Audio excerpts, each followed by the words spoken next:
Chapter 1. Rebirth. A piercing scream suddenly reverberated through the air, startling everyone present. Tang Dong awoke in a cold sweat, disoriented to find himself in a hospital ward. What on earth is happening? Wasn't I defeated by a tiger-level corpse king, being consumed by it?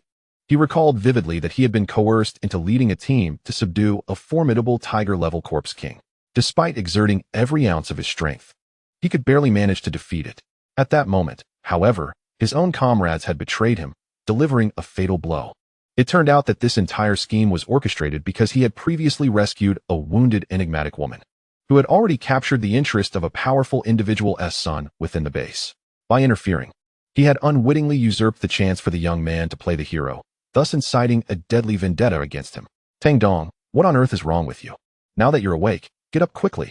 There's work to be done at the construction site today, and if you don't finish, beware of your wages being docked. A rotund, middle-aged man stood at the foot of the bed, berating him vehemently. Tang Dong turned to him and instinctively exclaimed, "Lu Ba Pai?" As he surveyed his surroundings. Long-buried memories began to resurface. Ha ha ha. I have been reborn, back to the time before the apocalypse began.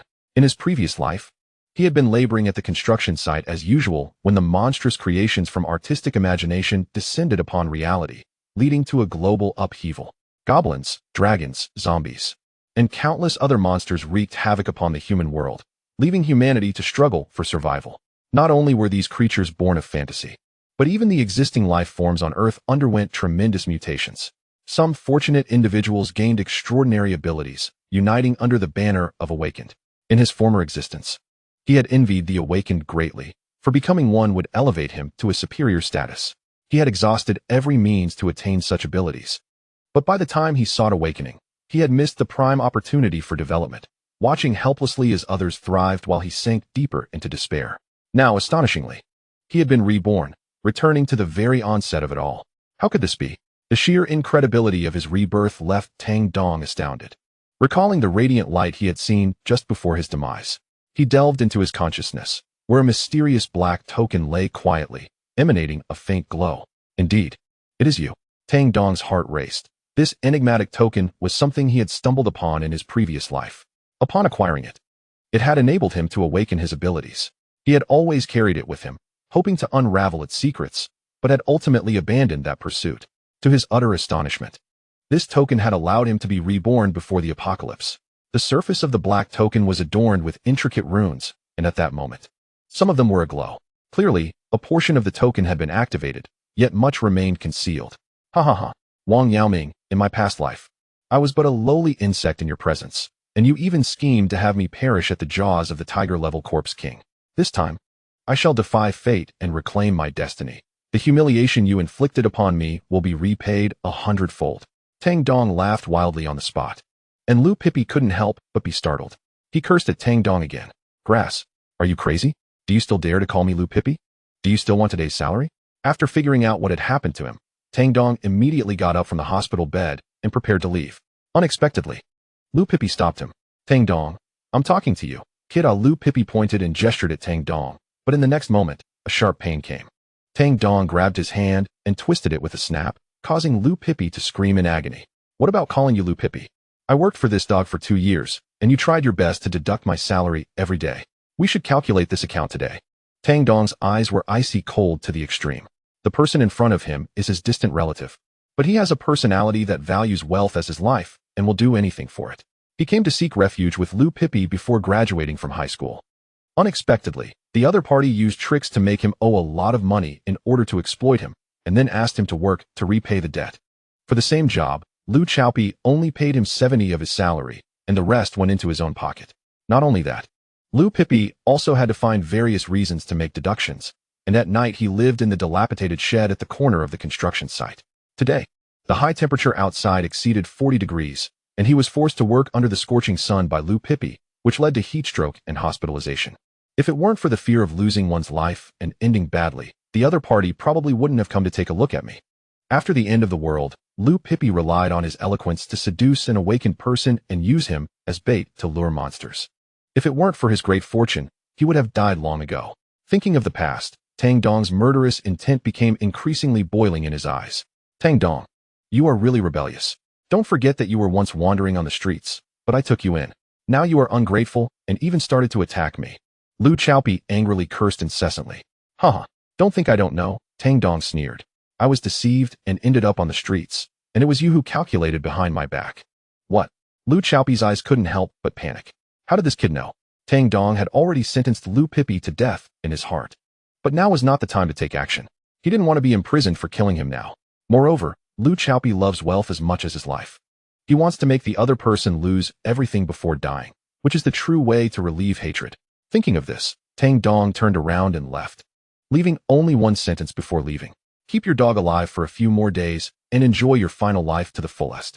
Tang Dong left, and Lu Chaopi's heart was already filled with anger. Damn it, this dog is so cowardly today, he dares to curse me like that. I haven't been idle in Yunjiang these years. I want to see how you can retaliate against me.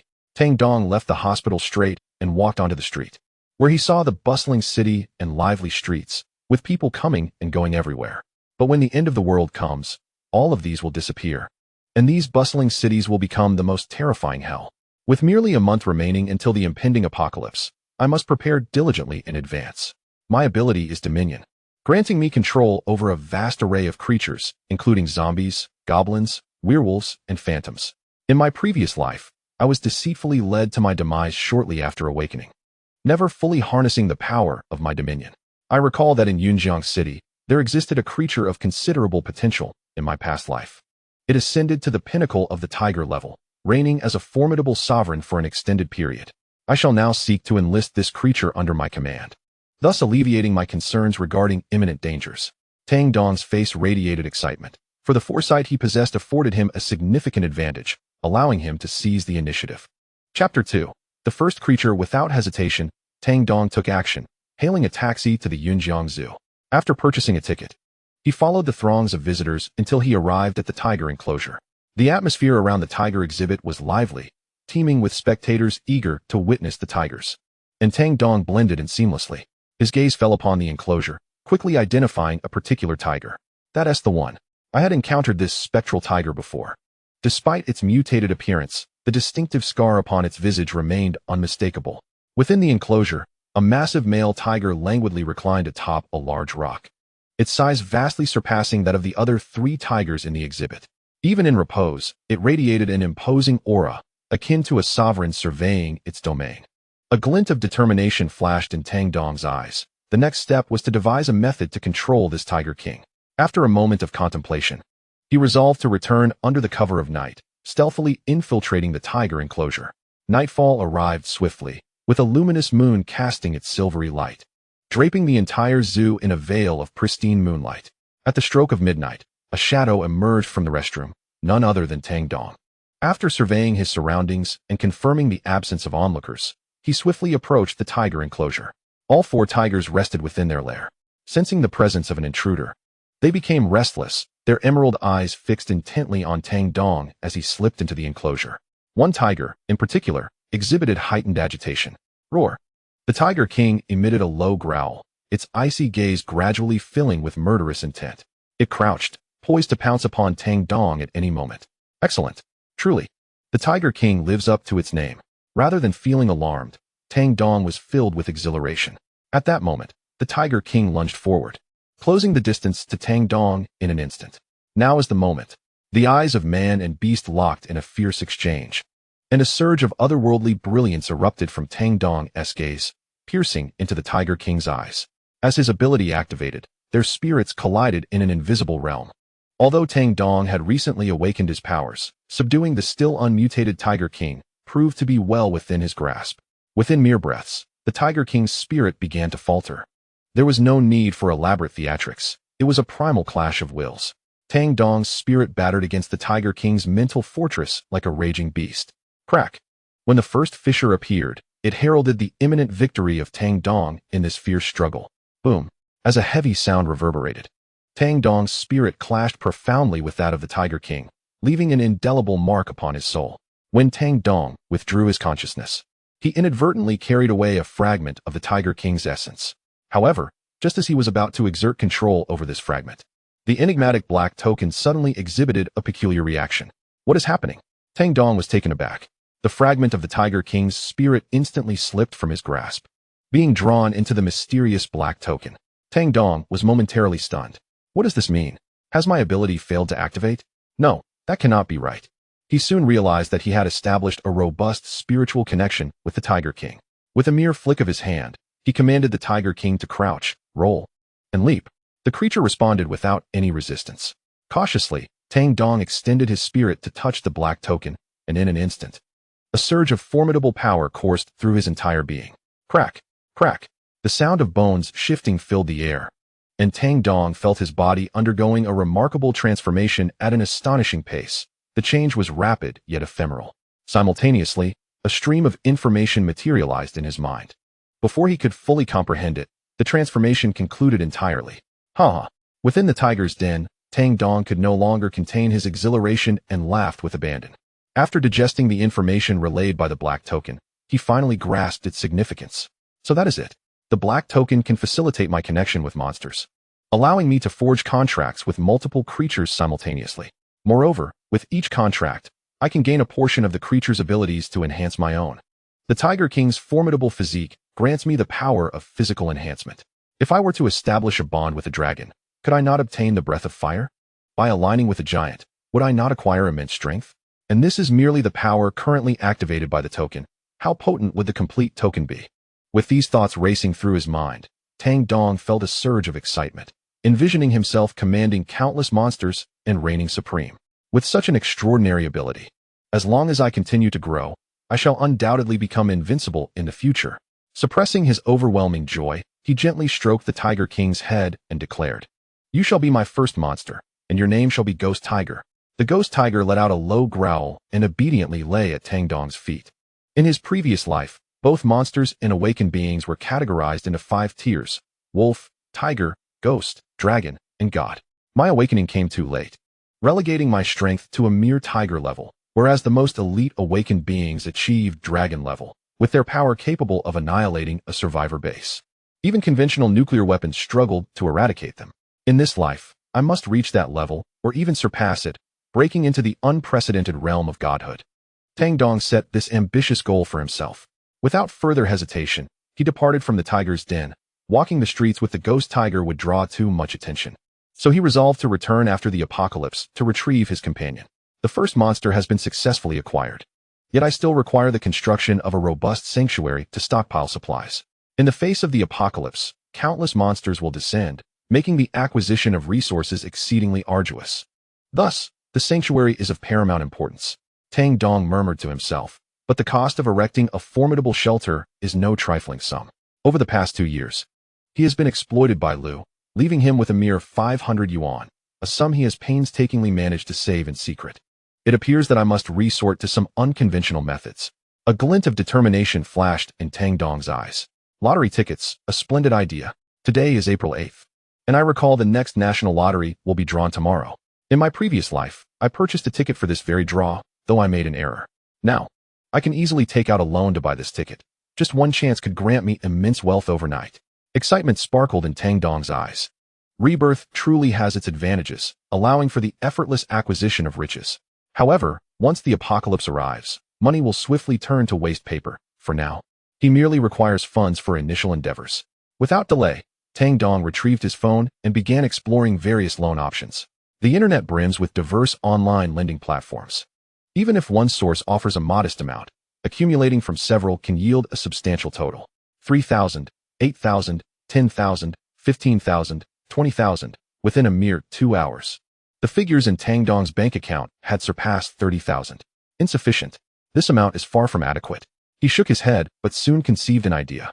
A smile gracing his face. Liu, it seems I shall be borrowing a bit more from you. He returned briefly to the construction site before stepping into a bank and approaching the counter. I wish to apply for a mortgage. I own a property and intend to use it as collateral. Without hesitation, Tang Dong presented the necessary documentation.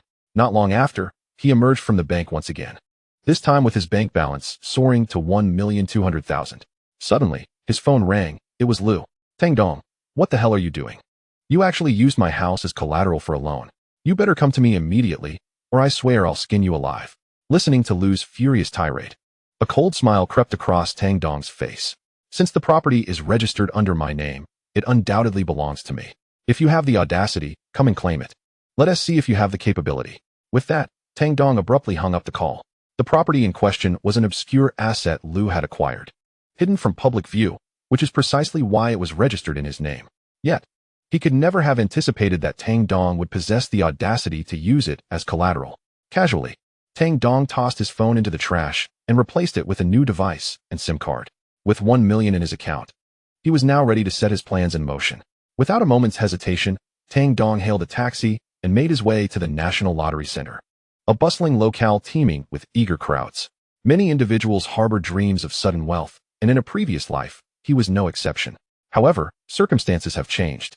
He has been reborn and now possesses foreknowledge of the winning numbers. While others rely on mere chance, he wields the power of clairvoyance. Soon, it was Tang Dong's turn in line. He produced his bank card and declared, 1 million, betting on 05485121. What? The others nearby gasped in astonishment, their faces painted with shock. Young man, are you out of your mind? Betting 1 million on a single number? What if you lose? The attendant at the counter was equally taken aback, repeatedly confirming, Sir, are you truly placing this bet? Indeed, expedite the transaction, Tang Dong replied without hesitation. Gasp. Those around him inhaled sharply in disbelief. A madman. This fellow is utterly insane. With 1 million, why would he even buy a lottery ticket? Is he out of his wits? Ha ha ha. This is absurd. He must be an imbecile to spend 1 million on just one ticket. I can't wait to see how he loses everything. A barrage of scornful remarks echoed around him. Yet, in the face of their ridicule and exclamations, Tang Dong remained unperturbed. Moments later, he gracefully departed, vanishing swiftly from their sight. Half an hour later, Tang Dong arrived at a 5-star hotel, where he spent 100,000 for 10 days in the most luxurious suite, then began his patient wait. Before long, noon of the following day arrived.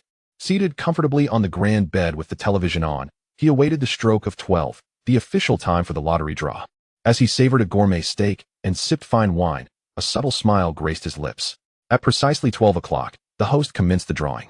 Ladies and gentlemen, the National Lottery, held once a month, is about to begin. Who will be this period's fortunate winner? Let us unveil the answer.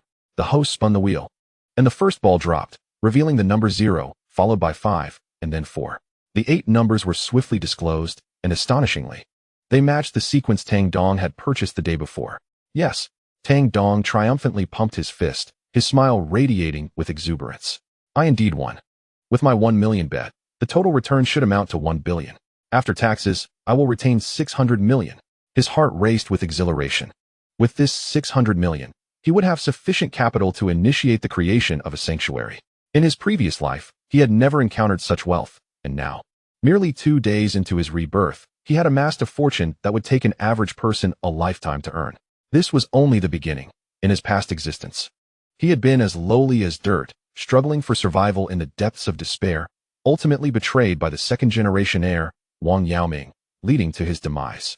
In this life, he vowed to defy fate, ensuring that all who had wronged him would pay 100-fold. Tang Dong's spirit surged with fervor. Half an hour later, he returned to the lottery station from the previous day, unmasked and striding boldly inside. Here he comes, someone shouted, and the entire crowd at the lottery station turned their attention, erupting into a frenzy. The gambling god, I implore you, take me as your disciple. A throng of people surged forward, each face alight with excitement and fervor. Upon closer inspection, it became evident that these were the very individuals who had mocked Tang Dong for purchasing a lottery ticket the previous day. Their expressions had transformed dramatically. The scorn they had heaped upon him yesterday was now replaced by an almost frenzied adulation. Onlookers, bewildered by this sudden shift, wore expressions of disbelief. What could have transpired? Others quickly clarified. This is the person who wagered 1 million on a single number yesterday. We all thought him a fool. But it turns out we were the ones deceived. He won. He actually won. 1 million fully redeemed, resulting in a staggering 10 billion profit. Unbelievable. The crowd was astounded, hardly able to trust their eyes. Soon, the staff of the lottery station arrived, cordially ushering Tang Dong into an inner room, where the manager greeted him with a beaming smile. Mr. Tang, congratulations. You have won the highest prize in the history of our lottery, a total of 10 billion. After taxes, you will receive 6 billion, which is now ready for you. We would greatly appreciate your assistance in promoting us further. As he spoke, the manager placed an anonymous bank card before Tang Dong. With a subtle smile, Tang Dong replied, I will. He then turned and exited through the back door, leaving the crowd outside in a frenzy of anticipation. Before long, The story of the mysterious young man who wagered 1 million on a lottery ticket and struck it rich, earning 10 billion, made headlines. At a construction site, Lou Boppy, feeling utterly bored, glanced at the news with a furious expression. The thought that Tang Dong had mortgaged his house made his heart ache. Suddenly, a news flash appeared. There was the lottery station as promotion, showcasing only Tang Dong's silhouette. Yet Lou Boppy recognized him immediately. His eyes turned red with rage. 1 million. Tang Dong, you ungrateful wretch. You used my money to buy a lottery ticket and won 10 billion. That fortune should have been mine. Breathing heavily, his eyes gleaming with greed, he swiftly dialed a number. Hello? Who's he? I need you to catch someone for me. That kid stole my money, and I want him apprehended quickly. He is still in Yunjiang. Be swift, or he will escape. Chapter 4. Establishing a sanctuary. Mingxing Construction Company. A sleek black car approached and halted in front of the building. The door swung open, and Tang Dong, clad in designer attire, emerged. He strode directly into the lobby, where the receptionist, taken aback by his expensive ensemble, quickly approached with a bright smile. Good day, sir. Welcome to Mingxing Group. How may I assist you? I wish to discuss a collaboration with your company. With a capital investment of approximately 6 billion. Where may I find your chairman? Tang Dong's audacious statement startled the receptionist. Instantly, her demeanor transformed into one of enthusiastic hospitality as she invited him into the meeting room to wait while urgently notifying her superiors. In an office located on the top floor, Zhao Ming was diligently attending to company documents when his secretary hurriedly entered. Chairman, a major client has arrived. A young man in his 20s had come to our company, seeking to discuss a collaboration with a capital investment of approximately 600 million. The secretary's face was alight with astonishment. 600 million? Zhao Ming was taken aback, even though the Mingxing Group boasted assets in the billions. 600 million was no trifling sum. Where is the esteemed guest? I shall go see him immediately. Zhao Ming promptly rose to his feet. The two of them hurried to the reception room, where upon entering, Zhao Ming encountered a young man in his 20s, and he could not help but appraise him. At that moment, Tang Dong was also sizing up Zhao Ming, contemplating how to win him over. Zhao Ming, the second-in-command at the Yunjiang survivor base in a past life, possessed remarkable business and management acumen. Although not an awakened one, he managed the vast Yunjiang survivor base with exceptional order, earning the respect of many formidable awakened individuals. Tang Dong aspired to establish his own survivor base in the future, and Zhao Ming presented an excellent opportunity for recruitment. His choice of Mingxing was primarily motivated by his desire to engage with Zhao Ming. Greetings, may I inquire your surname, sir? Zhao Ming approached with a smile. Tang Dong took a sip of tea and replied, I am Tang Dong, and I wish to discuss a collaboration with you, Director Zhao. I plan to establish a large underground refuge, intending to invest 600 million into it, with your company responsible for the construction. But it must be completed within a month. A refuge? Zhao Ming was perplexed and filled with doubt. What a peculiar request, with 600 million. Why not pursue something else rather than constructing a refuge? No problem, Mr. Tang. We shall certainly meet your requirements. Zhao Ming readily agreed. As long as the funds were secured, he was indifferent to the specifics of the construction. I require the refuge to be built underground, with the outer walls constructed from the most robust materials, capable of withstanding conventional missile strikes. The interior must consist of 4 levels, fully equipped with ventilation, lighting, power generation, and accommodations for at least 50 residents. Furthermore, on the surface of the refuge, additional buildings and walls must be erected, resembling a castle, with the walls also able to endure conventional missile bombardment. Additionally, a moat shall be dug around the refuge for protection. Tang Dong articulated a series of demands, leaving the secretary utterly astonished. Is this individual mad? Is he intending to create a leisure refuge or an apocalyptic fortress? Zhao Ming's gaze flickered with surprise. Mr. Tang, constructing such a fortress is no simple endeavor. I wonder if you... Before he could finish, Tang Dong interjected, I will pay a 300 million deposit, with the remaining 300 million to be settled in 3 months. No problem. We can commence construction on the refuge tomorrow. Zhao Ming unhesitatingly acquiesced. As long as the funds were in place, the construction posed no issue. The two parties swiftly signed a contract, and Tang Dong promptly paid the 300 million deposit, which brought a broad smile to Zhao Ming's face. Both were exceedingly pleased with the arrangement, and Zhao Ming even extended an invitation to Tang Dong for lunch. Clearly wishing to deepen their collaborative relationship, Tang Dong resolutely refused, as he had numerous tasks to attend to and could not afford to squander time here. After departing from Mingxing, Su Qing arrived at another company and directly approached the reception desk. I wish to procure a batch of supplies valued at 100 million. Where can I find your chairman? Tang Dong gestured broadly. The receptionist promptly notified the manager, and the two parties soon met in the conference room. Mr. Tang. The general manager greeted with a beaming smile as he approached. I require a substantial amount of survival supplies, sufficient to sustain 10,000 individuals for over a year. Tang Dong asserted with great conviction. I need non-perishable food, clean water sources, and additionally, some weapons. Firearms are unattainable domestically, thus I require specialized crossbows. Money was no object. The food was quickly arranged, and Tang Dong proceeded to an automotive company, where he swiftly met with the person in charge. I need a custom-built specialized off-road vehicle. Entirely reinforced with special steel, with enhanced power, and all components, tires, glass, and body, must be bulletproof. Tang Dong articulated his demands. Throughout the morning, Tang Dong traversed various companies, expending a total of 600 million, even accumulating a significant outstanding balance. However, what he gained in return was the foundation of a forthcoming sanctuary along with a vast array of supplies.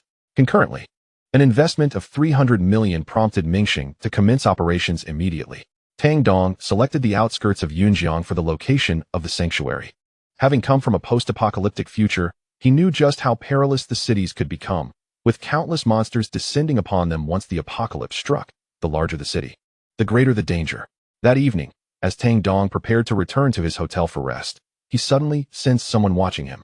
Out of the corner of his eye, he glimpsed a furtive figure lurking in a shadowy corner. Tang Dong approached, and upon noticing him, the figure bolted down an alleyway. Yet, there was no escaping Tang Dong's pursuit. He was apprehended before he could even exit the alley. Who sent you? Tang Dong grasped his neck, nearly choking him. Please. I'm just a lackey sent by Lu Yi.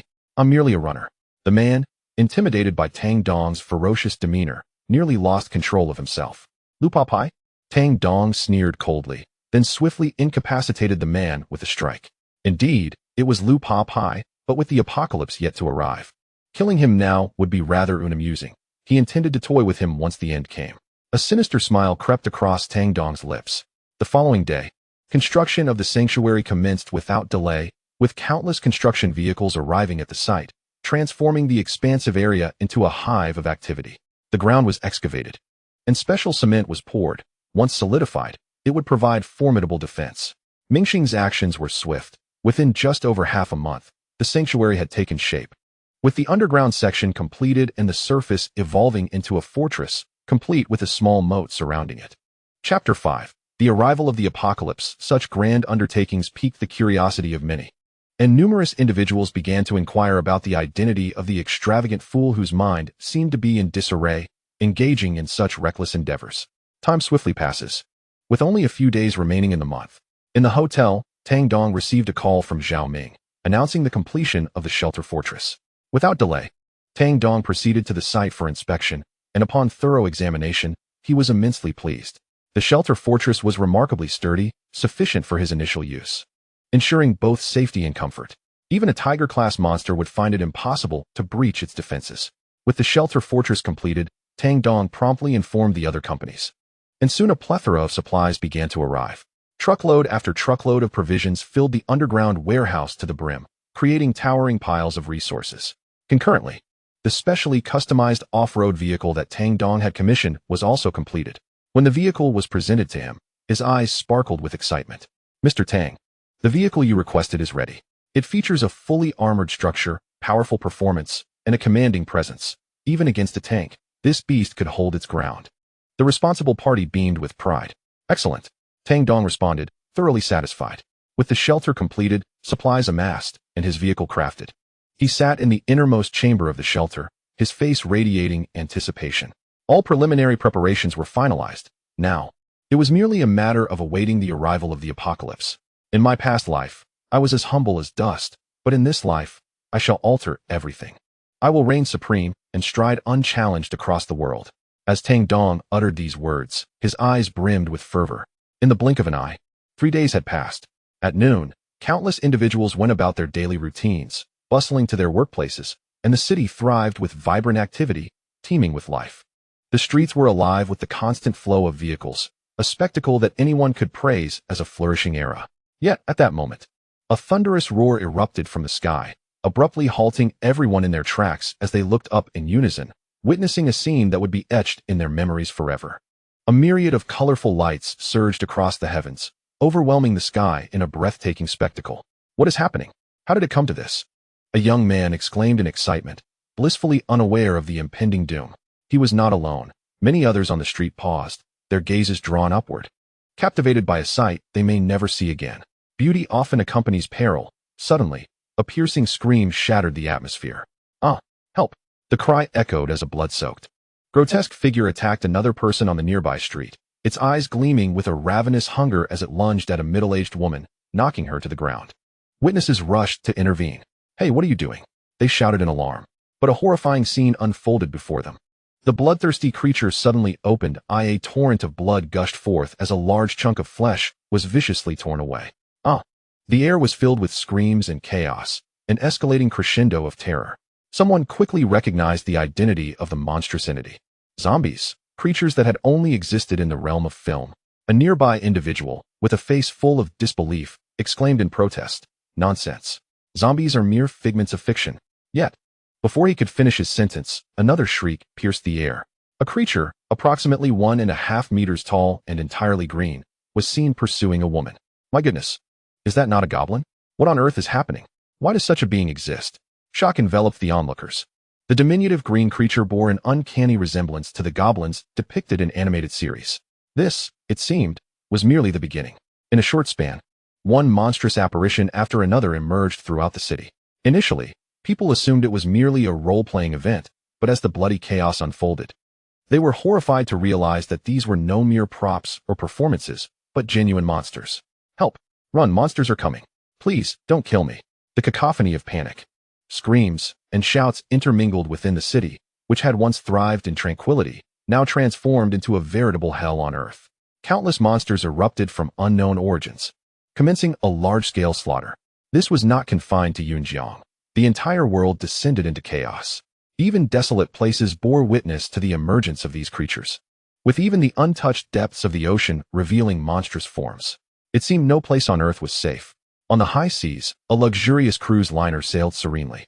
Those fortunate enough to board were the affluent, reveling in song and dance, blissfully unaware that death loomed near. One individual, feeling fatigued, decided to retreat to his cabin for rest. As he yawned and opened his door, a decaying zombie, exuding a foul stench, lunged at him, sinking its teeth into his neck. He screamed in agony, his cries startling other passengers. Curiosity drew some nearby to investigate, only to witness the horrific scene of the zombie voraciously draining the man's blood. In mere moments, the unfortunate soul's lifeblood was entirely consumed. The zombie's eyes glinted with a ravenous hunger as it turned its gaze upon the other passengers. "Monsters, run!" The din of screams reverberated throughout the cabin. Similar horrors unfolded across the globe. Some were devoured by zombies, others chased by the undead, some tormented by vengeful spirits, and others pursued by mischievous specters. Within the sanctuary of a fortified shelter, Tang Dong awoke, his eyes drawn to the television. The broadcast was a cacophony of chaos. A reporter attempted to relay the situation regarding the monsters, but before finishing, was abruptly overpowered and torn apart by a zombie, eliciting a chilling scream. Soon, the screen was engulfed in static. Tang Dong switched channels, only to find a similar grim tableau on each one. He then turned to his phone to check the online situation, which was equally chaotic, with countless posts recounting harrowing tales of being hunted by monsters. This scene feels all too familiar. He has experienced it in a previous life. However, in that past existence, he was consumed by panic, whereas now he is fully prepared. Chapter 6. Unleashing his prowess, hell has descended. It is time for me to take action. The monsters have only just arrived, and at this juncture, they are not particularly formidable. Most are merely of the wolf tier, with tiger tier beings being exceedingly rare and ghost tier creatures virtually non-existent. I must swiftly enhance my power. It is time to confront the ghost tiger. A glint of determination flickered in Tang Dong's eyes. Without hesitation, he rose and began donning his gear. Clad in complete military-grade protection, specialized footwear, a tactical helmet, a powerful crossbow, and a distinctive Nepalese knife, he finally emerged onto the surface. Opening the garage, he found the monstrous Hummer awaiting him in silence. Roar, roar, roar. The engine thundered like a beast's roar, and the Hummer surged forth like an arrow released from its bow. Simultaneously, the doors of the sanctuary fortress opened automatically, and a creature charged out, executing a stunning drift before speeding down the road. As Tang Dong navigated the suburban streets in the monstrous Hummer, a horde of goblins soon materialized before him. 7 or 8 goblins, upon spotting him, immediately rushed forward. Fools! A sinister smirk crept across Tang Dong's face. The distance between the Hummer and the goblins rapidly diminished, culminating in a violent collision. Bang! Blood and severed limbs erupted in an instant as the goblins were mercilessly crushed beneath the vehicle. These lowly wolf-tier goblins stood no chance against the formidable Hummer. Inside the vehicle, Tang Dong felt not a single jolt. Ha! What a thrill! Tang Dong laughed with exhilaration. Goblins are the weakest of monsters, yet they typically appear in swarms. 7 or 8, or even a dozen, could easily hunt down an ordinary person. In his previous life, he had suffered greatly at the hands of goblins when the apocalypse first struck. He continued to plow through, encountering monsters that could not impede his relentless advance, and soon arrived at Yinjiang Zoo. As he stepped out of the vehicle, he beheld the zoo transformed into a hellish nightmare. Every visitor had morphed into a monster, and the ground was soaked in blood. Had they been bitten by zombies? In his past life, zombies were deemed the harbingers of death for newcomers, and indeed, they did not disappoint. Tang Dong narrowed his eyes, retrieving a metal baseball bat from the vehicle. It was evident that zombies had manifested within this zoo. They must have begun their frenzied biting the moment they appeared, rapidly spreading their infection until it culminated in the current chaos. Roar! Upon noticing Tang Dong, the zombie visitors immediately let out a low growl and charged toward him. Although their speed had diminished post-transformation, the sheer number of them still posed a significant threat. Brother, run. These people have turned into zombies. A voice called out from a nearby building, urgently warning Tang Dong. Just as he shouted, the man's companion hastily reprimanded him. Yang Jia, are you out of your mind? Your loud shouting will surely attract those zombies. Tang Dong turned his head to glance back and spotted several young men on the balcony of a nearby third-floor building. The voice of warning had come from one of them. What a commendable heart. A faint smile graced Tang Dong's lips as he charged directly into the horde of zombies. The youths on the balcony were utterly astonished to witness Tang Dong recklessly plunge into the throng of the undead. Has he lost his sanity? How can he dare to confront the zombies head-on? Boom.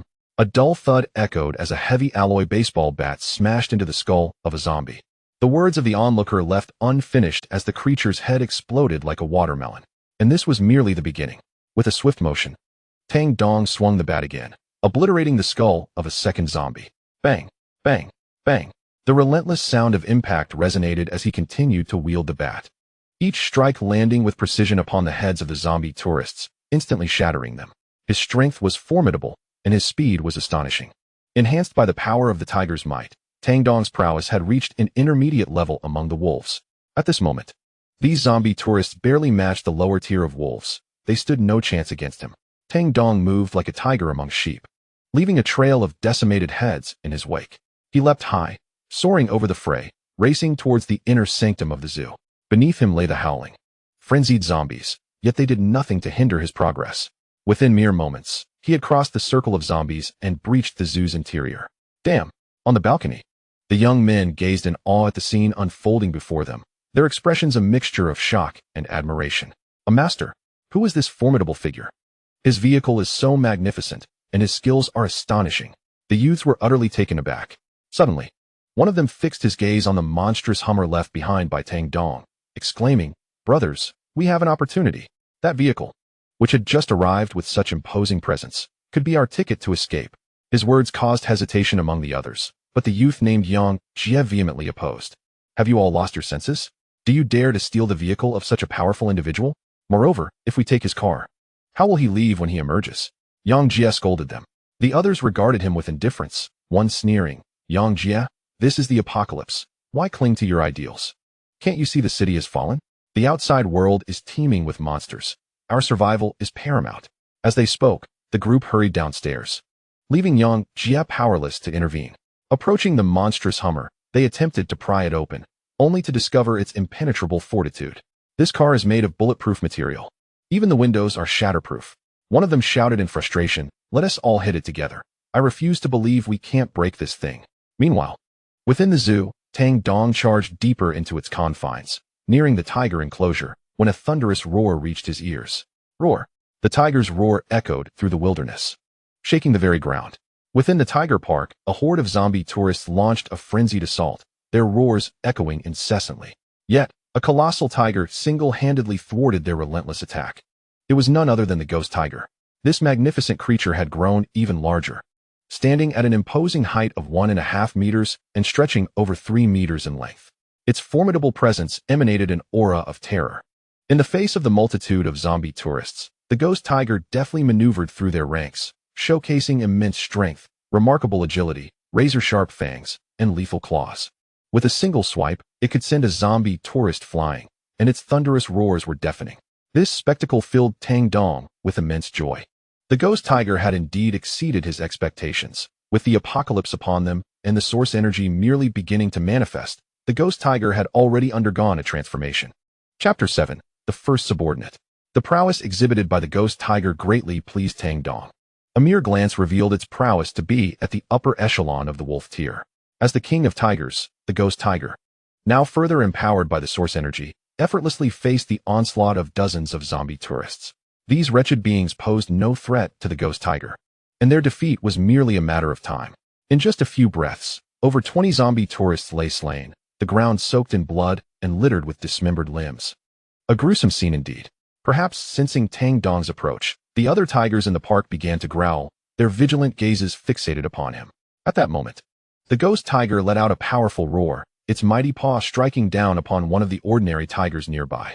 The ghost tiger bellowed at the 3 ordinary tigers, and to everyone's astonishment, their previously hostile expressions softened instantly, each one lowering itself to the ground in a display of submission. Elated, Tang Dong never anticipated such a delightful surprise from the ghost tiger. Clearly, the ghost tiger had ascended to the role of king over the 3 ordinary tigers, and with its presence, they too would pledge their allegiance to him. The ghost tiger swiftly approached, affectionately rubbing against Tang Dong's pant leg, its body now noticeably more formidable due to the source energy enhancement. "Good boy, let us take your little brothers and go," Tang Dong exclaimed, a broad smile illuminating his face. The ghost tiger rose and let out a low roar, prompting the 3 ordinary tigers to follow suit. With 1 human and 4 tigers, they strode out of the zoo. With 4 tigers as his guardians, Tang Dong felt an overwhelming sense of ease, as the monsters they encountered posed no threat. Making his way swiftly to the zoo's exit, Tang Dong prepared to drive away, but upon closer inspection, his expression darkened. A group of individuals was vandalizing his vehicle, armed with bricks and iron rods, frantically smashing the glass of his monstrous Hummer, evidently intent on stealing it. Seeking death, Tang Dong's eyes glinted with menace. Sensing his intent, the ghost tiger dashed forward, followed closely by the 3 ordinary tigers. With a roar that resonated across the landscape, the tiger's roar startled the young vandals, who turned around only to be met with a sight that nearly caused them to collapse in terror. "Goodness, it's a tiger." One person's face turned pale in an instant, and they immediately ran their legs wildly. The other 2 people also fled in embarrassment. But how could their speed be faster than the tiger, being caught up in just a moment? The ghost tiger's face was full of killing intent, and a terrifying aura emanated from it. It was extremely fast, and with just 1 pounce, it could cross 7 or 8 meters. Bang! The tiger's paw landed on a young man's body, and the person's body flew out like a torn cloth bag, fiercely hitting the ground and spitting blood uncontrollably. The 3 young people who were robbing the car were quickly cleaned up and fell to the ground with serious injuries. They heard the sound of someone walking towards them. "You guys are really brave, even daring to steal my car?" Tang Dong's cold voice sounded. One person trembled uncontrollably, their eyes filled with fear. "Big brother, we were wrong. Please let us live. We just did something wrong for a while." "Haha." Tang Dong couldn't help but sneer. He had a thought, and the ghost tiger beside him pounced instantly. Click! The man's throat was directly bitten to pieces, and he died on the spot. As he died, there was still fear and disbelief in his eyes, as if he had shocked the man in front of him for being so ruthless. 3 people died, and Tang Dong's eyes showed no fluctuation. Having experienced the end of his past life, he deeply understood the darkness of human hearts. In the end of the world, the ugly side of human nature will be completely exposed, killing and setting fire. Even if it's a woman doing archery, he doesn't know how many he has seen. Suddenly, Tang Dong's gaze turned to not far away. Zhao Jie trembled all over and quickly came out of the corner. "Big brother, don't kill me. I didn't steal your car." Zhao Jie raised his hands high and looked at Tang Dong with a strong sense of awe in his eyes. Tang Dong squinted his eyes slightly and said, "I remember you. You're the person who reminded me just now, right?" "That's right. My name is Zhao Jie." Zhao Jie quickly nodded. A hint of approval flashed in Tang Dong's eyes. "Your character is not bad. Are you interested in joining my team?" "I do. In the future. As long as the boss says a word, There will be no problem going up the knife mountain or down the oil pan. Zhao Jia was overjoyed and agreed without hesitation. The scene of Tang Dong killing all the way from the zoo was clear to him. The opponent not only had strong skills, but also clearly had the ability to control the 4 tigers next to him, indicating that he had special abilities. Following such a strong person is not shameful. Very good. Next you drive a truck and follow behind me. Let's return to the base first. Tang Dong immediately took action. The two of them immediately started to move, and it was impossible for the 4 tigers to get into the monster Hummer. Tang Dong asked Zhao Jia to find a truck, and then let the tigers get into the truck compartment. Fortunately, Zhao Jia can drive. Although his driving skills are not very good, there is still no problem driving the truck away. Boom boom. The roar of the car engine rang out. Tang Dong's monster Hummer cleared the way ahead, and Zhao Jia's box truck followed behind. The 2 cars left the zoo and headed towards the location of the fortress. Wherever we went along the way, the entire city had become a living hell. Blood, severed limbs, screams, cries. The city was overrun by countless monsters, resembling a veritable hell on earth. Zhao Jia, witnessing this scene, was filled with trepidation, while Tang Dong's expression remained unperturbed. At this moment, Tang Dong chose not to save anyone. Not only was his ability limited, making it impossible to rescue everyone, but the fortress itself had constraints, preventing him from accommodating all. The current objective was to focus on the fortress, gradually expanding outward, hunting monsters while gathering survivors to establish a base for those who remained. However, before proceeding with this plan, he needed to rescue Zhao Ming, whose managerial skills were essential for the forthcoming efforts. With Zhao Ming's assistance, Tang Dong would no longer have to worry about the administrative challenges of the survivor's base. With this in mind, he promptly dialed Zhao Ming's number.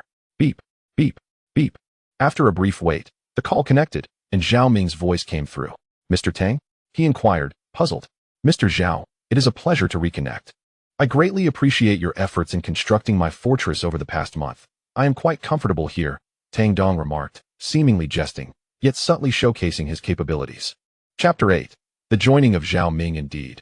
Zhao Ming's voice was tinged with surprise. Mr. Tang, you are still alive? That is splendid news. Your foresight in establishing a shelter before the apocalypse is truly admirable. Chuckling softly, Tang Dong replied, Foresight? Is that truly your impression? Zhao Ming's expression shifted. He was astute. Having built the formidable Mingxing group from scratch, Tang Dong's words prompted him to speculate. To speak candidly, I awakened a unique ability 2 months ago, one that allows me to foresee the future to a certain extent. It was through this ability that I foresaw the impending apocalypse, prompting me to construct this shelter.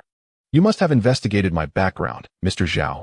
The lottery numbers I won were revealed to me through my ability, Tang Dong explained.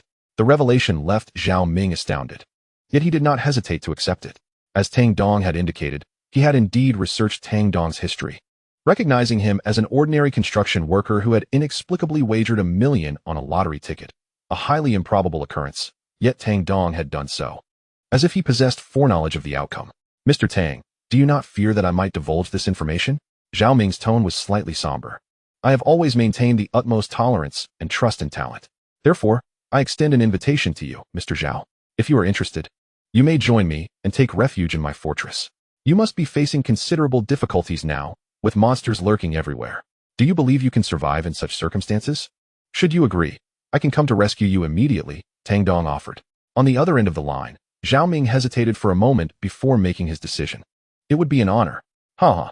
Welcome, General Zhao, to my survivor base. May I inquire about your current location? I shall make my way there immediately. Tang Dong's heart swelled with joy. Securing a talent in management was undeniably gratifying. The headquarters of the Mingxing group. Zhao Ming disclosed his whereabouts.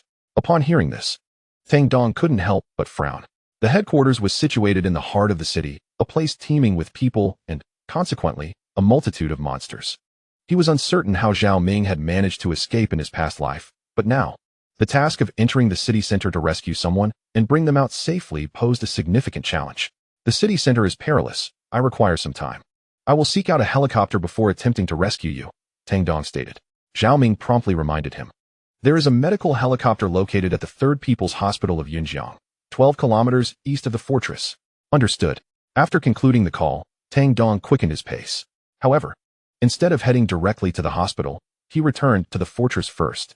Before long, the imposing gates of the fortress loomed ahead. Inside a truck, Zhao Jia gazed at the fortress with astonishment.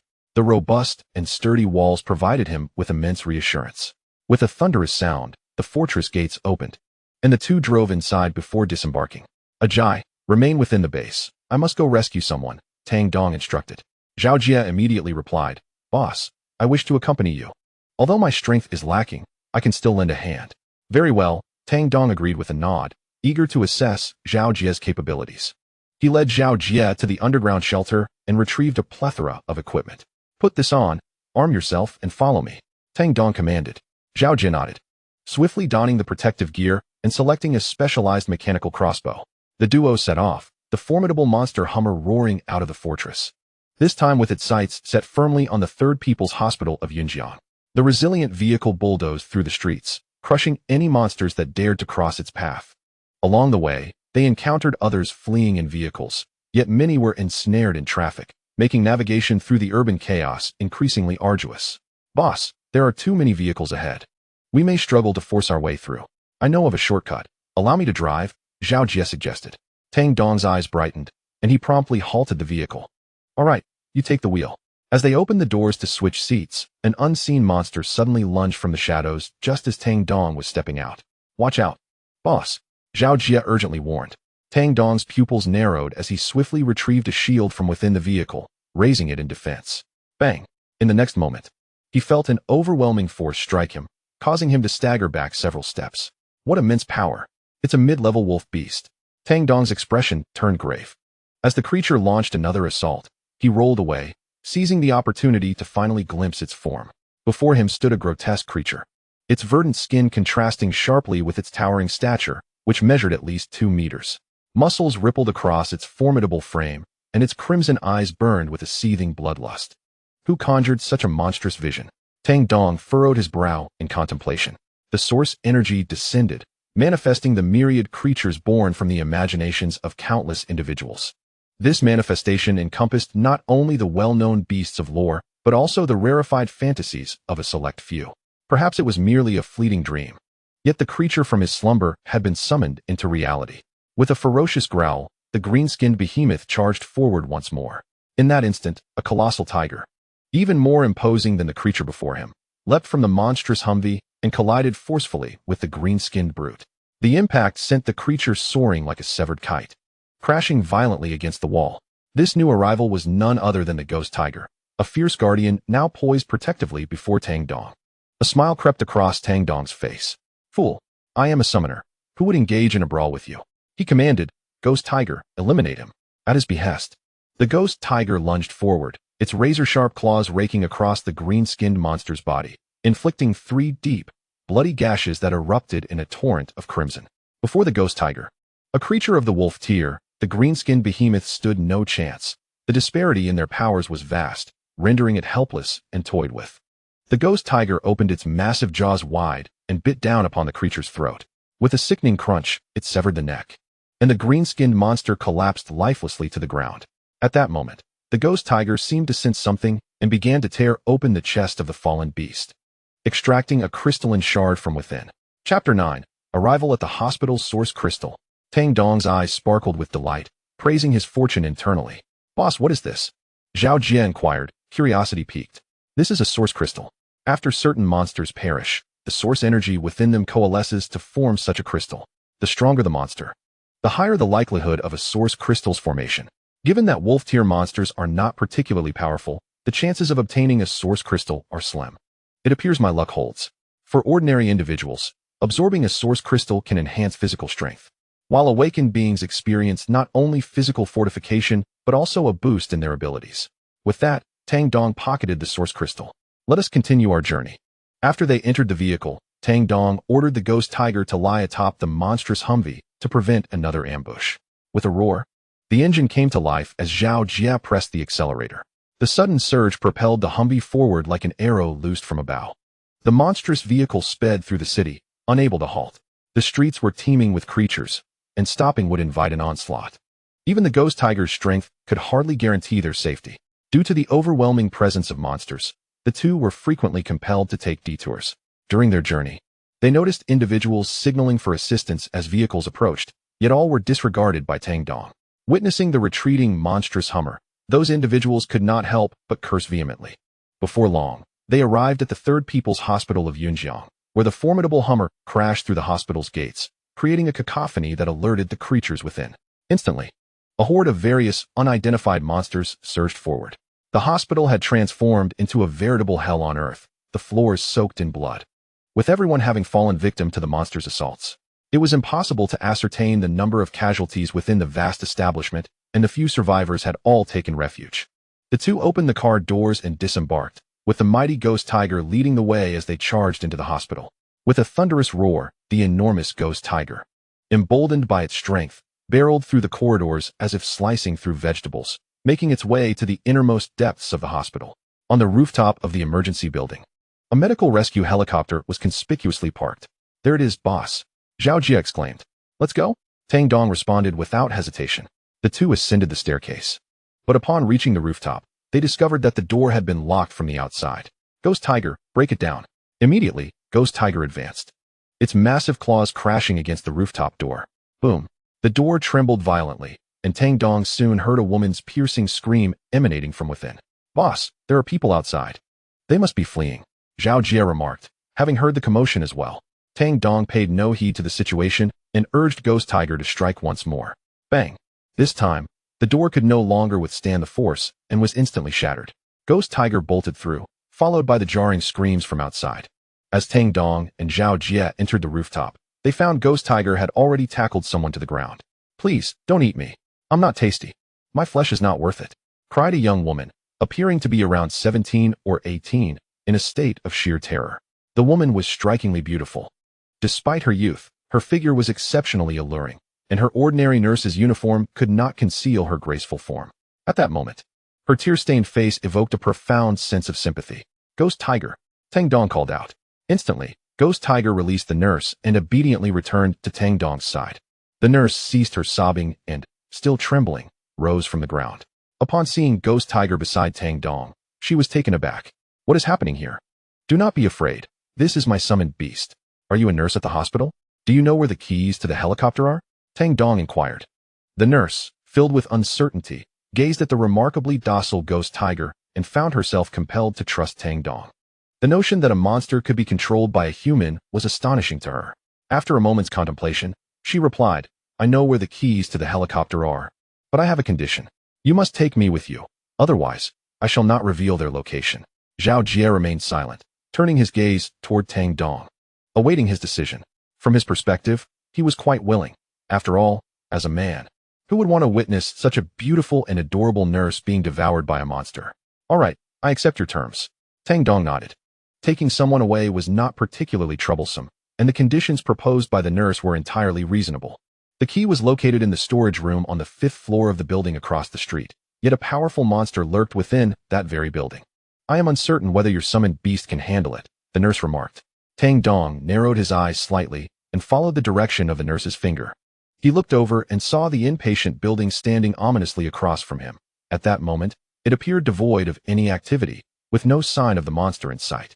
Indeed, a formidable creature resided there. A sense of vigilance surged within Tang Dong. He was all too familiar with such a scenario. Monsters often engaged in fierce battles amongst themselves. Thus, when a certain area showed no signs of any monsters, it typically indicated the presence of a terrifyingly powerful beast, which was far from a good omen. "Did you catch a glimpse of that monster?" Tang Dong inquired, turning his gaze back to the nurse.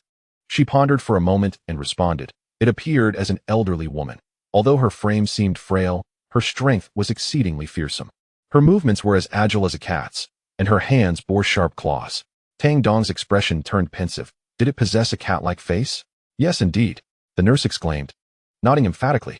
Tang Dong's countenance grew serious. "A cat-faced old lady. This is a creature from folklore. I cannot believe it has manifested here. This complicates matters." Zhao Jie was taken aback. "Boss, could it be that all these monsters are merely embodiments of human imagination?" "Precisely," Tang Dong affirmed, causing both Zhao Jie and the nurse to be struck with astonishment. At that moment, Tang Dong was contemplating how to deal with the cat-faced old lady, a creature he had encountered in his previous life. The strength of the cat-faced old lady was exceedingly formidable, at least at the upper echelon of the wolf tier. Her agility was remarkable, and her claws were as sharp as swords. In his past life, he had faced the cat-faced old lady alongside a group of survivors, and he was the sole one to escape. The terror she inspired remained etched in his memory. Merely relying on the ghostly tiger was somewhat precarious. Given that it was also at the upper wolf tier, it seemed he would need to recruit some cannon fodder. A glint of determination flickered in Tang Dong's eyes. Chapter 10. The Hunt for the Cat-Faced Old Lady. After careful consideration, Tang Dong resolved to control some monsters to assist the ghostly face. Ordinary monsters would undoubtedly be no match for the cat-faced old lady. Even mere distraction would require those at the intermediate wolf tier.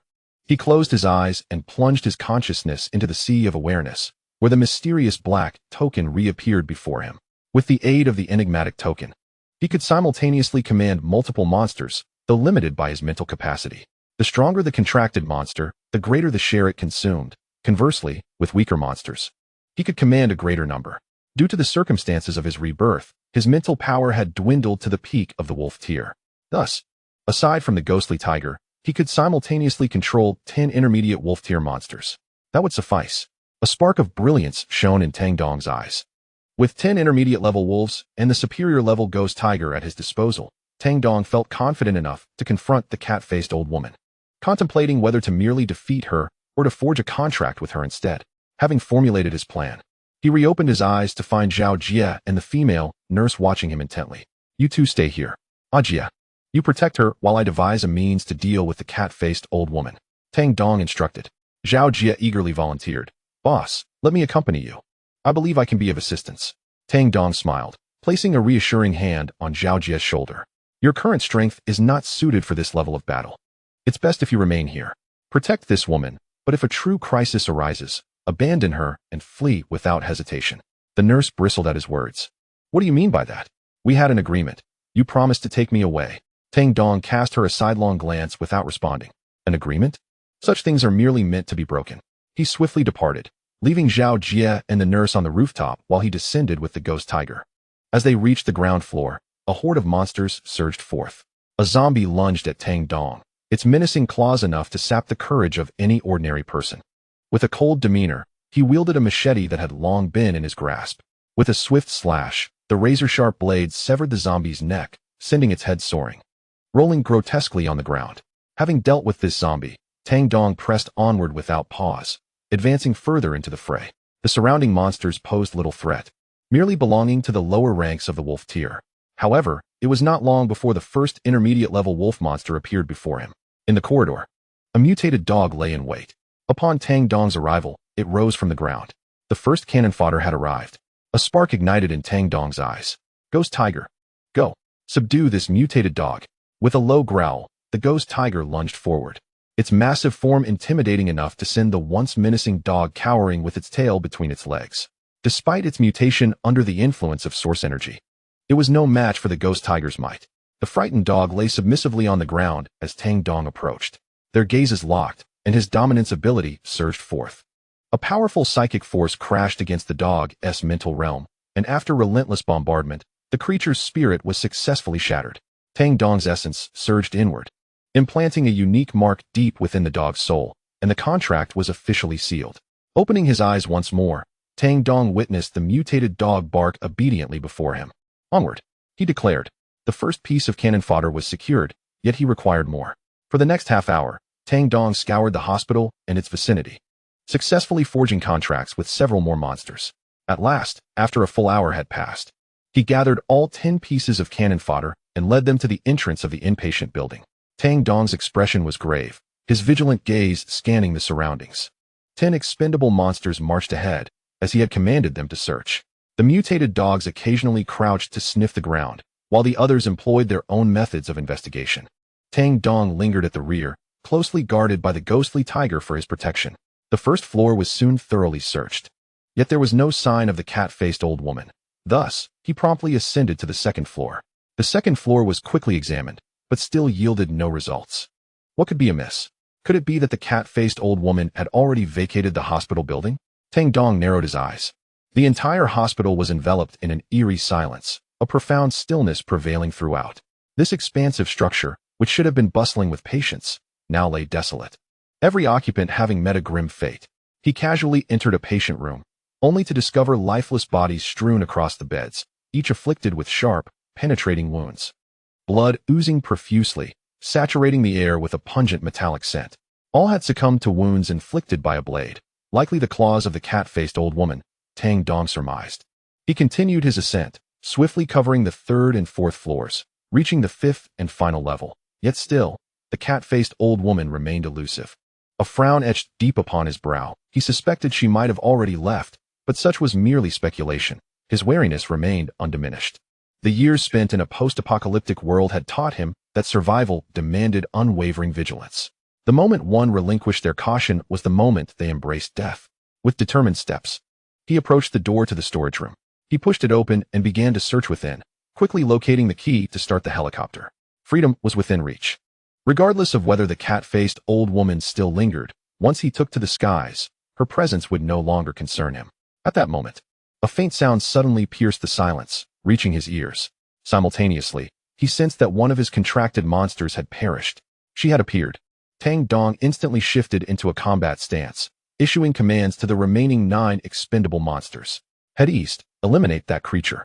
The 9 expendable monsters swiftly sprang into action, all heading towards the eastern corridor of the 5th floor, while Tang Dong dashed out of the storage room. Before long, he beheld a confrontation unfolding not far away. It turned out that the cat-faced old woman had been lurking at the end of the 5th floor corridor, and upon the approach of an expendable monster, she had struck, revealing her presence. At the corridor's end stood an elderly woman, her form hunched against the wall, moving with the grace of a feline, her hands adorned with sharp, black claws. Upon closer inspection, her visage was the most terrifying aspect. The features of a human face were absent, replaced instead by a countenance reminiscent of a cat. The feline visage upon a human body was enough to instill sheer terror, compelling any ordinary person to flee in utter panic. Eliminate her. Tang Dong's gaze was icy as he issued his commands without hesitation. The old lady with a cat-like face was a formidable creature of the wolf rank, and he was eager to ascertain whether she would yield source crystals. These crystals could rapidly enhance his power, and he was in dire need of them. Roar, roar, roar. The monstrous cries echoed as 9 expendable creatures charged forward, and simultaneously, the cat-faced old woman began her counterattack. She leaped from the wall with an astonishing speed. Her movements were incredibly agile, and in mere moments, she stood before the first expendable creature. Her claws, sharp as swords, sliced through the air and struck the creature. With a sickening sound, its flesh was torn apart, and a torrent of blood gushed forth, staining the ground. In the briefest encounter, the expendable creature was grievously wounded. Without a pause, the cat-faced old woman lunged at the next target. Her agility was remarkable, even within the narrow confines of the hospital corridor. She effortlessly evaded the attacks of the expendable creatures, her movements causing them to succumb to death. Meanwhile, Tang Dong drew his specialized mechanical crossbow, an arrow already loaded, aimed at the cat-faced old woman in the distance. The arrow's sharp triangular tip glinted ominously, akin to the scythe of death. With a swift release, the arrow soared through the air, traversing several dozen meters in an instant, poised to strike the cat-faced old woman. However, just as the arrow was about to find its mark, she abruptly twisted midair, allowing the arrow to graze her cheek and embed itself in the wall behind her. It was no surprise to Tang Dong. Given her extraordinary agility, it was indeed remarkable that he had even managed to shoot at all. That arrow had merely been an exercise in luck. In the distance, the cat-faced old woman, perhaps incensed, fixed her gaze upon Tang Dong. Yet, he remained unflustered, instead making a provocative gesture, beckoning her to come closer. Come here. The cat-faced old woman's eyes glinted with murderous intent, her aura of death coalescing into something palpable. She surged forward towards Tang Dong, covering the distance of several dozen meters in an instant, her claws poised to sever his throat. At that moment, Tang Dong stepped back, evading her attack. A terrifying roar erupted, followed by the massive form of the ghost tiger, which had been lurking in the storage room beside Tang Dong, lying in ambush. The cat-faced old woman, suspended in the air, was unable to evade such a strike, and her body was brutally impacted by the ghost tiger's weighty assault. The tiger's claws descended upon her as if swatting a fly, sending her flying like a kite with its strings cut, crashing into the opposite hospital room and colliding with the wall, creating a cacophony. Seizing the opportunity, the ghost tiger pursued her, and a fierce struggle ensued within the cramped confines of the hospital room.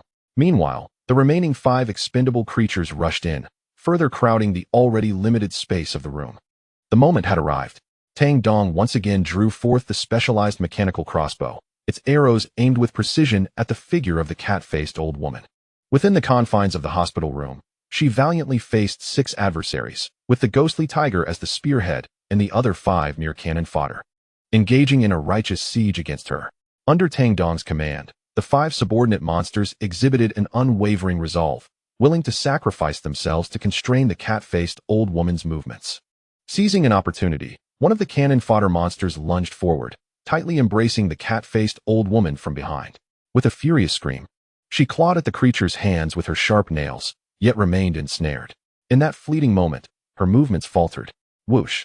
A piercing shriek resounded as a black arrow shot forth, piercing directly into her neck. Thud! The pain from the arrow's entry drove her into a frenzy, blood gushing from her wound. As if sensing her imminent demise, the cat-faced old woman succumbed to madness, her claws flailing wildly, wreaking havoc upon her surroundings. Ghost Tiger, do not advance. Tang Dong's brow furrowed. He hastily summoned the ghostly tiger. In this moment, the cat-faced old woman was like a candle flickering in the wind, merely struggling against the inevitable end. He had no desire for the ghostly tiger to be harmed during her desperate thrashing. Indeed, after her final bout of madness, the power and speed of the cat-faced old woman began to wane. In the hospital room, the remaining cannon fodder monster made its final charge, ultimately perishing alongside her. The cat-faced old woman was dead. Success! A broad smile spread across Tang Dong's face. He had meticulously crafted a battle plan, recognizing her agility. He had lured her into a confined space, employing a tactic of overwhelming numbers to restrain her while he struck from the shadows with his crossbow. Tang Dong stepped into the hospital room, kicking aside the lifeless body before cutting open the cat-faced old woman. Soon, he unearthed a purple crystal roughly the size of his thumb. Ha ha! Fortune smiles upon me today. Tang Dong cackled exuberantly. 2 source crystals. A bountiful harvest on the very first day of the apocalypse. With his objective accomplished, he wasted no time in departing, returning to the rooftop of the emergency building. Boss, are you all right? Zhao Jie approached quickly. I'm fine. The cat-faced old woman has been dealt with, and I have secured the key. We can leave now. Tang Dong replied. Jie, drive her and the ghostly tiger back to the fortress. I will go retrieve the others. Zhao Jie nodded without hesitation. No problem. Upon hearing this, the female nurse immediately shook her head. No. I want to take the helicopter. The ground is too dangerous. Tang Dong cast her a sidelong glance, his tone icy. You can either take the car or stay here. Choose. At this, Zhao Jie couldn't help but silently give a thumbs up. Truly, the boss was commendable. Even when faced with a delicate beauty, he could refuse and reprimand without mercy. Such rejection of an alluring and beautiful nurse was indeed exemplary. The female nurse's expression shifted upon encountering the fierce-looking Tang Dong. Though her heart brimmed with grievances, she could only acquiesce. Chapter 12. The Human Heart in the Apocalypse. The 2 parties temporarily parted ways, and Tang Dong boarded the helicopter, initiating its startup. The engines roared to life. The rotor blades began to spin slowly, and a powerful gust of wind enveloped the surroundings. Gradually, the helicopter ascended, pivoted mid-air, and soared off into the distance until it vanished from the sight of the 2. Let us proceed. The vehicle awaits below, with the ghost tiger to protect us. We need not fear the ordinary monsters. Zhao Jie exclaimed, his face adorned with a smile. He was increasingly convinced that his previous decision to follow Tang Dong was indeed the right choice. The female nurse wore a dejected expression, her face etched with concern. However, the situation had been determined, and there was nothing she could alter. With a growl, the ghost tiger led the way. Hurry, let us keep up, Zhao Jie urged. The 2 followed closely behind the ghost tiger, carving a bloody path through the chaos. Initially, the nurse's worry lingered, but as she observed the ghost tiger wreaking havoc upon the monsters, her anxiety dissipated, replaced by exhilaration. How incredible! What makes this tiger so formidable? The joy was evident on the nurse's delicate features. Of course, this is the summoning beast of our leader. It must be strong to have caught his attention. Zhao Jie replied with a grin. The duo followed the ghost tiger out of the hospital, swiftly arriving before the monstrous Hummer. Hiss! The nurse gasped in astonishment at the sight of the beastly vehicle. Is this your transportation? What manner of identity does your leader possess? This vehicle is clearly extraordinary. Entirely bulletproof, such a thing is not attainable by ordinary means. She was utterly astounded. Zhao Jie shrugged, offering no response, as he too was unaware. Once seated within the vehicle, they departed, while on the other side, Tang Dong piloted the medical helicopter towards the headquarters of the Ming Sheng Group in the city center. High above, a white helicopter sped through the sky, its rotor's thunderous noise drawing the attention of the monsters below. However, faced with an aircraft soaring at such altitude, These creatures could only seethe in impotent rage. Tang Dong navigated the helicopter with clarity and skill. Having survived for 3 years in the apocalypse, he was well versed in operating various vehicles. Mastery of driving was a fundamental skill for survival in this desolate world. Suddenly, a sharp cry pierced the air. Tang Dong glanced down to see a bird-like monster with a wingspan of 4 meters lunging towards the helicopter. Bloodbird? Intermediate wolf tier. Tang Dong instantly recognized the creature.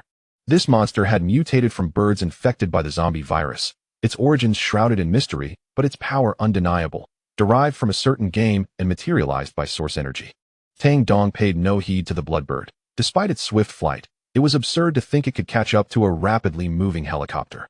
True enough. Within mere seconds, the bloodbird was left far behind. Tang Dong made his way towards the city center, encountering several flying creatures along the route. Yet each time he managed to evade them with the helicopter's swift maneuvers. His gaze shifted downward, revealing that the city center had transformed into a veritable hell on earth. Crowded with people, the number of monsters manifesting from the fantasies of countless individuals was staggering. The streets were teeming with grotesque beings, bloodthirsty zombies, packs of mutated dogs, towering giants standing 2 to 3 meters tall, and fearsome insectoid creatures. At a glance, this place resembled a paradise for monsters. Upon reaching the city center, the headquarters of the Mingxing group came into view before Tang Dong. Inside the building, a group of employees sought refuge in the top-floor conference room, their faces marked by terror and despair. The atmosphere was suffocatingly tense, with several female employees quietly weeping. "I don't want to die," one woman cried, her face contorted in hopelessness. Nearby, a man observed, visibly irritated. "What are you crying for? It's unbearable. If your sobbing attracts the monsters outside, I will be the first to throw you out," he shouted. The others remained silent, their minds too consumed by the dire situation to concern themselves with such matters. Among the crowd was Zhao Ming, who appeared notably more composed than his peers. A few security guards surrounded him, one of whom bore wounds, blood streaming down to stain his sleeve. The tension in the conference room had reached its zenith, with everyone on edge, nerves fraying under the immense pressure. Finally, one individual could no longer withstand the strain. He abruptly stood up, lunging at a nearby female employee, and began violently tearing at her clothes. "We're about to die anyway. I might as well indulge myself before the end," he declared with a frenzied expression, while the woman beneath him screamed in terror. "Help! Someone save me, please," she cried, her voice filled with desperation. The other women nearby gasped in horror, clutching their bodies tightly. The man's actions were the final straw for many, prompting several to rise with their eyes fixed on the woman in the corner. "Stop it! What are you doing?"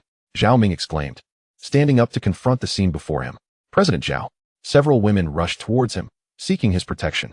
He positioned himself in front of them, his expression grave. Zhao Ming's reprimand brought a sense of calm to the previously frenzied men, who shamefully retreated. However, the initial assailant continued his rampage, prompting Zhao Ming to step forward and deliver a sharp slap to his face. Wang Chong, clutching his cheek, erupted in fury. "How dare you hit me, Zhao Ming? Do you think this is still the same world? It's the end of days. Who cares about your title as company president?" He turned to the others, demanding, "What are you all waiting for? Monsters lurk everywhere outside, and we are oblivious to when death may strike us. Shouldn't we indulge in pleasure before the inevitable end? Regret not when it is too late." These words were highly provocative, stirring a flicker of interest in some, yet the majority wore furrowed brows. "Bah, you, Wang Chong, may choose to descend into depravity, but do not drag us down with you. I have never committed any wrongdoing in my life, and even if death awaits, I refuse to tarnish my reputation," one vehemently retorted. In response, Wang Chong sneered coldly, "What a facade, Lu Dong. You watch those films often enough. Why pretend to be virtuous? We are all men here. What is there to conceal? If we do not indulge now, will we have the opportunity later? I intend to revel one last time. Those willing to join me, step forward." Chapter 13. Establishing authority and forming a team. Wang Chong's words were undeniably incendiary, prompting visible intrigue among some individuals, which only deepened Zhao Ming's solemn expression. The world outside was already apocalyptic. He could still command respect from this group due to his past accolades, but such influence would swiftly dissipate with time. The most terrifying aspect of human nature is its propensity to reveal its ugliest side when devoid of rules and confronted with the specter of death. He wished to avert such a calamity, not merely out of disdain, but also to demonstrate his own capabilities. Silence. The situation has not yet escalated to a perilous degree. As long as we unite, there remains a glimmer of hope for survival. We are 12 men and 4 women here. Let us forge our own weapons. Though the monsters outside are numerous, we possess the strength to resist, Zhao Ming declared, his voice resonating with gravity.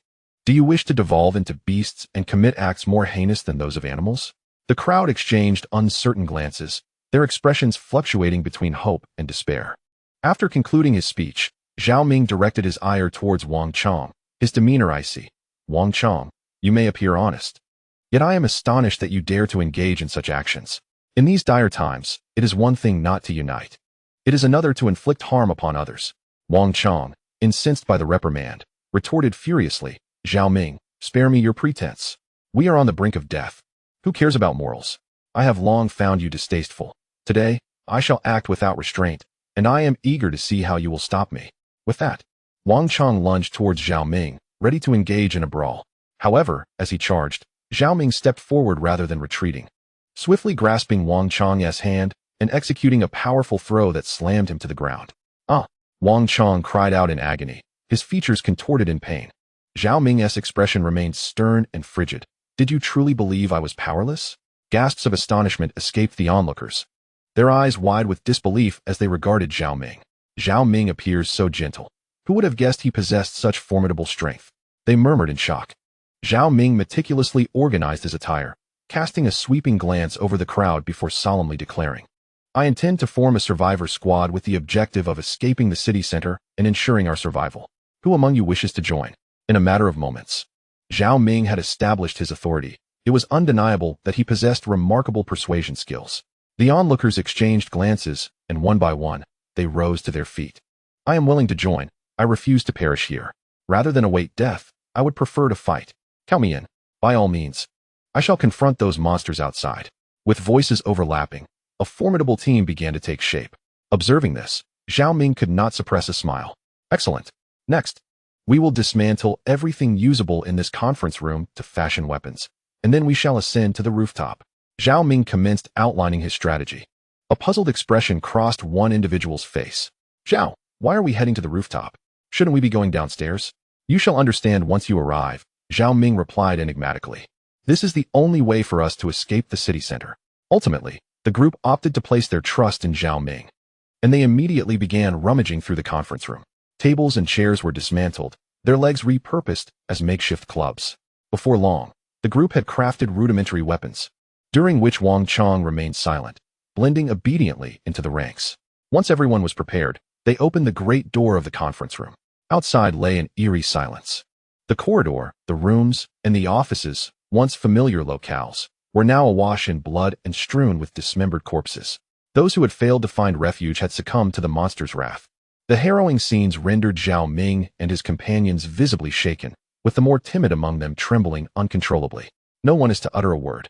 We shall proceed quietly to the rooftop, avoiding any disturbance to the creatures, Zhao Ming whispered, taking the lead. In his grasp was a metal rod, salvaged from a table. Though not particularly sturdy, it sufficed for the task at hand. The group cautiously navigated toward the staircase. But they had scarcely traveled a short distance when a grotesquely contorted creature obstructed their path. Roar! The monster's appearance was bizarrely terrifying, a figment of nightmarish imagination. Despite its humanoid form, it boasted 3 legs and 4 arms, its features grotesquely twisted, sending chills through those who dared to gaze upon it. Kill it, Zhao Ming commanded, charging forth with his makeshift club, prompting the others to grit their teeth and follow suit. The creature lunged in response, and Zhao Ming promptly shouted, Shield up. One individual brandished a chair as a makeshift shield, intercepting the creature's claws, which left deep gashes across the flimsy barrier. It possesses immense strength. I can barely hold it. The shield bearer grunted through gritted teeth. Immediately, others rushed to assist, surrounding the creature as several men rained down blows with their weapons. Bang, bang, bang. A group of individuals unleashed a frenzied assault, and despite the monstrous adversaries exhibiting fierce brutality, they were gradually forced into retreat. As the tide turned against the creatures, Zhao Ming and his companions felt a surge of morale, their faces alight with excitement. However, at that moment, the second and third monsters entered the fray. Be cautious. More monsters are appearing, someone urgently warned. With 2 more creatures joining the battle, chaos erupted on the scene. Zhao Ming seized the opportunity, aiming for the head of the first monster, and brought his iron rod crashing down. Bang! Blood gushed from the creature's skull. and the shock reverberated through Zhao Ming's right hand, leaving it numb. A blood-curdling scream pierced the air.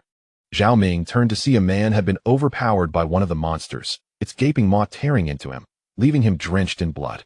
Wang Chong, nearby, watched in horror, just as another monster lunged at him. Without a moment's hesitation, he grabbed a woman beside him and shoved her towards the beast. The woman was ensnared by the creature, its sharp claws sinking deep into her flesh, tearing her skin and causing a torrent of crimson to flow, staining her clothes. No! Save me! Chapter 14, The Arrival of Tang Dong. The woman's terrified cries echoed, but at that moment, everyone was engulfed in peril, with no one able to assist her. The instigator, Wang Chong, merely observed coldly as the monster shredded her body, surveying the chaotic surroundings. A spark of realization ignited in his eyes. With all three monsters preoccupied, it was the perfect opportunity for him to flee. Resolutely, he dashed toward the stairwell, swiftly vanishing from sight. Damn it, Wang Chong, you scoundrel, abandoning us. Someone cursed vehemently. Zhao Ming's expression darkened. Having such a traitor in their ranks was perilous at a critical moment. Meanwhile, Wang Chong was sprinting with reckless abandon. Upon reaching the rooftop, he heard the distant thrum of a helicopter rotor. A white medical helicopter was approaching. Here, save me, there are survivors, Wang Chong exclaimed, waving frantically. The pilot of the helicopter was none other than Tang Dong. He maneuvered the helicopter to hover above the Ming Sheng Group's rooftop, circling once before beginning a gradual descent. Wang Chong's excitement intensified at the sight. As the helicopter landed, the door swung open, revealing Tang Dong clad in black tactical gear, wielding a mechanical crossbow, and carrying a large axe on his back. Help me, I'm a survivor from this building. Wang Chong rushed forward. Tang Dong furrowed his brow, scrutinizing him. This is Ming Sheng Group, is it not? Why are you the only one here? Where are Zhao and the other survivors? At this inquiry, sorrow washed over Wang Chong's face. They are all dead.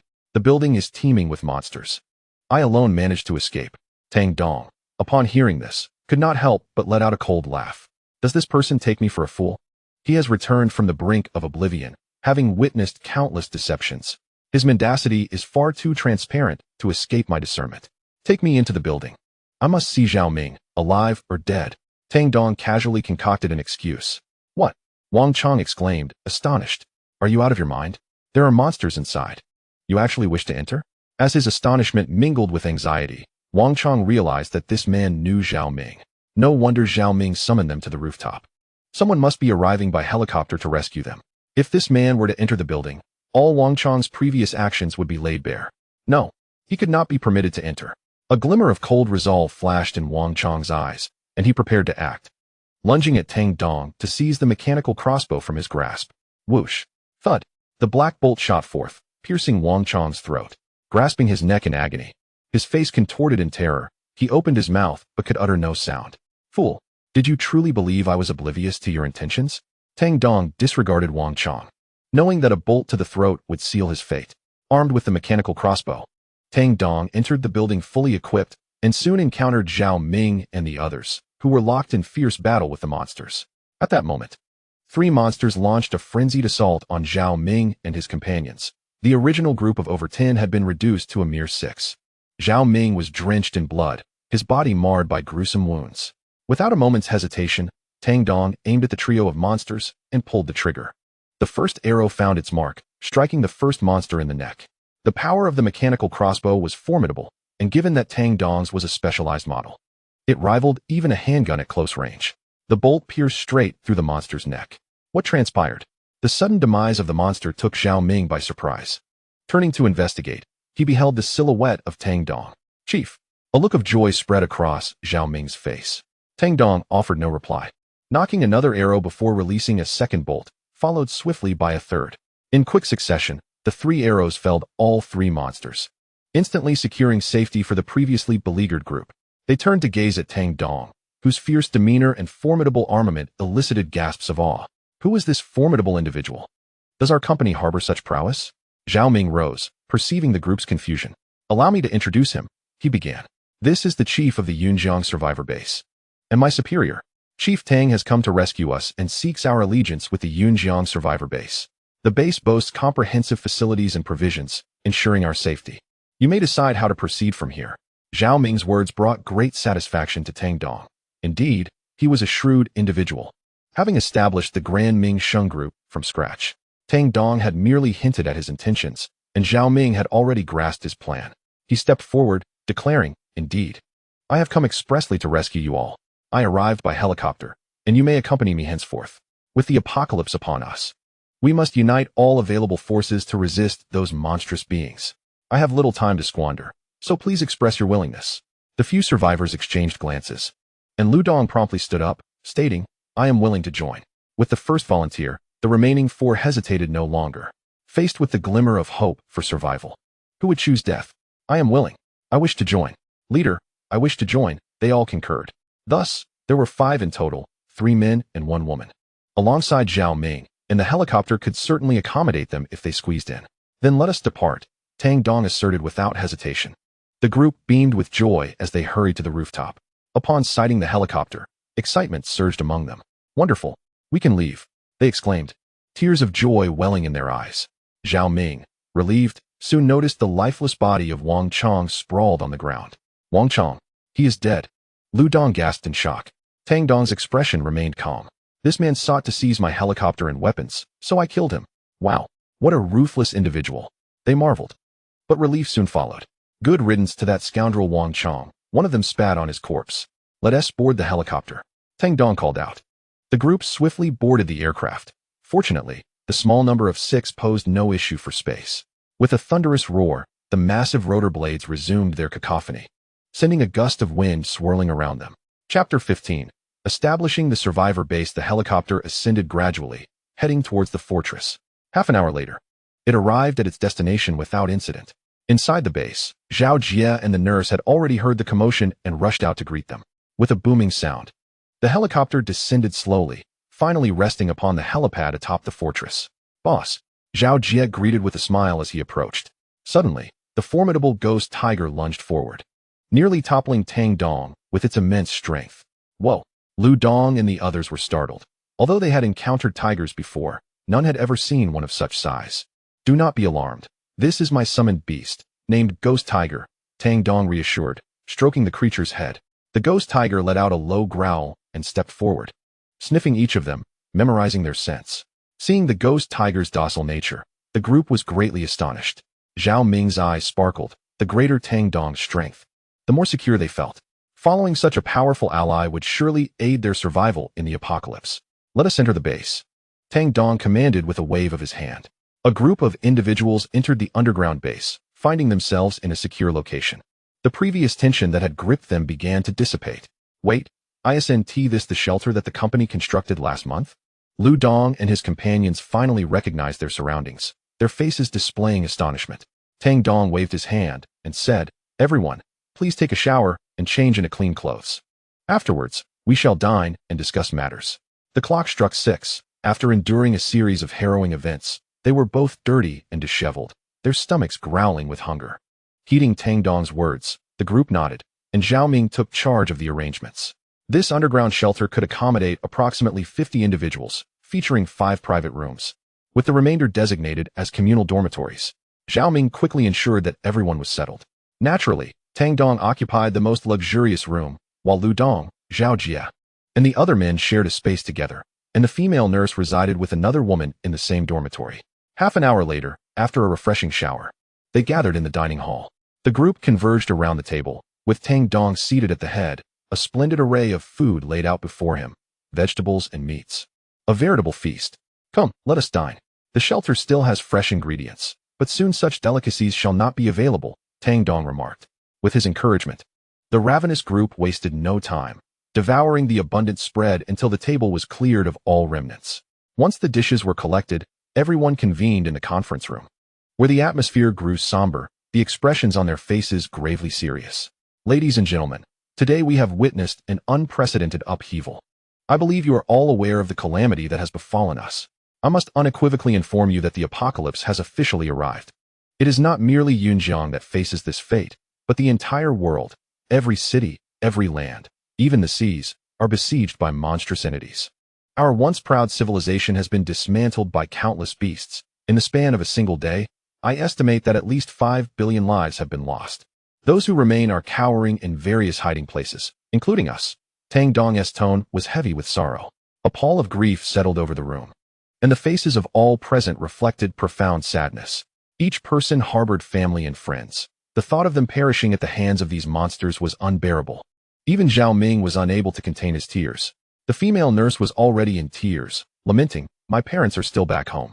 They must surely." Tang Dong cast her a glance, offering no words of comfort. Such separations were tragically commonplace in the face of the apocalypse, a reality to which he had long since grown accustomed. He waited for the group to compose themselves, and after a moment, Zhao Ming spoke up appropriately. "Leader, those who have perished cannot be brought back, but we who remain must cherish our lives.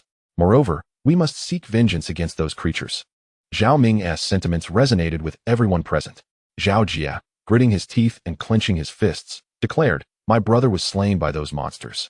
I will ensure their total annihilation." Tang Dong cast his gaze over the crowd, nodding affirmatively. "Indeed, we all must vanquish those monsters. Not solely for our survival, but also for vengeance.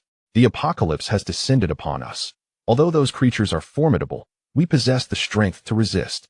With a thunderous roar, a colossal ghostly tiger entered the room, striding confidently before Tang Dong, before obediently lying down as if it were a docile pet. With a mere gesture, a shake of the head, a command to lie down, and a leap, Tang Dong demonstrated his abilities before the onlookers. Whatever he instructed, the ghostly tiger complied with an astonishing synchronicity, as if it comprehended his words. "Wow!" exclaimed Lu Dong, astonished. "Boss, does the ghostly tiger truly understand you?" "Indeed. My connection with the tiger is a mental link, rather than mere training as you might suppose," Tang Dong replied. "Originally, the ghostly tiger was the king of tigers at Yunjiang Zoo, and I forged a pact with it through my abilities, transforming it into my summoned beast. With the apocalypse, a force known as Source Qi emerged, which has manifested countless fantastical creatures. While Source Qi has brought forth these terrifying monsters, it also bestows humans with the potential for enhancement, granting some fortunate individuals extraordinary and powerful abilities. For instance, I possess two abilities. One is precognition, allowing me to foresee future events to a certain extent. A month ago, I envisioned the impending apocalypse, which is why I invested 600 million to have Zhao Ming construct this sanctuary. My second ability is dominion. I can form contracts with monsters, making them my summoned beasts, with the ghostly tiger being the prime example." The crowd was filled with both astonishment and excitement. A female nurse could not resist speaking up. "Leader, can we also acquire such powers?" "Theoretically, yes, but whether you awaken them depends on your innate potential. However, even if you do not awaken, there exists another means to enhance your strength." As he spoke, Tang Dong produced a source crystal, immediately drawing the collective gaze of the crowd to the small, violet gem. I refer to this as a source crystal. It is formed from the essence of a monster after its demise. The more powerful the monster, the higher the likelihood of a source crystal's emergence. Tang Dong elaborated on the crystal's properties, causing the crowd's breaths to quicken, their eyes alight with excitement and anticipation. "Wonderful. So, by hunting monsters, we can not only seek vengeance but also, with a stroke of luck, acquire source crystals to enhance our power." Zhao Jia exclaimed enthusiastically. Tang Dong nodded. "Precisely, this is our foundation for revenge." After hearing these words, the previous despondency on the faces of the crowd dissipated, replaced by eager anticipation. Recognizing the moment was ripe, Tang Dong formally announced, "From this moment forth, I hereby establish the Yunjiang Survivor Base, with this sanctuary as our stronghold, creating a haven for humanity." Zhao Ming immediately stood up. "Leader, your management abilities are exceptional, thus I appoint you as the deputy base leader. In my absence, you shall oversee everything related to the survivor base." Tang Dong's expression was solemn. Zhao Ming readily accepted the role, while the others displayed envy, yet none voiced any dissent. As the chairman of the Mingxing group, Zhao Ming believed that none present could surpass his managerial prowess. Tang Dong then turned his gaze toward the nurse, Li Wei. "Huh, what am I to do?" Li Wei was taken aback, not expecting to be considered for a management position. "You are the only nurse among us, therefore, I designate you as the head nurse, responsible for the treatment and management of future medical personnel." Li Wei's eyes sparkled with enthusiasm. "No problem. This is my area of expertise." Tang Dong nodded. "Given the current limited number of people in the base, this arrangement will suffice for now. As we acquire more survivors, we shall delineate more specific roles. Furthermore, personnel will be categorized into two types, combatants and logistics staff. The former will venture outside the base to confront monsters, while the latter will remain within, handling logistical duties. The choice of position will be left to your discretion." The group exchanged glances, and without hesitation, Zhao Jie declared, "I want to be a combatant. I too shall be a combatant." Lu Dong raised his hand in agreement. The remaining four quickly settled into their roles. Ultimately, Tang Dong formed a combat team consisting of himself as the captain, Zhao Jie as the vice-captain, along with Lu Dong and two others, creating a 5-member team. The meeting lasted for an hour, during which Tang Dong imparted numerous experiences from previous survivor bases, though he refrained from mere imitation. Once these decisions were made, the focus shifted to the law. As the saying goes, without rules, nothing can be accomplished. Tang Dong placed immense importance on the law, viewing it as the foundation for the future strength and stability of the base. A survivor base devoid of laws could hardly endure for long. As the night deepened, after fervent discussions among the group, the initial framework of the base was firmly established. Tang Dong rubbed his temples, feeling a wave of fatigue wash over him. After a day of intense battles and hours of meetings, both his body and mind were thoroughly exhausted. He returned to his room, and Gui, who followed him inside, obediently settling at his feet. Tang Dong smiled at the sight, feeling a deep sense of satisfaction. The contract for universal dominion had been signed. The contracted creatures would not only obey his commands without question, but also remain fiercely loyal, with no risk of betrayal. Now that the base had been officially established, the next steps involved its expansion, the hunting of monsters, and the enhancement of strength. Currently, I am the only one capable of fighting. This is utterly insufficient. Zhao Jie is a commendable individual, brave and willing to fight. I shall cultivate his abilities. Moreover, I must also enhance my own strength. As the leader of the base, if I am not sufficiently powerful, it is inevitable that some may entertain inappropriate thoughts. At this point, a glint of cold determination flashed in Tang Dong's eyes. The human heart is inscrutable. One cannot rely on prestige and power to guarantee anything. Only strength, immense strength, is the true currency in the apocalypse. Tang Dong produced 2 source crystals, and the ghost tiger immediately rose, gazing eagerly at the source crystals in his hand. "You shall have them when I possess surplus." Tang Dong gently patted the ghost tiger's head. The ghost tiger let out a disappointed low growl, but obediently lay back down. Tang Dong grasped the source crystals and closed his eyes, allowing his spirit to gradually permeate the crystals. Soon, pure source energy was drawn forth, surging into his body. Nourished by this unadulterated source energy, Tang Dong felt an overwhelming sense of comfort, akin to soaking in a hot spring. Source crystals are the essence of a monster's source power, a potent tonic for both ordinary individuals and awakened beings. In a past life, the value of source crystals remained perpetually high. These 2 crystals were condensed from the source power of a high-level wolf-class monster, providing immense assistance to Tang Dong at this stage. As time flowed slowly by, the city outside descended into quietude with the onset of night. However, this tranquility did not signify safety. Peculiar monsters began to appear and roam the streets. An invisible slaughter had commenced, and the emergence of these creatures was a nightmare for humanity, as they were neither seen nor touched, rendering any offensive efforts utterly futile. When confronted by such monsters, escape was the only viable option. Within the base, Tang Dong continued to absorb the source power, while the ghost tiger rested obediently beside him. Suddenly, the ghost tiger seemed to sense something. It perked up its ears and let out a low growl in a specific direction. In the next moment, a semi-transparent figure abruptly materialized in Tang Dong's room. Roar! The ghost tiger instantly became enraged, assuming a combat stance. Without hesitation, it lunged at the figure.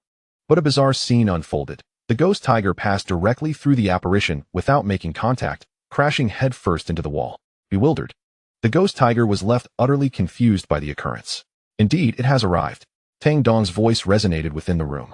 Having been in deep meditation, he had unknowingly concluded his practice and opened his eyes, focusing on the semi-transparent figure before him. A high-level wolf-class spirit.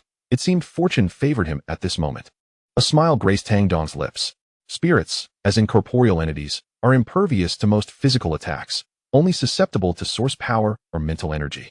The spirit before him was a high-level wolf-class entity, a formidable force on the very first day of the apocalypse. Chapter 17. The second contract monster in the realm of corporeal beings. Spirit monsters are nearly insurmountable for ordinary individuals. Even a fully armed battalion would find it easy prey. No matter how advanced modern weaponry might be, even missile bombardments, none could harm a spirit lacking a tangible form.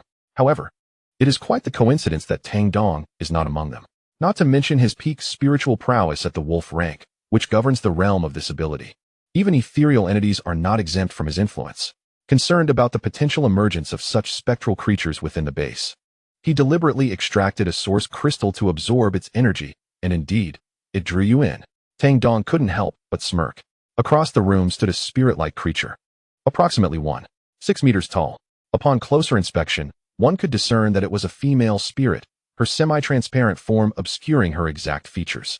Dressed in a white Lolita gown, the pristine fabric was marred with blood, and the enormous long blade she wielded starkly contrasted her slender physique, creating a striking visual impact. The spirit's icy gaze fixed upon Tang Dong, her eyes radiating only malice and a chilling glint. In the next moment, she surged toward him, the distance between them shrinking to mere meters. With the spirit's swiftness, she was before him in an instant. At that moment, Tang Dong activated his dominion ability. An eerie light emanated from his eyes, accompanied by a surge of formidable mental power that crashed into the spirit. The spirit let out a pained cry as her form was sent reeling backward. Encountering me is your misfortune. Just what I need is a spectral summon. And you shall suffice. Tang Dong's eyes glimmered with intent. With his dominion ability unleashed, his mental force relentlessly assailed the spirit's psyche. Yet, as a spectral entity, mental fortitude was her forte. Even though Tang Dong's mental prowess surpassed hers by a small margin, subduing her in a short time proved impossible. Thus, they became embroiled in a fierce struggle, the spirit trembling as she exerted all her strength to resist Tang Dong's invasion, while he launched a fervent assault. Although this battle, rooted in the realm of the mind, remained unseen, its peril was no less than that of a physical confrontation. This clash endured for a full 10 minutes. At last, after prolonged exposure to Tang Dong's relentless onslaught, the spirit began to weaken, her tightly shut mental gate gradually creaking open. Boom.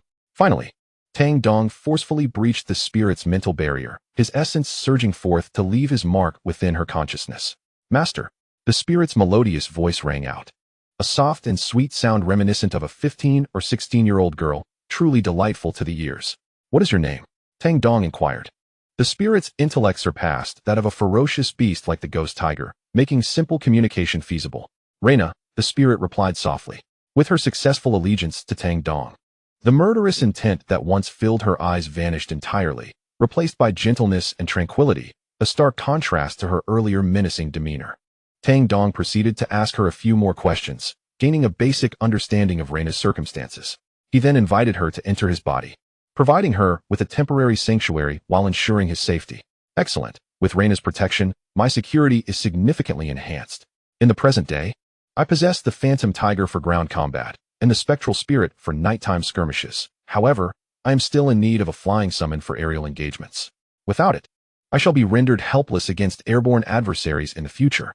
With my peak-level spiritual power at the wolf tier, I am capable of contracting another superior flying creature of the same rank. I shall pay close attention to this matter tomorrow.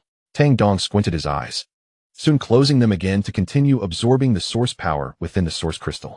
Time flew by, and before he knew it, the next day had arrived. On the morrow, Tang Dong rose early and spent 2 hours meticulously sketching the monsters and their intricate details from his past life into a compendium of creatures. He then proceeded to print 20 copies to distribute to everyone once they awoke.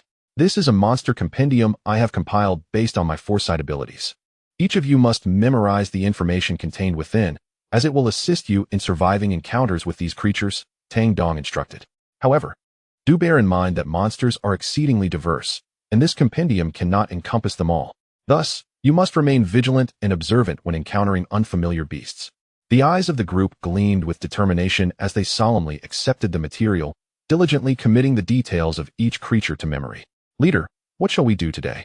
Zhao Jie inquired, capturing the attention of all present. The group turned their gazes toward Tang Dong. He approached the map in the conference room and stated, the nearest military base to Yunjiang is 53 kilometers away. This base houses a substantial stockpile of weapons and ammunition, as well as helicopters and military trucks. Our objective today is to reach this military base and transport the weapons back.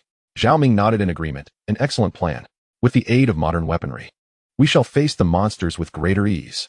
Then let us act promptly. Zhao Ming, you shall oversee the base. If any survivors arrive, temporarily accommodate them outside, and we shall decide their fate upon my return, Tang Dong commanded. Having established their course of action, the group set forth. Tang Dong did not bring the entire combat team, but only took Zhao Jie and Lu Dong with him, leaving the remaining two to safeguard the base. The trio quickly donned their gear, and Tang Dong brought along the Phantom Tiger as they boarded the helicopter. The thundering sound of the massive propeller echoed as the helicopter took off, aiming for the small military base 53 kilometers away. As the helicopter soared through the skies, Tang Dong elevated its flight altitude to evade attacks from ground monsters, halting only upon reaching a height of 1,000 meters. For the helicopter, 53 kilometers was not a great distance. Within less than half an hour, the military base came into view. Tang Dong circled once to assess the situation on the ground. "Leader, it seems there are no survivors in the base," one individual exclaimed. "These monsters are terrifying. They have even breached a military stronghold. How could they accomplish such a feat?" Zhao Jie opened the monster compendium, his tone somber. "It is likely a specter-type creature. Some of these entities can manifest during the day, and even fully armed soldiers stand no chance against them." Chapter 18. The search for the military base. Tang Dong nodded in agreement. He had already seen the corpses lying on the ground within the base. He took out his binoculars for a closer inspection. Indeed, the bodies of all the soldiers showed no visible wounds, yet they had met a bizarre demise. Jie was correct. These were indeed spectral anomalies. Vengeful spirits, ethereal beings, cursed ghosts. Any of these could be responsible. We must remain vigilant. That specter may still be wandering within the base. Tang Dong's voice was grave. A chill ran down Zhao Jie's spine, and Lu Dong could not help but ask, "Boss, do we have any means to combat such a creature?" Tang Dong chuckled. "Last night, a spirit conveniently presented itself, and I have already contracted it as my second summon." "Wonderful." The eyes of the others lit up, their prior apprehensions vanishing without a trace. "We're beginning our descent," Tang Dong announced, and the helicopter began its steady approach. Landing smoothly on the helipad within the base, the three men disembarked, embarking on their exploration. This base was not extensive, yet it housed a military truck, which would facilitate the transport of weapons and ammunition. "Stay close to me. Be wary of ambushes from the creatures," Tang Dong cautioned. The trio ventured deeper into the base, discovering numerous soldier corpses along the way, each face frozen in terror, as if they had glimpsed something truly fearsome before their demise. Upon entering the building, Tang Dong immediately summoned Reina. The semi-transparent Reina instantly captured the attention of the other two, who couldn't help but express their astonishment. Once she appeared, Reina began to vigilantly survey her surroundings. "Reina, if you spot any signs of the monster, alert me immediately," Tang Dong instructed. "Yes, master," Reina replied softly, nodding. Despite her seemingly frail stature and gentle voice, the massive blade in her hand was undeniably imposing, packing a significant visual impact. As the group searched through the base for the location of the storeroom, Zhao Jie called out, "Is there anyone alive? We are a search team from the Yunjiang survivor base. If anyone is here, please come forward." His voice echoed through the stillness. Yet, the base remained eerily silent, devoid of any response. "It seems everyone has perished," Zhao Jie said, his tone tinged with sorrow. Tang Dong's expression remained unchanged. He had witnessed such scenes far too often. A powerful monster could decimate an entire area. This was tragically commonplace, to the point of becoming routine. However, at that moment, Reina suddenly stirred. "Master, I sense the presence of a kindred spirit," she alerted.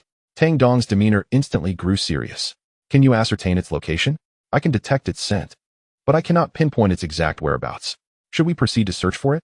Reina's gaze shifted toward Tang Dong. Tang Dong pondered for a moment. "We must pursue it. A formidable beast roams within the base. Whether for vengeance or precaution, it cannot be spared. Lead us to it." "Very well." Reina nodded and began to track the concealed creature by scent, while Tang Dong and the others trailed her at a distance. They traversed the entirety of the building, ultimately arriving at the innermost sanctum of the base, where the beast's presence grew increasingly palpable, indicating that they were now perilously close. "Jie Dong, you two shall remain here. Gui who will safeguard you," Tang Dong instructed. The two understood their inability to assist and nodded in resignation. Tang Dong pressed on, finally entering the canteen within the base, where he beheld the beast at last. Before him stood an enigmatic ethereal creature, towering at 3 meters. Its visage obscured by a mask. While its legs bore a conventional form, its arms transformed into formidable blades. A pinnacle of the wolf tier. Tang Dong's expression darkened, his heart wavering slightly. Alas, it seemed fortune had not favored him, for he had encountered a creature of such formidable prowess. However, retreating at this juncture was futile. The dual-bladed monster had already discerned the presence of Tang Dong and Reina, its crimson gaze fixated upon them, brimming with avarice and bloodlust. A low growl emanated from the creature, a formidable pressure radiating outward. Such power, Reina would surely be no match for it. Only through our combined strength do we stand a chance. Tang Dong thought gravely. This blade-wielding monster, upon its initial manifestation, had likely not reached the pinnacle of the wolf tier, yet it had slaughtered the entirety of the military base's personnel and consumed their souls, thus achieving a formidable breakthrough. Reina, you shall take the offensive. I will focus on restraining it. Tang Dong commanded without hesitation. As the beast roared, it charged forward, its massive form exuding an overwhelming sense of dread, as if capable of crushing all in its path. Receiving her orders, Reina dashed forth. Her petite stature of merely 1.60 meters, starkly contrasting with the beast's colossal frame, prompting concerns that the slender Reina might be cleaved in two by a single strike. As Reina launched her assault, Tang Dong too initiated his strategy. Rather than an outright attack, his efforts were aimed at distraction and containment. Dominate. A strange luminescence emanated from Tang Dong's eyes, instantly enveloping the blade-wielding creature, as a surge of formidable mental energy cascaded forth, assailing the creature's psyche. In reality, the beast's advance momentarily faltered, as if the play button had been pressed in slow motion. Indeed, this was Tang Dong's strategy, to utilize his dominion to penetrate the enemy's mental realm, thereby restraining the blade-wielding creature's capabilities. With each assault he launched, the creature would be unable to unleash its full strength against Reina. One master, one servant, one engaged in the realm of the mind, the other in the physical world, both simultaneously struck. Boom, boom, boom. Tang Dong launched a frenzied assault, his formidable mental power crashing against the psychic realm of the blade monster time and again. Both combatants stood at the pinnacle of the wolf rank, neither able to gain the upper hand, creating a scene of perfect equilibrium. However, in the realm of reality, Reina also initiated her attack. She raised her immense long sword and struck fiercely at the blade monster's form, which immediately countered with its own weapon. The blades clashed, producing a sound reminiscent of metal striking metal. Roar. The blade monster, continually harassed by Tang Dong's relentless onslaught, exhibited an intensity of anger. It sought to circumvent Reina and confront Tang Dong, the orchestrator of its torment, yet each attempt was thwarted by Reina's steadfast defense. With most of its energy occupied, the blade monster's prowess waned, gradually revealing its vulnerability under Reina's sustained onslaught. Chapter 19. Fierce battle. The blade monster's visage became increasingly grotesque, perhaps sensing its decline in fortune. It descended into a state of frenzy. Roar. A menacing growl erupted from its maw, reverberating throughout the expansive chamber. With its colossal blades, it swung repeatedly, aiming to cleave Reina in two. The petite figure of Reina engaged in a relentless duel, wielding her massive sword against the blade monster's savage attacks. Yet, under the pressure of its fury, she began to feel the strain. She started to evade the blade monster's wild strikes, the combat escalating in intensity as they exchanged dozens of blows in mere moments. As Reina found herself at a disadvantage against the blade monster's relentless onslaught, Tang Dong observed the scene with growing concern. Faced with the pinnacle of the wolf rank, even their combined efforts fell slightly short. It seemed that desperate measures were required. Gritting his teeth, a glimmer of determination flashed in his eyes. He unleashed the full extent of his mental power, the wolf-tier energy surging forth and momentarily halting the blade monster in its tracks. Seizing the opportunity, Reina brought her sharp, long sword down with ferocity, striking the blade monster's body. Roar. A pained howl escaped the creature as a gruesome wound appeared upon it. Although no blood was shed, the injury was unmistakable. The blade monster recoiled, retreating from Reina, and then began to exhibit peculiar behavior. It raised its head and let out a deafening roar, as if summoning something. Witnessing this, Tang Dong's expression shifted dramatically. Could there be other spirits within this military base? He was taken aback by the revelation. Just as these thoughts crossed his mind, a spectral figure emerged into his line of sight. This entity bore a notable resemblance to the blade monster, the only difference being that while the blade monster wielded massive blades, this spirit possessed claws. Master, another spirit has appeared. Please be cautious, Reina's gentle voice rang out. She immediately abandoned her assault on the blade monster, returning to Tang Dong's side, positioning herself protectively in front of him. Her gaze was fixed intently on the two nearby spirits. Su Qing's heart sank. He had never anticipated that this military base harbored such perilous threats. A superior wolf-tier entity, one at the pinnacle of wolf-tier, presenting an unprecedented crisis. What to do? Should he have Reina remain here to detain these two malevolent spirits while he makes his escape? Thoughts raced through Tang Dong's mind. Reina, his contracted summon, was meant for battle. In the face of danger, she ought to stand her ground. He felt no moral qualms about this course of action. As he pondered, the two malevolent spirits began their assault. Reina, intercept that blade-wielding creature. A glint of determination flashed in Su Qing's eyes as he resolved to take a chance. Perhaps these two spirits might yield source crystals. He wished to test his luck. Upon receiving Tang Dong's command, Reina charged toward the blade creature, while the clawed monster advanced menacingly toward Tang Dong. I shall vanquish you first. A fierce glimmer filled Tang Dong's gaze. Boom. An overwhelming mental force erupted as Tang Dong activated his abilities, instantly penetrating the clawed monster's mental realm. The once ferocious creature halted abruptly, and a battle of wills commenced between man and beast within the confines of the spiritual world. Reina, hold out for 10 minutes, Tang Dong urged. Meanwhile, Reina had engaged with the blade creature. However, being merely a superior wolf tier, she stood no chance against her formidable opponent. After only a few exchanges, she found herself at a distinct disadvantage, her situation perilously precarious. This is dire. At this rate, Reina wouldn't last 10 minutes. Tang Dong's expression darkened. Suddenly, an idea struck him. He submerged part of his consciousness into his sea of awareness, where he beheld the mysterious black token floating serenely. After its last activation, he sensed that the token possessed latent powers yet to be discovered, but he had been too occupied to explore them thoroughly. Now, he needed to awaken its hidden abilities. If he could reverse the tide of battle, it would be splendid. If not, he would have to abandon Reina and prioritize his own survival. Tang Dong delved into the depths of the black token, keenly attuning to its mysteries, particularly the activated runes adorning its surface, which became his focal point.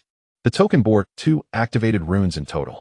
The first rune granted him the ability to share a portion of the summon's powers post-contract. But what of the second rune's capacity? He pressed on in exploration, fully aware of the imminent danger. In the tangible world, a piercing scream echoed as Reina was hurled away, her pristine Lolita dress marred with wounds. Her already pale face now appeared ghostly, devoid of any color. Master, I can barely hold on. Please, you must escape, Reina implored, her gaze fixed upon Tang Dong. Suddenly, with a terrifying aura descending, the blade creature loomed before Reina. Its immense blades resembled the scythes of death, exuding a chilling menace. The blade descended with a fierce swiftness, as if in mere moments. Reina's body would be cleaved in two. Just at the brink of disaster, an unexpected turn of events occurred. Suddenly, a unique force surged forth and entered Reina's being. In an instant, she felt her strength escalate dramatically, and in the blink of an eye, she forcefully broke through to the pinnacle of the wolf stage. Clang! The sound reminiscent of metal colliding echoed through the air as Reina abruptly raised the blade in her hand, blocking the dual daggers of the blade monster. This power! Reina was taken aback, only to hear Tang Dong's boisterous laughter from behind her. Ha ha ha, it worked! His face radiated ecstasy, his eyes glimmering with excitement. Reina, slay it! Heeding Tang Dong's command, Reina felt the surge of power coursing through her body, instantly filled with confidence. The battle between the two ethereal beings resumed, but this time, Reina held the upper hand. Her slender frame swung the long blade with relentless precision, each strike cascading towards the blade monster. Both combatants had reached the pinnacle of the wolf stage, yet Reina quickly gained the advantage. Upon closer inspection, it became clear that her mastery of swordsmanship was far superior. The enormous blade danced in her hands with grace and discipline. Chapter 20. A bounty of riches. Although their strengths were closely matched, Reina's skills had ascended to new heights. In the midst of the clash, a noticeable disparity emerged, and this time, it was the blade monster that found itself at a disadvantage. Roar! As it sensed impending defeat, the blade monster let out a desperate cry towards the nearby clawed beast. However, the clawed beast remained frozen in place, as Tang Dong unleashed his dominion, launching a fierce assault on the mental realm of the clawed creature. Without external assistance, the blade monster's defeat was inevitable, and its fighting stance began to falter. Swish! The massive blade slashed down, leaving a deep gash on the blade monster's form, severing one of its blades right off. A glimmer of determination flashed in Reina's eyes as she seized the moment, relentlessly pursuing her foe with the colossal sword. Roar! The anguished cries of the blade monster echoed as it retreated under Reina's relentless assault, cornered into a dire situation. With a powerful leap, Reina soared into the air, the massive blade descending from above to strike the blade monster with a resounding blow. Thud! This strike cleaved the blade monster in two. Its colossal body split asunder amidst its tormented wails, vanishing entirely. Meanwhile, the source energy surged forth, coalescing in the air to form a light blue crystal, roughly the size of a grape. Reina swiftly grasped the source crystal and turned back to assist Tang Dong. With a decisive swing, she severed the defenseless blade monster. And alongside its anguished cries, the clawed beast also swiftly disappeared. "Ah, master, another source crystal has emerged," Reina exclaimed, her tone laced with astonishment as she hurried forward to retrieve the second crystal. Tang Dong opened his eyes, and Reina promptly offered him the two source crystals. He was utterly astonished. It seems today is indeed a day of extraordinary fortune. As the conversation unfolded, Reina's once formidable aura swiftly diminished, returning her to the upper echelon of the wolf rank in mere moments. Bewildered, Reina struggled to comprehend the sudden decline in her prowess. "It is my ability," Tang Dong elucidated. "Just now, I bestowed upon you a power known as enhancement, which temporarily elevated your combat capabilities." A broad smile adorned his face. Despite the perilous nature of the battle, the rewards were substantial, with the exploration of the black token being the most significant. The emergence of this second ability had undoubtedly augmented his strength considerably. Enhancement, derived from the enigmatic black token, consumed Tang Dong's mental energy, transforming it into enhancement runes that specifically amplified the combat power of a summoned beast, capable of elevating it by a minor realm. Tang Dong toyed with a source crystal in his hand before handing one to Reina. "Reina, you fought valiantly today. This is your reward," he said with a gentle smile, affectionately ruffling Reina's golden locks. Reina's eyes sparkled with excitement as she unhesitatingly consumed the source crystal, which then transformed into a glimmering light and entered Tang Dong's body, initiating the digestion of its power. He handed Reina the source crystal from the upper wolf rank. Although Reina was his summoned beast, bound by the constraints of his abilities, her unwavering loyalty remained intact regardless of his commands. However, enhancing Reina's strength would ultimately bolster his own overall prowess, and a smile graced Tang Dong's face.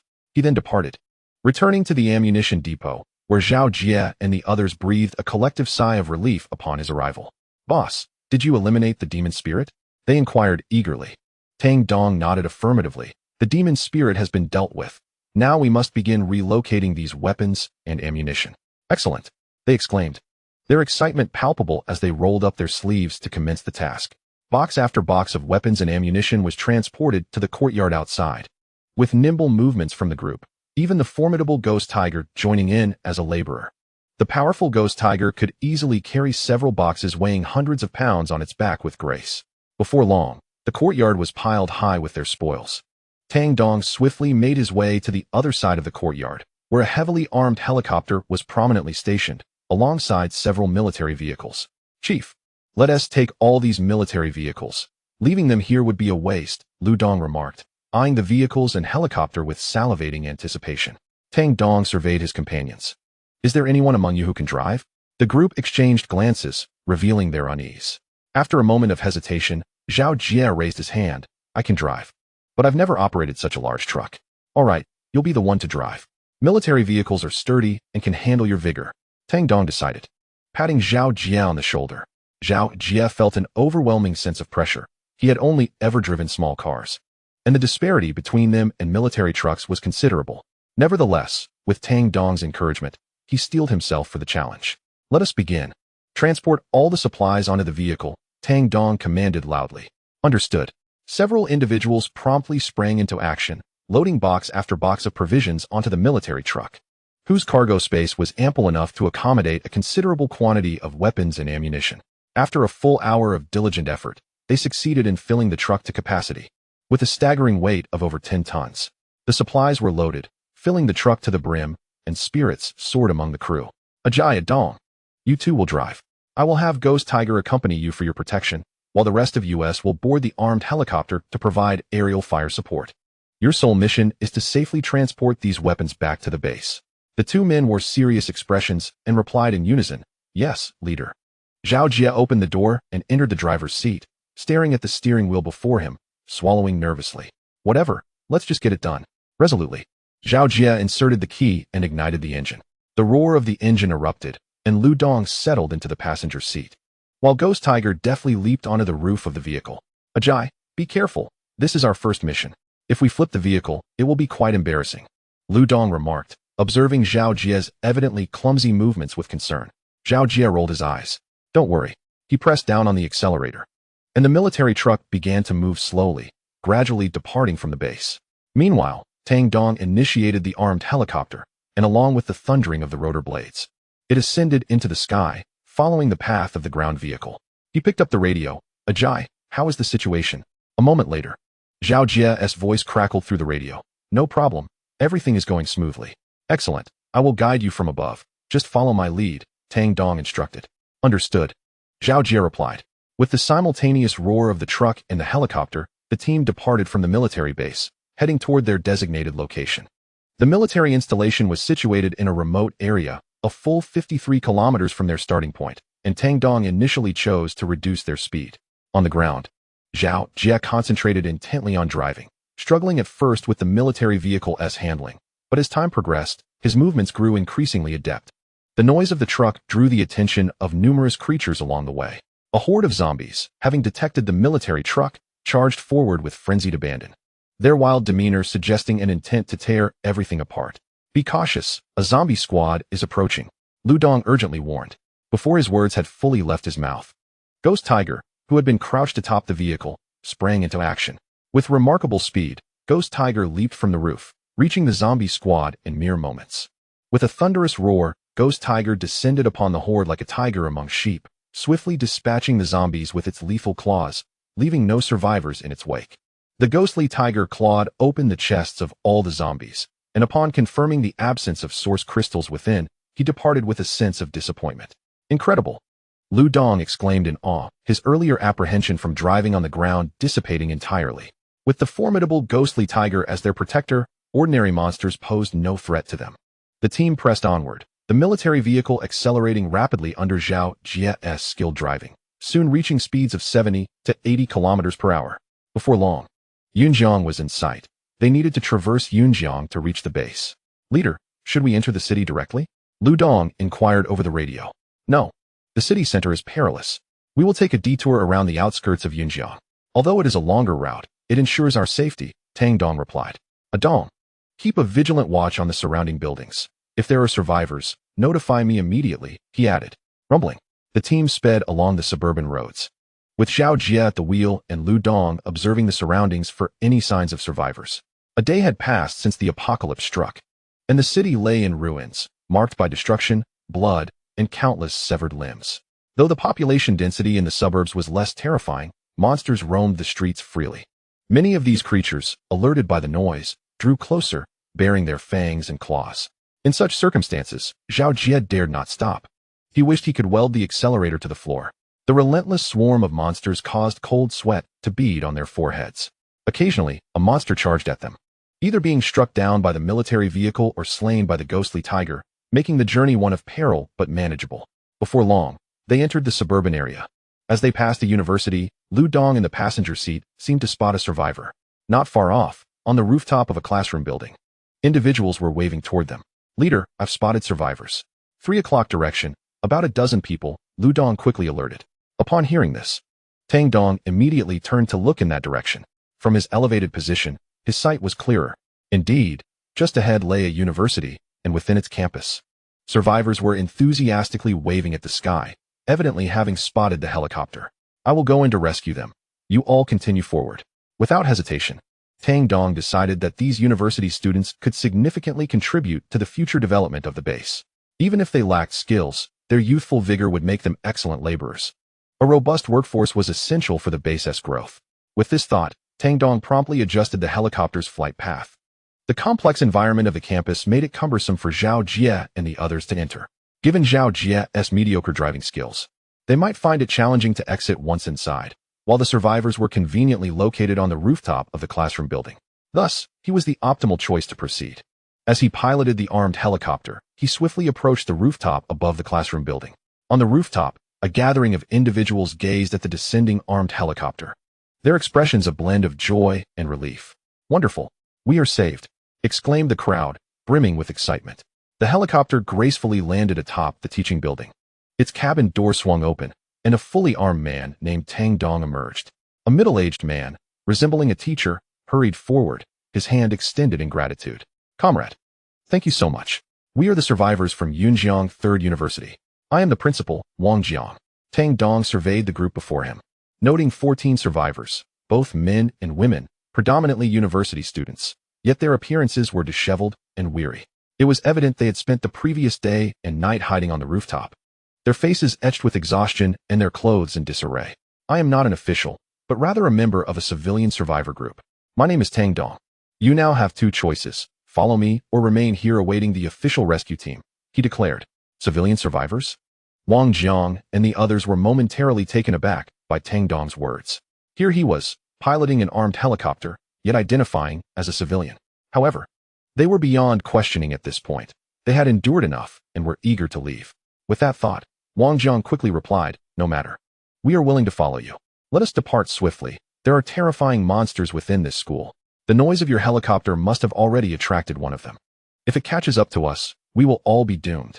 As if summoned by his words, a powerful presence approached. Tang Dong instinctively dashed to the edge of the wall and peered down.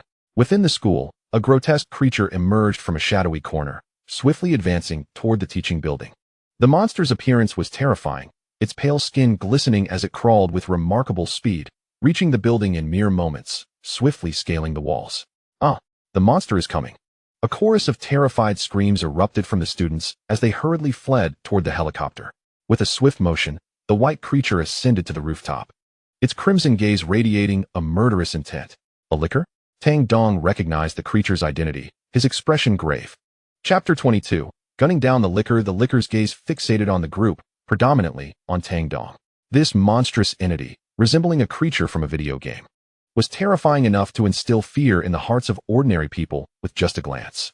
Tang Dong immediately sensed the formidable strength of this liquor, realizing it had attained the rank of an upper-tier wolf. "Be cautious," Tang Dong warned the others present, drawing a loaded weapon from his back. The dark muzzle aimed at the liquor just a few meters away. As the liquor made its appearance, a nearby female university student could no longer contain her screams, huddling together with her companions, their faces etched with panic and dread. However, this very scream immediately caught the attention of the liquor. Its cold, unfeeling eyes turned towards them, and in the next moment, it lunged forward with unhesitating ferocity, its target glaringly fixed upon the group. "Run! Take cover on the helicopter!" Tang Dong shouted urgently, simultaneously pulling the trigger. Bang! With the crack of the gunshot, the bullet shot forth, traversing the distance of several meters to confront the liquor. Yet, in a split second, the liquor twisted its body with remarkable agility, narrowly evading the bullet's trajectory. With a fearsome roar, the liquor accelerated even further, its speed astonishing Tang Dong. Nevertheless, he displayed not a trace of anxiety on his face, instead pulling the trigger once more. After a second shot, he successfully diverted the liquor's attention. Meanwhile, Yun Jiang and the others were in utter disarray, a swarm of frantic bodies rushing towards the helicopter's location. The liquor barreled towards them, its focus now solely on Tang Dong. "Come on." A glimmer of determination sparkled in Tang Dong's eyes as he pulled the trigger for the third time, retreating with every shot. Bang, bang, bang.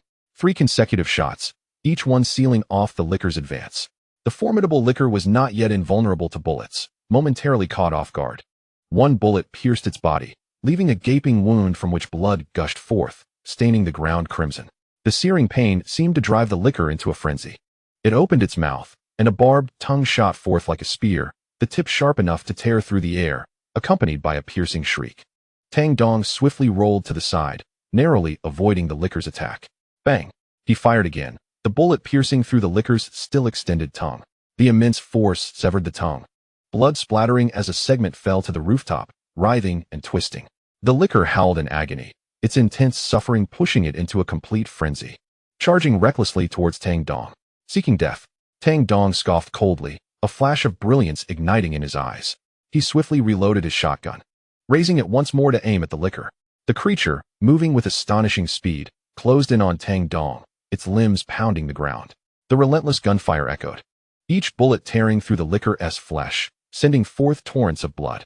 The creature shrieked in torment, staggering back, finally realizing that the man wielding the peculiar firearm was not to be trifled with. In a sudden burst of desperation, it leapt from the rooftop and vanished from sight. Excellent. That monster has been driven away.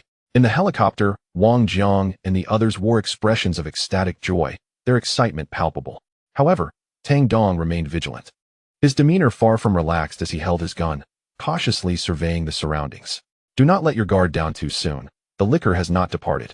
It merely clings to the walls surrounding the teaching building, Tang Dong stated solemnly. In his previous life, he had encountered the liquor and understood the nature of this creature. Once the liquor had selected its target, it would not abandon its pursuit until it succeeded. Although he had struck the liquor several times, none of his shots were fatal. It was evident that killing the beast was not feasible. As if summoned by his words, the liquor suddenly erupted from the direction of the helicopter. A collective gasp escaped the students, their faces drained of color as the liquor's focus zeroed in on Wang Jiang, the principal. In a moment of sheer panic, Wang Jiang seized a female student beside him, thrusting her forward as a shield against the impending attack.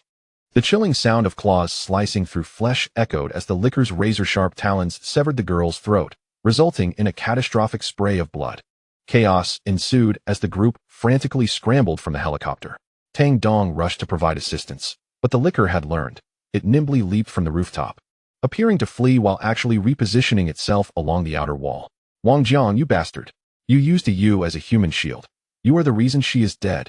A male student cried out in anguish, seizing Wang Jiang by the collar. The eyes of the others turned to Wang Jiang, their fury palpable as they recalled his actions. Had he not pulled the girl into harm's way, she would have survived. Wang Jiang's face flickered with panic. What are you saying? She fell by accident. I did not use her as a shield. His desperate denial only fueled the students' anger, their gazes burning with rage. At that moment, the liquor reappeared, and coincidentally, its target was once again Wang Jiang. His face turned ashen as he instinctively reached for another person to serve as a shield, but in light of recent events, everyone had distanced themselves from him, leaving him without a human barrier. He could only watch helplessly as the liquor closed in.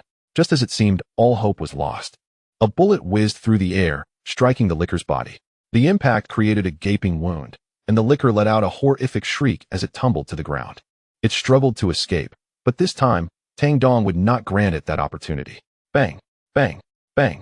3 consecutive shots rang out, each finding its mark. And crimson blossoms erupted across the liquor's form, eliciting a cacophony of anguished cries from the creature.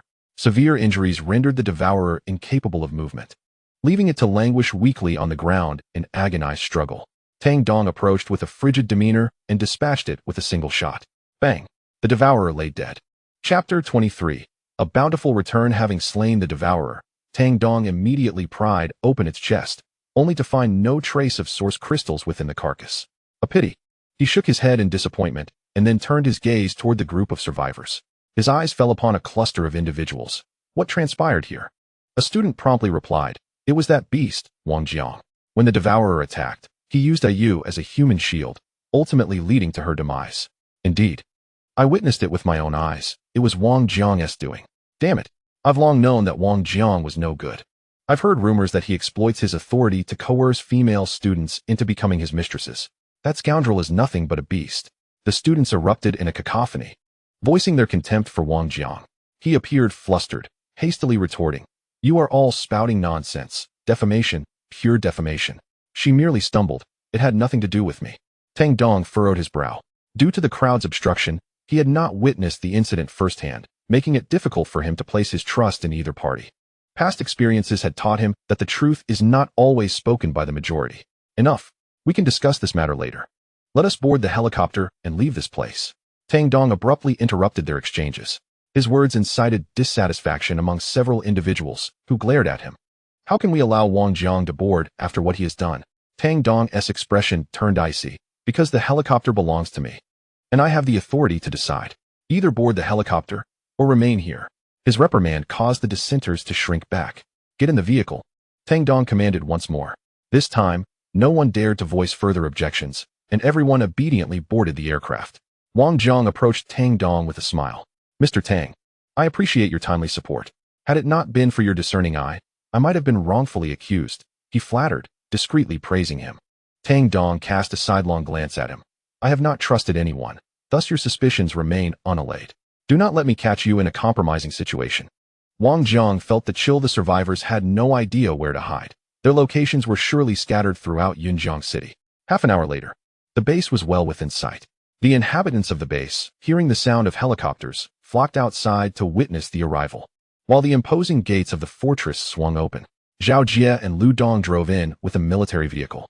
"Ha ha, we are back," Lu Dong exclaimed with uncontainable excitement as he stepped out of the vehicle.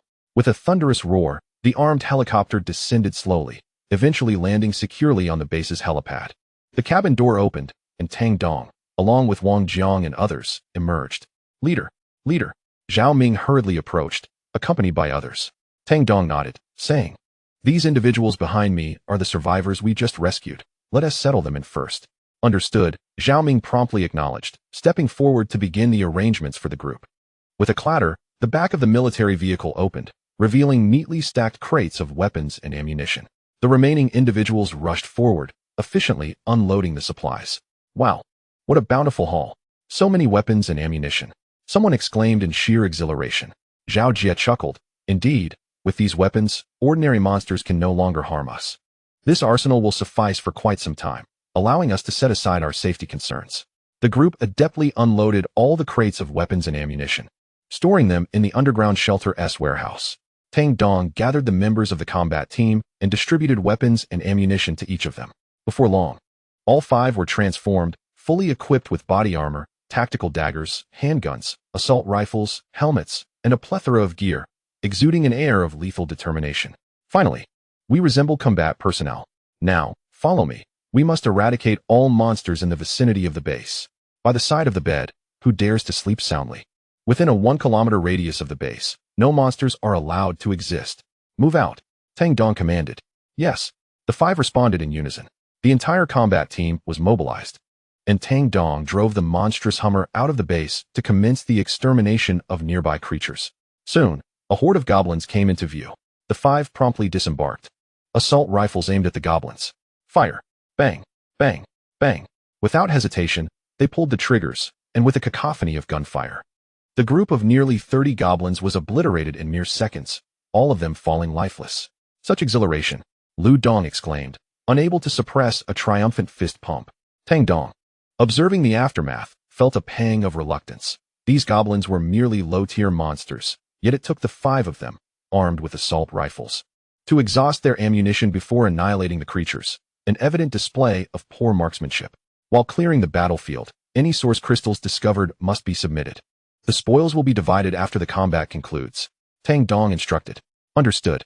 5 individuals rushed forward to the lifeless bodies of the goblins, suppressing their revulsion as they used tactical daggers to pry open the chests of these creatures, in search of the elusive source crystals. Soon, they had examined all the goblins, yet not a single source crystal was found. The drop rate for these crystals seemed exceedingly rare. Out of nearly 30 goblins, not even one crystal had appeared. One person couldn't help but voice their frustration. Tang Dong maintained a composed demeanor. Such low-level monsters were inherently unlikely to yield source crystals. Only upon reaching the tiger tier could one reliably expect a steady production of these coveted crystals. Chapter 24. Uninvited guests for the next several hours. The group combed the area surrounding the base, eliminating monsters with the overwhelming firepower of modern weaponry. Ordinary monsters posed no challenge to them, and in just a few hours, over 500 creatures had perished at their hands. Tang Dong, resembling a watchful instructor, observed their performance intently. The initial fear and tension that gripped them gradually transformed into adaptability, ultimately shattering their dread of monsters. By the end of this cleansing operation, the 5 had undergone a complete metamorphosis, embodying the mindset of competent warriors. Unbeknownst to them, nightfall was approaching as the sun sank lower in the western sky, heralding the dusk. Tang Dong glanced toward the horizon. The fiery orb was steadily descending, and night would soon envelop the land. Today's cleansing operation concludes here. We should return, Tang Dong announced. Lu Dong, still brimming with enthusiasm, interjected, "Leader, shall we not clear out a few more? These monsters are far too weak. Even in the night's shadows, we could easily dispatch them." The others nodded in agreement. Tang Dong shot them a sidelong glance, admonishing, "Do not compare day with night.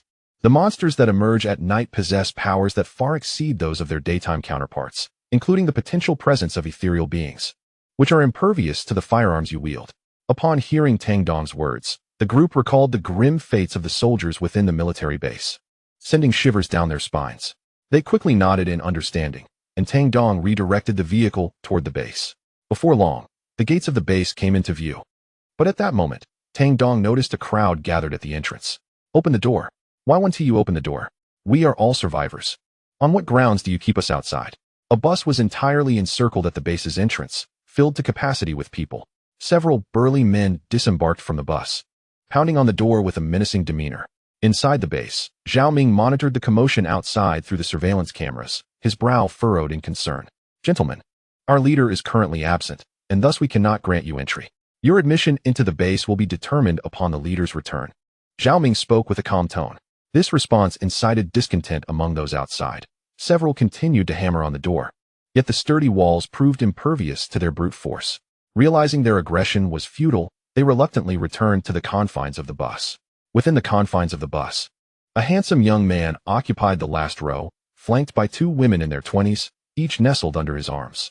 Meanwhile, the other survivors sought refuge elsewhere. Daunted by the audacious demeanor of the attractive youth, none daring to voice their objections. Meng Laoda, the people in this base refused to open the door. They claim they will make a decision only after their leader returns. A burly man approached, a broad grin plastered across his face. Leader? Meng Zimo furrowed his brow, a flicker of doubt crossing his eyes as he turned to another individual beside him. Lao Lu, what exactly is happening in this base? If Tang Dong were present, he would undoubtedly recognize this man, referred to as Lao Lu by Meng Zimo, as Lu Ba Pai. With a sycophantic smile, Lu Ba Pai replied, Meng Laoda? Trust my words. This base was constructed by my incompetent nephew. That rascal previously stole my house to mortgage it, and unexpectedly struck it rich with 10 billion. He used that fortune to establish this base, and I know he has hoarded a substantial amount of supplies within. The quantity is immense. Enough to sustain us for at least a year, and the underground structure of the base is lavishly built, impenetrable to ordinary monsters. Oh, this revelation astonished those present. While Meng Zimo wore a skeptical expression, why did your nephew build such a base? Typically, someone who comes into 10 billion would indulge, wouldn't they? Who knows? That boy is a lunatic. He came to me from the countryside, and I've been taking care of him, but he turned out to be an ungrateful wretch. Not only stealing my house, but also giving me a thorough beating. This base is the result of my house being exchanged, and I will need your assistance in this matter, Meng Xiao, Lu Ba Pai said, displaying a demeanor of grievance. Meng Zimo couldn't help but chuckle. Patting Lu Ba Pai on the shoulder, rest assured, I will ensure you receive justice in this matter. Now, let us proceed inside. The door was indeed robust. But could it withstand my resolve? A broad smile adorned Meng Zimo's face. Lu Ba Pai immediately cheered, and a group of them exited the bus. Inside the base, Zhao Ming observed this scene through surveillance cameras, his expression turning grave. I am Meng Zimo, the leader of this survivor team. And I have important matters to discuss with your leader, Meng Zimo proclaimed, arms crossed, exuding an air of arrogance. Zhao Ming frowned and reiterated the earlier statement. Upon hearing this, Meng Zimo let out a cold laugh, while Lu Ba Pai stepped forward, venting his anger at the base. Tang Dong, you ungrateful wretch. Open the door at once. Do you not recognize who I am? You scoundrel, you sold my house to build this base, which rightfully belongs to me. Open the door now, or we shall not be polite. Inside the base, witnessing Lu Ba Pai and the other's aggressive stance, Li Wei instinctively recoiled. Uncle Zhao? What should we do now? The leader has yet to return. We cannot make any decisions. Zhao Ming's expression remained calm. Do not worry, this group lacks formidable weapons. We, however, possess firearms. Should they act recklessly, we shall eliminate them without hesitation. As he uttered these words, a chilling glimmer shone in Zhao Ming's eyes. Li Wei could not help but gasp, but they are human. And what of it? Zhao Ming retorted. In this apocalyptic world, can you truly assure me that they are virtuous? Li Wei found herself at a loss for words. Though youthful, she was not naive or foolish. She possessed a keen understanding of humanity's darker nature. Meanwhile, outside, Meng Zimo and his companions grew increasingly impatient. Humph, if you refuse to open the door. Do not blame me for being rude, Meng Zimo sneered. At his words, Lu Ba Pai and the others hastily dispersed. In an instant, flames erupted from Meng Zimo, the intense heat causing the surrounding air to shimmer. Chapter 25. Thread. A massive ball of fire, approximately the size of a basketball, coalesced in Meng Zimo's hands.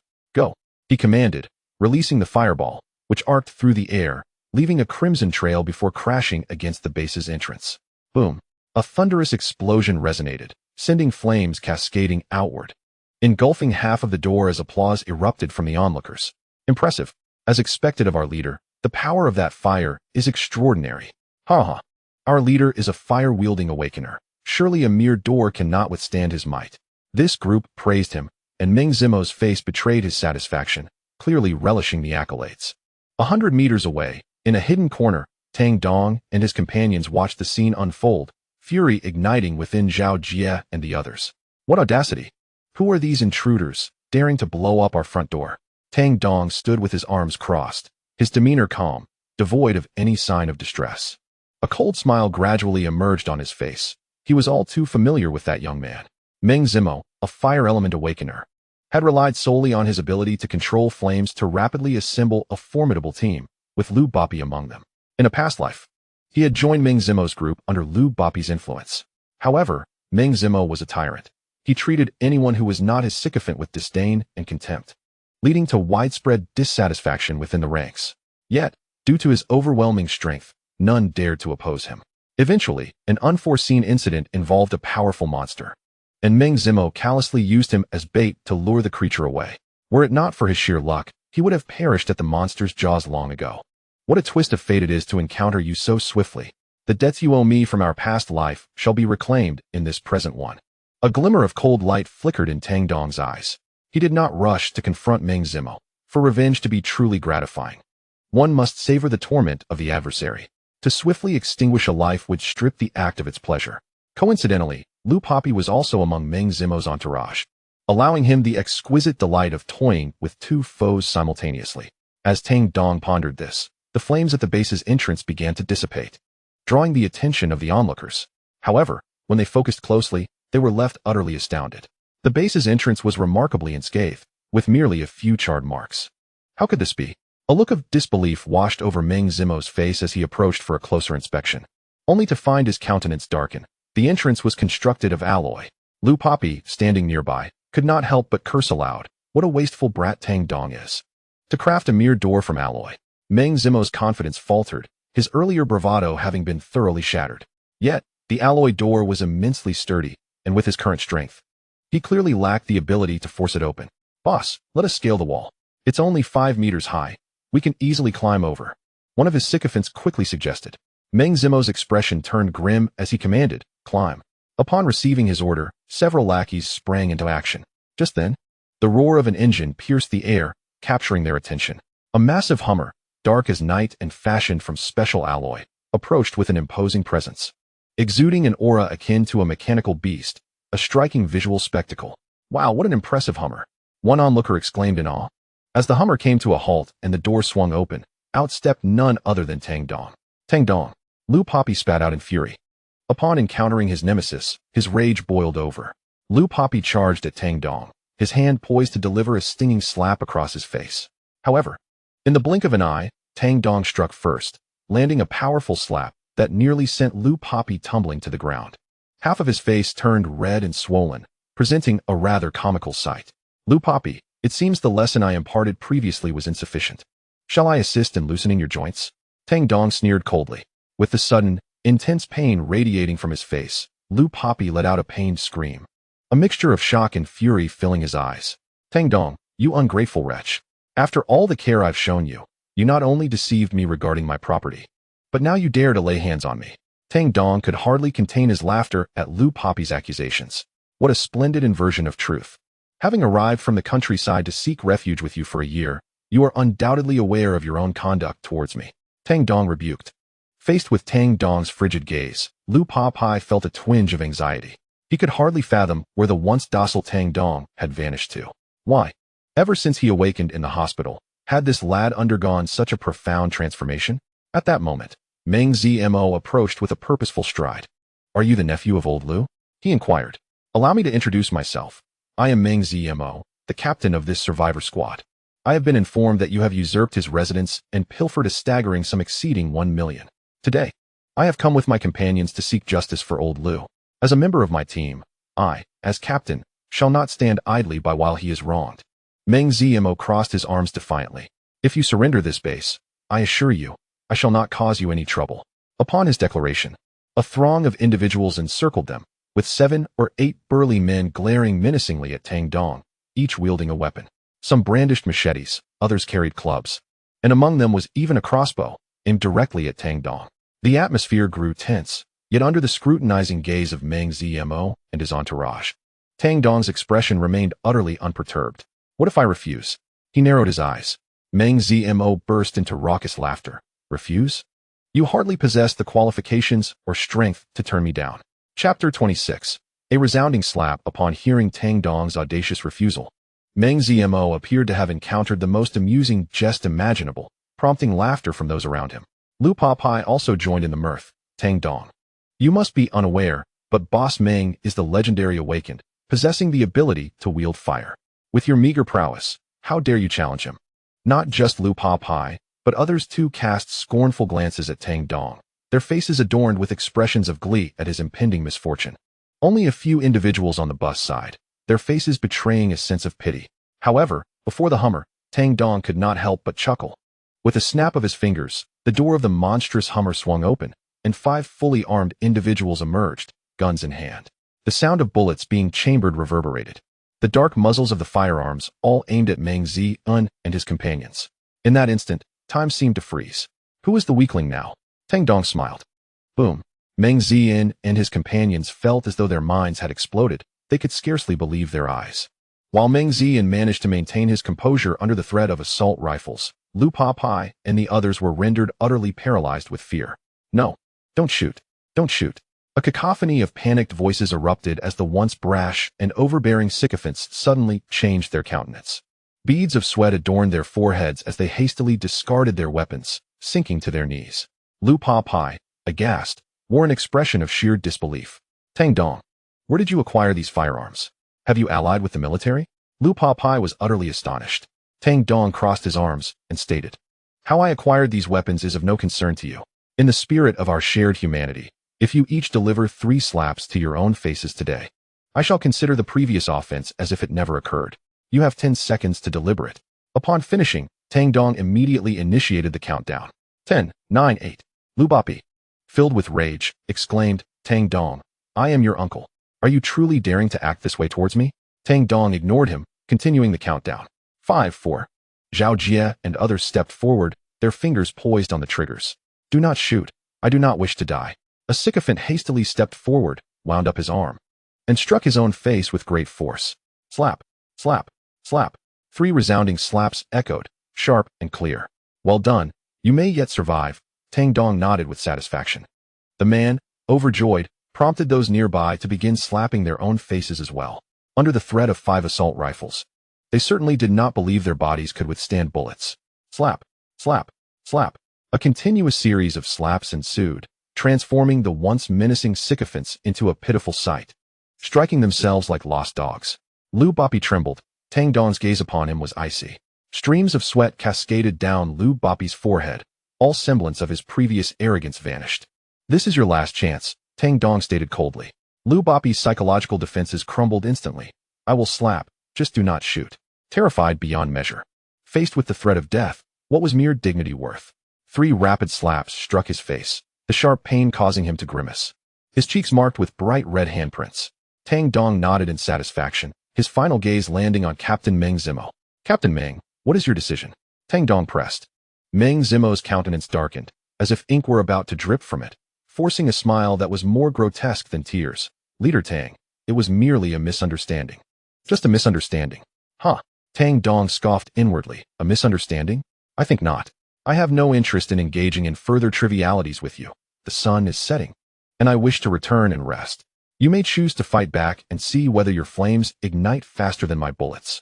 With that, Tang Dong drew his pistol from his waist and aimed it at Meng Zimo. As Meng Zimo gazed at the gun barrel before him, he felt an unprecedented humiliation. Tang Dong, do not go too far, he growled, his expression twisted with fury. Go too far? Did you consider your own excess when you attempted to storm my base and threaten me with force? Tang Dong's eyes glinted with coldness. You refuse to slap yourself? Then allow me to assist you. Meng Zimo's eyes widened in shock. Before he could react, Tang Dong had already raised his hand. Slap.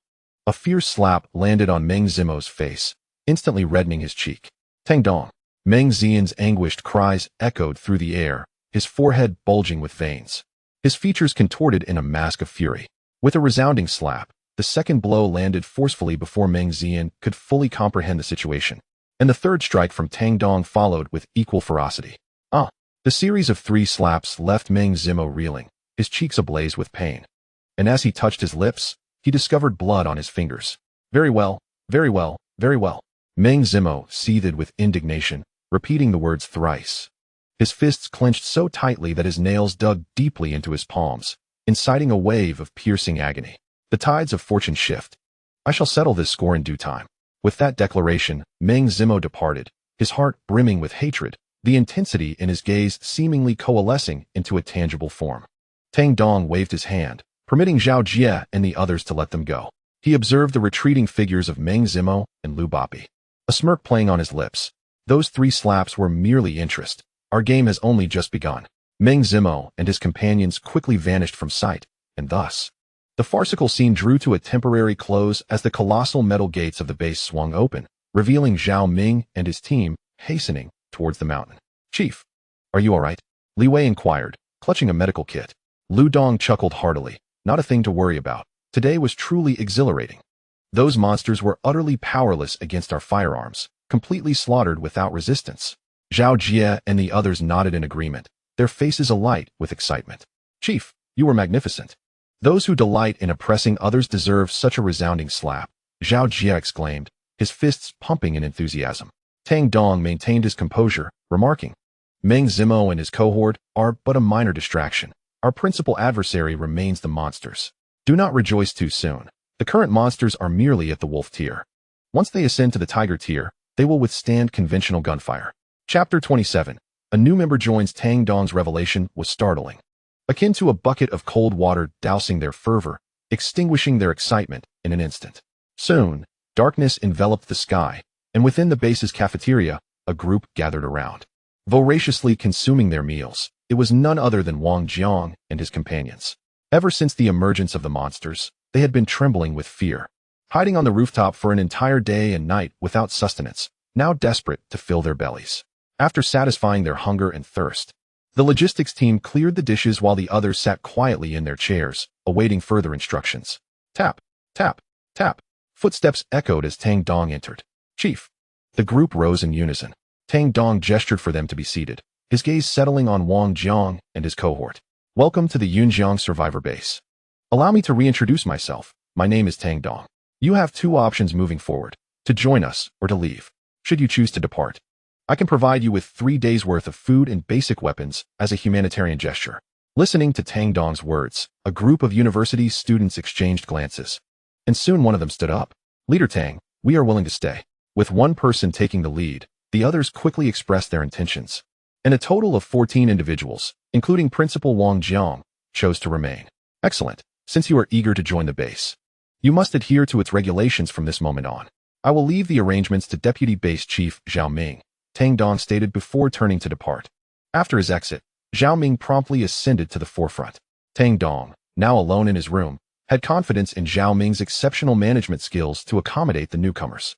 Upon returning to the underground shelter, Tang Dong laid out the day's harvest, 3 source crystals, meticulously arranged on the table. The yield of source crystals from wolf-tier monsters was exceedingly low. Apart from the pinnacle-level spirit in the military base, he had slain over 200 monsters that afternoon. Yet only 7 source crystals had been acquired. Tang Dong couldn't help but shake his head. Beside him, the ghostly tiger looked longingly at Tang Dong, and even Reina, who resided within him, emerged, gazing at him with her large eyes. You do not need to enhance your strength just yet. That can wait, Tang Dong resolutely declined. At this early stage of the apocalypse, he was the one in dire need of strength. Currently, at the pinnacle of wolf tier, he required a swift breakthrough to tiger tier to face the impending dangers. Grasping the source crystals in his hand, he began to absorb the source energy within. The chilling energy flowed from the crystals, entering his body under his guidance, cascading to his brow and into his consciousness, nurturing his soul. Under the nourishment of the source energy, his soul gradually grew at a slow pace. Meanwhile, in another location, a group of individuals gathered within a lodging house. Approximately 20 people crowded into the dimly lit hall, surrounded by darkness, the night eerily silent, as if a pin dropping could be distinctly heard. Among the 20, most were concealed in corners, with Meng Zimo and his sycophants occupying the center of the hall. At this moment, Meng Zimo's expression was decidedly grim. He had never endured such humiliation in his life, and his heart brimmed with hatred for Tang Dong. He turned his gaze to Lu Papi, seizing him by the collar. Old Lu, have you been truthful with me? Is your nephew not an extraordinary person? If he is ordinary, how could he possess so many firearms? Moreover, his subordinates appear to be even stronger than I am. Lu Papi, with a sorrowful countenance, replied, Boss Meng, I swear I am innocent. I have no idea what has transpired with that boy. Ever since he woke up from heat stroke in the hospital, he has undergone a tremendous change. As for where his firearms came from, I am uncertain. Perhaps he purchased them with money. Slap. Meng Zimo's anger surged, and he struck Lu Poppy across the face. Alas! Every word of truth that escapes your lips has brought me such misery, Meng Zimo exclaimed, a tempest of fury raging within him. Lu Poppy, feeling utterly wronged, dared not retort. He had initially believed that by bringing the awakened one, Meng Zimo, along, he could exact a measure of revenge upon Tang Dong. Little did he anticipate that within mere days, Tang Dong would amass a formidable force, replete with firearms, an utter betrayal of expectation. Gritting his teeth, he declared, Boss Meng, we must avenge this grievance. Despite Tang Dong's possession of weaponry, Meng Zimo was an awakened one. Could he truly be intimidated by a mere Tang Dong? Meng Zimo cast a cold glance at him. Do I need your reminders? The humiliation I endured today at the hands of Tang Dong shall be repaid 100-fold. As he contemplated ways to bring down Tang Dong, he realized that to seek vengeance, one must first contend with the firearms in Tang Dong's arsenal. Though powerful, he was no match for such modern weaponry at present. Suddenly, a sycophant nearby suggested an idea. Boss Meng, perhaps we could infiltrate Tang Dong's base and steal some firearms and ammunition. If we can level the playing field, Tang Dong will no longer hold the advantage. He must venture out eventually. We could also lure some formidable monsters to assist us in our revenge. The sycophant chuckled. Meng Zimo nodded in agreement. Indeed, that is a viable plan. We shall remain here for the time being. Old Lu, from now on, you are to monitor Tang Dong and his crew around the clock. Record any movements they make without fail. Lu Poppy immediately acquiesced. No problem, leave it to me. The following day dawned bright and clear, with the sun gradually ascending the eastern horizon, its radiant light dispelling the darkness that blanketed the earth. It was the third day of the apocalypse, and the once vibrant Yunjiang had fallen eerily silent. The bustling streets were now devoid of life, inhabited only by the occasional monstrous creature. The towering edifices, once a testament to human ingenuity, had transformed into lairs for these beasts, shrouded in mystery. In this perilous city, survival for ordinary folk had become an exceedingly arduous endeavor. Within the base, individuals stirred from slumber, each engaging in their designated tasks. Some prepared breakfast, others tidied the living quarters, while a few meticulously cataloged supplies and devised plans. Meanwhile, others congregated in the training grounds to hone their marksmanship. Chapter 28. Exploration. After a night of rest, Tang Dong emerged from the underground shelter, intent on capturing flying monsters to enhance his offensive capabilities. With aerial creatures at his disposal, he could adeptly manage reconnaissance and assaults, and in dire situations, escape from perilous encounters. Truly a versatile asset. Leader. The members of the base greeted Tang Dong with smiles. He returned their gestures with a nod and, after a simple breakfast, made his way to the central square of the base. Leader, are we to venture out to hunt monsters today? Lu Dong approached with determination. Of course, but I shall not accompany you. Today, you will patrol the vicinity of the base with the ghost tiger while eliminating monsters. I need to venture out to capture flying creatures. Ajay, join me, Tang Dong declared. Zhao Jie swiftly ran over, while Lu Dong and his companions appeared somewhat anxious without Tang Dong's presence. Dong, you will lead today. If you encounter formidable monsters, retreat immediately. Remember, do not be reckless. Tang Dong cautioned earnestly. Understood, Lu Dong replied, his expression serious. Once settled, Tang Dong promptly prepared the tools for capturing flying monsters. After ensuring everything was ready, he boarded the armed helicopter. With a thunderous roar, the propellers began to spin, generating a powerful gust of wind. Tang Dong left the ghost tiger at the base, and the helicopter ascended slowly, soon vanishing from sight. Several hundred meters away, Lu Poppy and his team observed this scene through a pair of binoculars, watching the direction in which Tang Dong departed. This kid possesses an armed helicopter. Lu Poppy was filled with a mix of astonishment and anger, jealousy swirling within him, while Tang Dong enjoyed the comforts of a well-equipped base. They could only hide in a humble lodging, an undeniable disparity in their circumstances. Quickly, inform Boss Meng that Tang Dong has taken his crew outside. In the sky, an armed helicopter soared hundreds of meters above, its roaring propellers capturing the attention of numerous monsters below. Many of them looked up, but faced with the high-flying aircraft, they could only seethe impotently. In the co-pilot's seat, Zhao Jie scanned the skies for flying monsters through the binoculars. Suddenly, his expression changed dramatically, as if he had spotted something shocking. Boss, at 3 o'clock, I've spotted a terrifying monster. Zhao Jie's voice trembled slightly. Tang Dong immediately took the binoculars from him and followed Zhao Jia's indicated direction. In the distance, a towering tree came into view. This colossal tree stood an imposing height of nearly 150 meters, its massive trunk black and situated in a city square. Its thick roots burrowed deep into the earth, and the trunk's diameter exceeded 20 meters. While a mere tree might not be astonishing, this black giant bore a gruesome sight. Human corpses hung upside down, ensnared by its branches, suspended in midair. A cursory glance revealed 200 or 300 bodies dangling. An utterly horrifying spectacle that left one awestruck. No wonder Zhao Jia was so shocked. A man-eating ancient tree. Tang Dong's face grew grave as he uttered the name of this monstrosity. Chief, this creature is utterly terrifying. It has slain so many. Zhao Jia's face reflected a mix of fury and fear. Tang Dong adjusted the helicopter's course, swiftly approaching the man-eating ancient tree, which soon loomed before both him and Zhao Jia. Upon closer inspection, the colossal black carnivorous tree evokes a profound sense of awe. Its overall appearance bears a striking resemblance to that of a willow, with only a sparse scattering of leaves adorning its branches. Tendril-like limbs cascade downwards, each one suspended with a human figure. These individuals remain alive, yet their condition is scarcely distinguishable from death. This carnivorous tree, a botanical monstrosity, thrives upon the earth while preying upon humans and other creatures. It ensnares its victims in its branches, hoisting them aloft. Subsequently, the branches incessantly drain the life from the prey, rendering them mere husks of their former selves. In its juvenile stage, the carnivorous tree stands approximately 200 meters tall. Upon reaching maturity, it can ascend to nearly 500 meters, attaining a formidable strength that places it at the pinnacle of the ghost tier. Impervious even to conventional missile bombardments. Tang Dong's voice was somber. Hiss. Zhao Jia could not help but gasp in disbelief, his gaze transfixed upon the carnivorous tree, filled with astonishment. Such a creature is indeed terrifying. Tang Dong nodded gravely, his demeanor serious. The threat posed by this carnivorous tree is substantial. Located less than 3 kilometers from our base. Should it mature, it would endanger our stronghold. Furthermore, in our future endeavors to reclaim Yunjiang, this creature must be eradicated. As he spoke, his mind raced with strategies to confront this behemoth. Even in its juvenile state, the carnivorous tree is not something ordinary individuals can contend with. Fortunately, it has yet to reach adulthood. Tang Dong estimated its current power to be around the peak of the tiger tier. Incendiary bombs.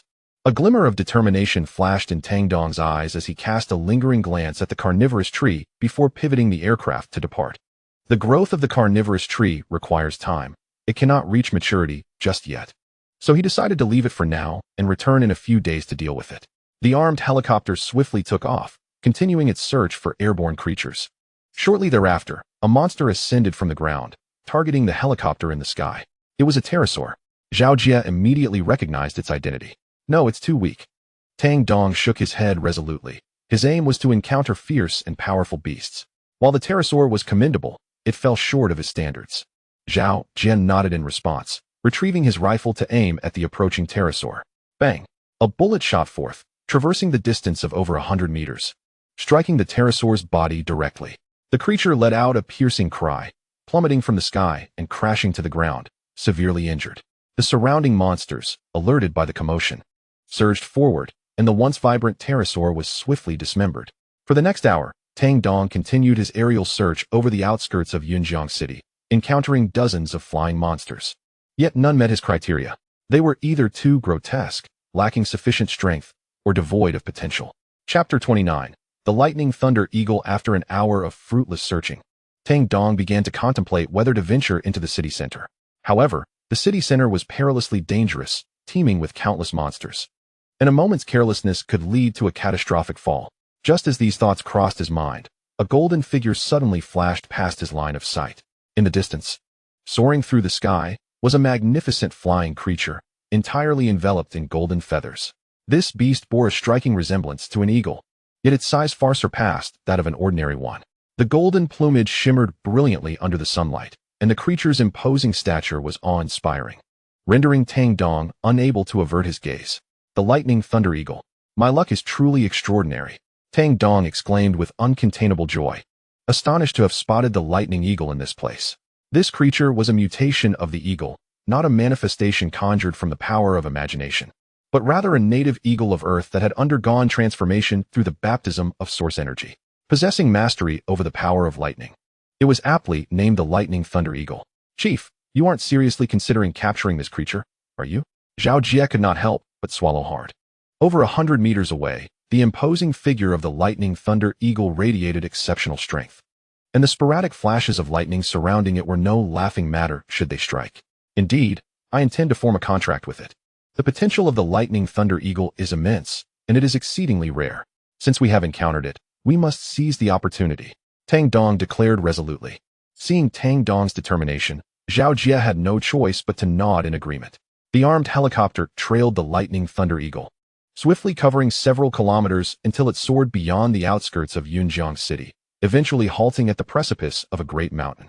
With a thunderous roar, the helicopter descended, buffeted by powerful air currents, and finally landed on a flat expanse at the mountain's base. The two men leaped from the helicopter, weapons in hand. Tang Dong carried a device resembling a rocket launcher on his shoulder, while Zhao Jie wielded an assault rifle. Let us proceed, Tang Dong declared without hesitation. The pair promptly began their ascent up the mountain. Fortunately, the mountain was not overly tall, and they soon caught sight of the Lightning Thunder Eagle's nest. The nest was perched atop the mountain's summit, yet the path was treacherous, making the climb a formidable challenge. After more than half an hour of arduous effort, they finally reached the peak, mere meters away from the nest of the Lightning Thunder Eagle. Ajia, you stay here. When the Lightning Thunder Eagle appears, immediately fire to pierce its wings. Once it takes to the skies, it will be exceedingly difficult for us to contend with it.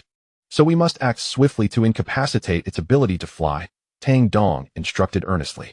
Zhao Jie took a deep breath, his palms growing clammy with anxiety, sweat trickling down his forehead. No problem, Chief. Leave it to me. My marksmanship has improved, and such a large target is sure to be hit. Zhao Jie responded with resolute confidence. Tang Dong nodded, and the two continued their advance. At that moment, the Lightning Thunder Eagle's keen senses detected their presence. With a piercing shriek, it soared through the skies, its massive wings spanning an impressive 5 meters. Zhao Jie fixed his gaze upon the formidable creature before him and pulled the trigger. Bang! The bullet whizzed forth, striking the Lightning Thunder Eagle's wing and piercing it, leaving behind a gaping wound. Bang! Bang! Bang!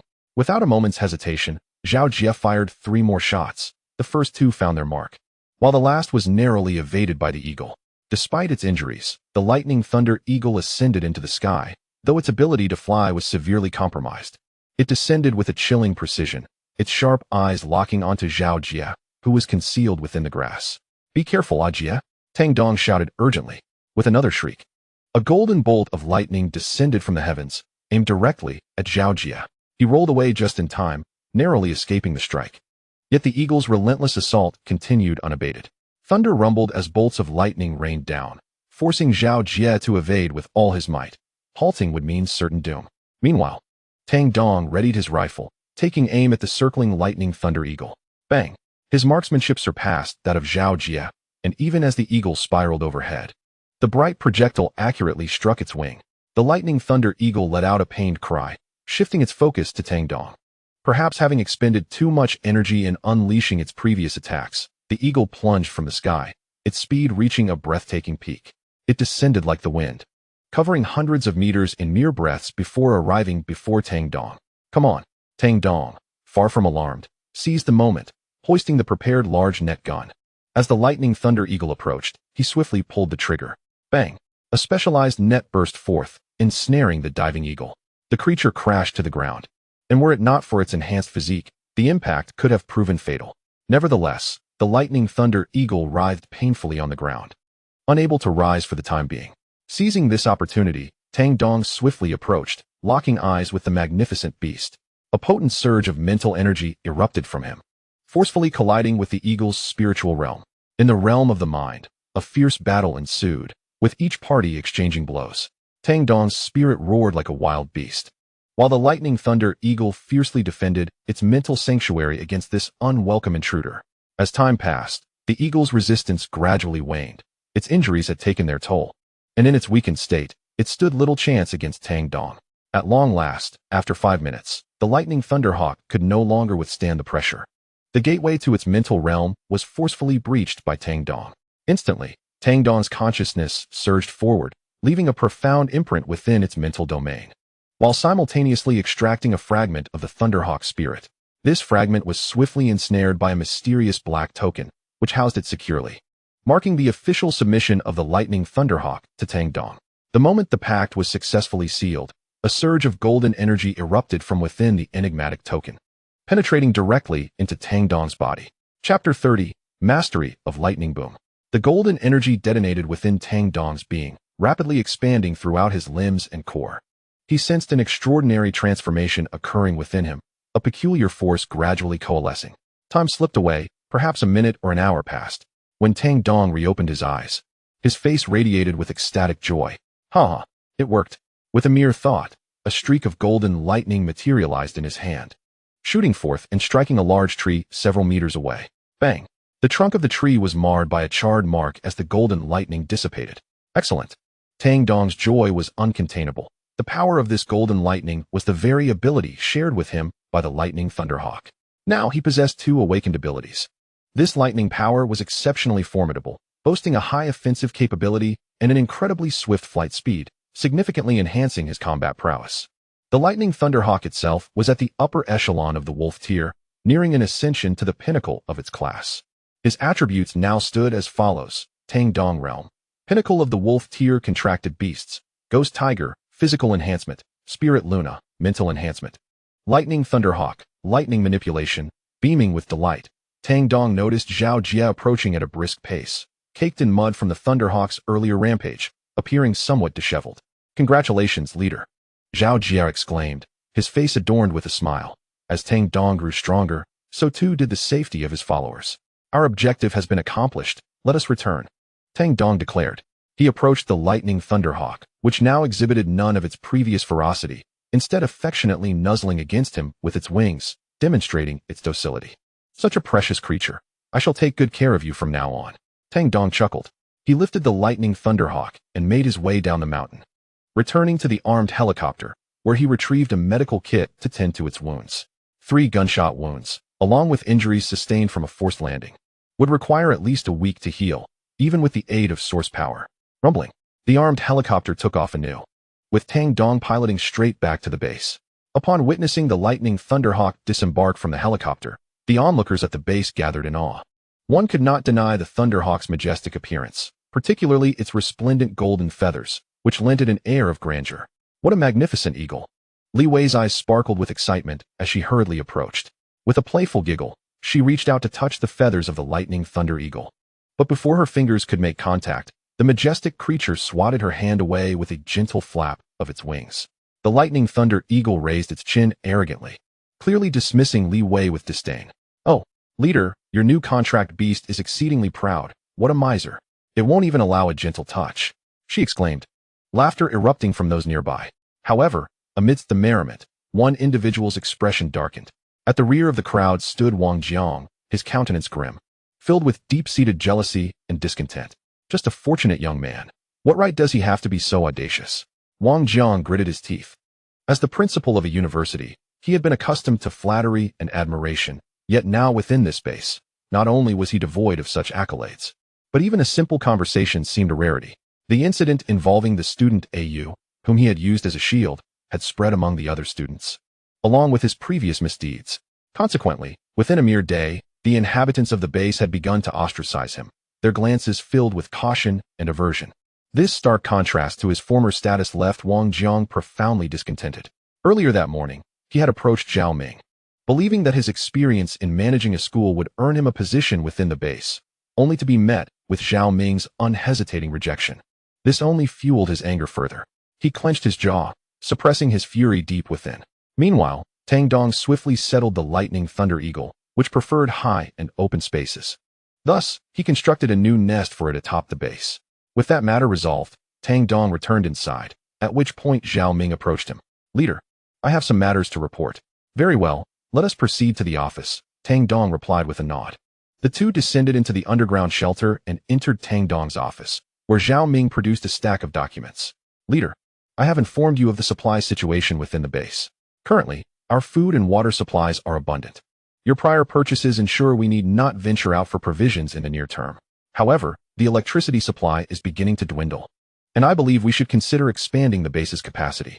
At present, there are 32 individuals here, and our daily energy consumption is significant. Without sufficient power generation, certain operations may become inconvenient, Zhao Ming explained. Tang Dong glanced over the documents, nodding in agreement. Although the shelter was equipped with a generator, it was evidently insufficient to meet the demands of over 30 people. It appears we will require additional power generation equipment, Tang Dong mused, narrowing his eyes. Zhao Ming nodded slightly. Indeed, and we will need a large-scale generator. We should establish a thermal power station to ensure stable electricity supply within the base. Moreover, we must seek out talented individuals. Otherwise, the construction of the thermal power plant will remain unfeasible.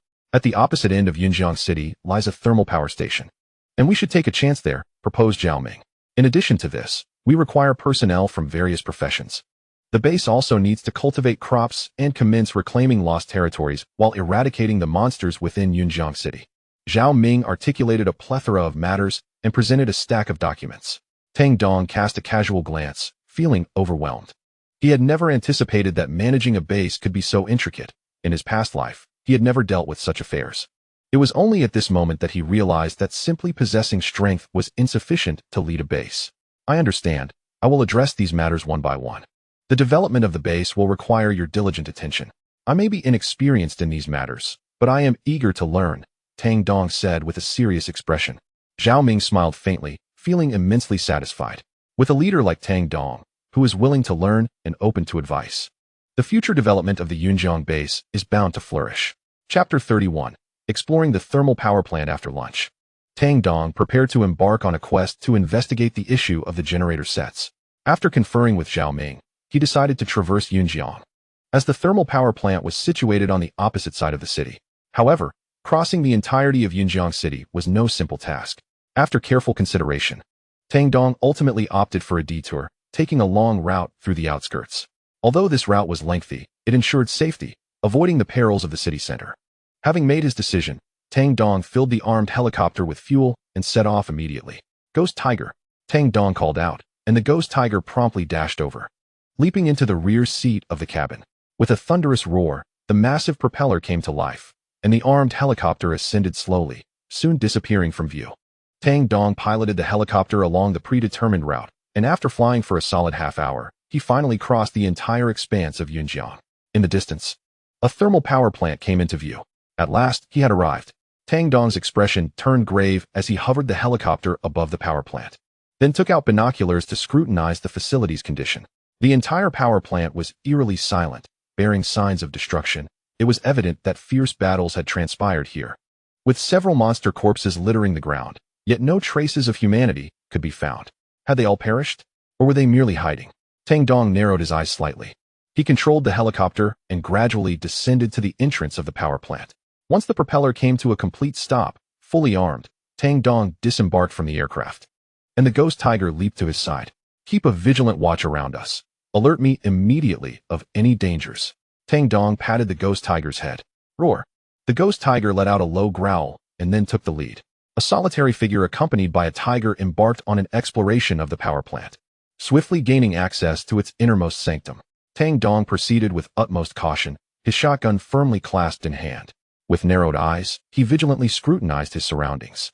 As he ventured further, he passed by the lifeless corpse of a monstrous creature, prompting him to crouch down for a closer inspection. Upon this examination, a grave realization washed over his countenance. This creature had not succumbed to human violence. Rather, it had fallen prey to the claws of an even more formidable beast. The evidence etched upon the carcass revealed the truth. Distinct marks of talons and the gnawing of sharp teeth were apparent, with portions of its body having been devoured, showcasing a brutality beyond human capacity. Tang Dong was acutely aware that monsters could indeed turn upon one another. Yet he found himself astonished by the presence of such terrifying creatures within this power facility. A sense of dread enveloped him. The inhabitants of the plant were likely in dire peril. With a heavy heart, he pressed on, gripping his shotgun with renewed resolve. At that moment, the tiger at the forefront emitted a low growl, its gaze sharply directed toward the 3 o'clock position. In the next instant, Tang Dong felt a rush of wind sweep past him. Reacting instinctively, he lunged forward without a moment's hesitation. A sharp, black spike pierced the space he had just vacated, and had he hesitated for even a heartbeat, he would have been impaled by the sudden onslaught. Cursing under his breath, Tang Dong's back was slick with cold sweat as he turned to face the source of the attack. There, perched upon a distant structure, lay a grotesque creature shrouded in darkness. Its massive form loomed at an imposing height of 2 meters, with a length exceeding 5 meters. The creature bore vicious fangs and razor-sharp claws, and a tail nearly 3 meters long, tipped with a deadly triangular spearhead that glinted ominously in the sunlight. Its crimson gaze, filled with a savage hunger, locked onto Tang Dong from afar. A formidable presence, the creature had reached the pinnacle of the wolf tier, mere steps away from ascending to the tiger tier, or perhaps even half a step from it. With a thunderous roar, the black beast lunged forward, traversing the ground in mere heartbeats, the distance of several dozen meters evaporating beneath its swift strides, accompanied by a palpable stench of blood. The tiger, undeterred, let out a fierce roar and positioned itself defiantly before Tang Dong. Without hesitation, Tang Dong aimed his shotgun at the black monstrosity and pulled the trigger. Yet the bullet soared wide, missing its mark. The creature exhibited remarkable agility, instinctively evading the lethal threat as soon as Tang Dong had taken aim. The sound of gunfire echoed in the air. Tang Dong pulled the trigger 3 times in quick succession, yet all 3 bullets evaded their target. The creature at the pinnacle of the wolf stage possessed extraordinary capabilities. Its speed was not inherently faster than that of the bullets, but rather, Tang Dong's aim could not keep pace with its agile movements. This creature's agility was proving to be a significant disadvantage for him in such an open area. I must find a way to restrict its speed, he thought in a flash. Without a moment's hesitation, he retreated, occasionally turning to fire at the approaching black monster. Forcing it back, the 7 bullets were quickly expended, prompting Tang Dong to swiftly reload. The cunning creature seized the opportunity presented by his reloading, and its long, slender tail shot forth in an instant. The air was rent with a piercing sound, as the sharp tail resembled a spear hurled towards him.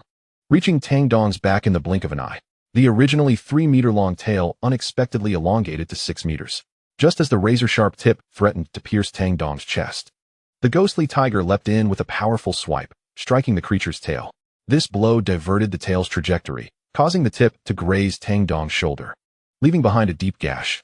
The searing pain hardened Tang Dong's expression as he reloaded his shotgun and turned to fire. Bang! The gun discharged once more. Perhaps due to the tail not retracting quickly enough, the black monster's evasion was notably sluggish this time. The pellets from the shotgun struck its body, producing a dull thud. Chapter 32. Survivor. The black creature's exterior, encased in a dark shell, was pierced by the bullets, but the residual force was insufficient to breach its body, failing to even injure its internal organs as they were trapped by its powerful muscles. Tang Dong's expression revealed no surprise at this turn of events. The strength of a creature at the pinnacle of the wolf stage was formidable. A single bullet or 2 would not suffice to deliver a fatal blow unless aimed at the head. Roar! The ghostly tiger had already lunged at the black monster, engaging it in fierce combat. Enhance! Tang Dong uttered a low command, activating his ability. The source energy within him was instantaneously consumed, transforming into a remarkable force that surged into the ghostly tiger. Roar!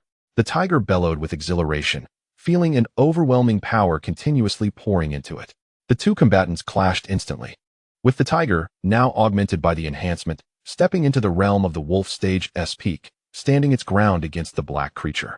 The monster and the tiger exchanged blows in a flurry of attacks within a brief span. Ah, indeed, this is the proper way for a summoner to engage in battle. Tang Dong laughed heartily. He realized how foolish he had been. There was no need to flee. Instead, he could have simply empowered the ghostly tiger and let it confront the creature while he supported from the sidelines. Even if this black monster was formidable, it was no match for their partnership. A smile graced Tang Dong's face, yet at that moment, the hairs on the back of his neck stood on end, as if an overwhelming sense of danger had suddenly enveloped him. This is bad. Tang Dong rolled swiftly, and upon focusing his gaze, he was taken aback. There was indeed another one. Not far behind, a second black beast had emerged, now glaring hungrily at him. No good, I cannot face it alone. Guehu. We must retreat. Tang Dong promptly issued the command to Guehu, and the pair made their swift escape. Bang, bang, bang. He fired several shots, forcing both black monsters to retreat before dashing away with great urgency. The black creatures moved with astonishing speed. How could Tang Dong's 2 legs outrun therefore? He could feel the relentless pursuit closing in.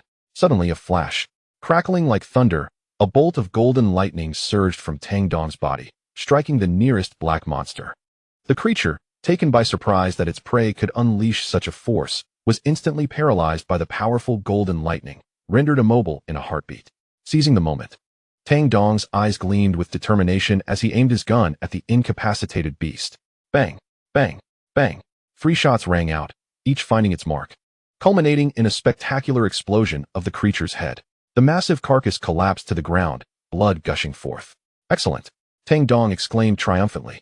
Yet, just then, a deep, ominous growl echoed, causing his smile to falter.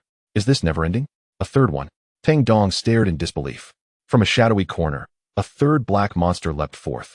A sight he had never anticipated. What kind of hellish dungeon was this power plant, hosting so many peak-tier wolf monsters? Roar! Before Tang Dong could react, a low growl signaled the emergence of a fourth black beast, surrounding him in a triangular formation. Even with his vast experience, beads of cold sweat began to trickle down his forehead. Facing 3 peak-tier wolf monsters today, had he neglected to consult the omens before venturing out? Breakthrough! In a flash of inspiration, Tang Dong resolved to escape. He swiftly reloaded his weapon, aiming at one of the black creatures, as golden lightning erupted from within him, tearing through the air. The speed of the golden lightning was blinding, incapacitating one of the beasts, and Tang Dong seized this opportunity to break through in that direction. Goehu, cover me, he commanded. Goehu roared and charged, colliding fiercely with the black monster, creating a path for them. They sprinted toward the power plant's main building, with the beasts hot on their heels. Suddenly, Tang Dong thought he heard a voice calling out. He turned to see someone waving at him from not far away, near the cooling towers. Over here, hurry. Within this thermal power plant, there are indeed survivors. Tang Dong was taken aback. He swiftly altered his course and hurried towards the location of the survivors. Bang, bang, bang. The survivors also brandished their handguns to provide cover for Tang Dong, temporarily driving back the dark monstrosity and granting him a fleeting opportunity to escape. He dashed into the room, and the nearby survivor promptly shut the heavy door. Bang! The dark creature outside pounded furiously against the door, but the sturdy entrance, forged from steel, made it nearly impossible for the beast, endowed with the prowess of a wolf peak, to breach it. Hello, are you from the rescue team? Asked a middle-aged man who stepped forward, his eyes filled with hope. I am the station master of this power plant, and currently serve as the leader of the survivor team. My name is Sun Ma. However, before Sun Ma could approach, the ghost tiger had already positioned itself in front of him, growling a low warning. Be careful, someone nearby quickly cautioned. Tang Dong gently patted the ghost tiger's head to soothe it while surveying the surroundings. They were unmistakably beneath the cooling tower. The room before him was not large, roughly 100 square meters, resembling a control room. Inside the control room, there were 8 individuals, all clad in the work uniforms of the power plant. However, their condition was far from favorable. Several bore injuries, and each had dry lips and a listless demeanor. In response to Sun Ma's inquiry, Tang Dong replied, I apologize. I am not part of the official rescue team. I hail from the Yunjiang survivor base, belonging to a civilian organization. My name is Tang Dong, and I am here to search the thermal power plant for usable resources. Civilian organization? Sun Ma and the others were taken aback, scrutinizing Tang Dong from head to toe.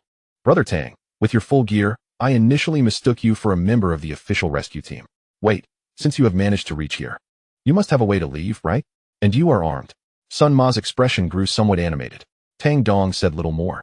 He removed his backpack, revealing some compressed biscuits, water, and a medical kit. Please, have some food, he offered. This is all I have for now. Chapter 33, A Desperate Escape. Wonderful. Sun Ma and the others' eyes gleamed at the sight of the food and water, excitement coursing through them. As Tang Dong distributed the provisions, they devoured the compressed biscuits with fervor, consuming every crumb. After managing to fill their stomachs slightly, their spirits were noticeably lifted. Sun Ma expressed his gratitude. Thank you, Brother Tang. To be honest, since the monsters arrived 2 days ago, we have been hiding in this control room, relying on its fortitude and a single handgun to survive. Those monsters are truly terrifying and appeared so suddenly. Among the hundreds in the power plant, it seems we are the only few who have lived to tell the tale. With this, Sun Ma let out a sigh, and the atmosphere in the control room grew somber.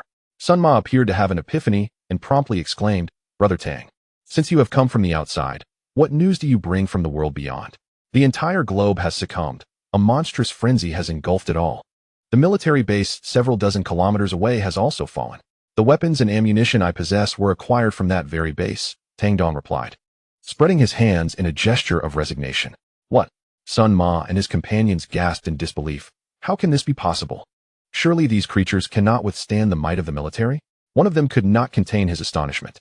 Tang Dong nodded in affirmation, And at that moment, a semi-transparent figure materialized before them, startling the group. Fear not. This is my contracted creature, entirely obedient to my commands. Her name is Reyna, a spirit creature. Such entities are impervious to physical attacks. Not even missile bombardments affect them, nor can any form of defense withstand her. Tang Dong elucidated. Upon hearing this, the group's eyes widened, swiftly followed by a sense of relief. Thank goodness we did not encounter a spirit creature. Otherwise, hiding here would have been futile. Sun Ma remarked. Brother Tang, we are trapped here and must devise a means of escape. Do you have knowledge of how many black creatures are outside? Tang Dong inquired. Sun Ma pondered for a moment. Approximately 5, based on our observations over the past 2 days. Tang Dong fell into deep thought. With 5 black creatures, and having already vanquished one, that left a maximum of 4 remaining. It seemed feasible to take the risk. With the enhancements of Guei Hu and Reyna, their combat prowess could reach the pinnacle of wolf tier, capable of contending with 2 black creatures, armed with firearms and the power of lightning. He was confident they could evade the remaining 2. With this strategy crystallizing in his mind, he promptly shared his plan. Reyna can only manifest during dusk or nighttime, so we must wait until evening. As the sun descends, we will act immediately. We must be swift. If we delay until the sun has completely set, the power plant will be shrouded in darkness, leaving us at a disadvantage. Tang Dong spoke with unwavering conviction. Sun Ma and the others exchanged determined glances, resolutely nodding their agreement. Let us do it. Rather than languish here, we might as well take our chances. Sun Ma declared without hesitation. Very well. Tang Dong replied with satisfaction, removing 2 handguns from his waist and handing them to the group. Take these. Precision and marksmanship is not essential. The priority is to repel the black creatures. Our objective is to escape. My helicopter awaits at the entrance of the power plant. Once aboard, our departure will be assured. Tang Dong instructed earnestly. The group nodded with unwavering resolve. The time that followed was spent in anticipation as the sun gradually dipped lower in the sky, ushering in the twilight hours. Tang Dong peered through a viewing hole, assessing the situation outside.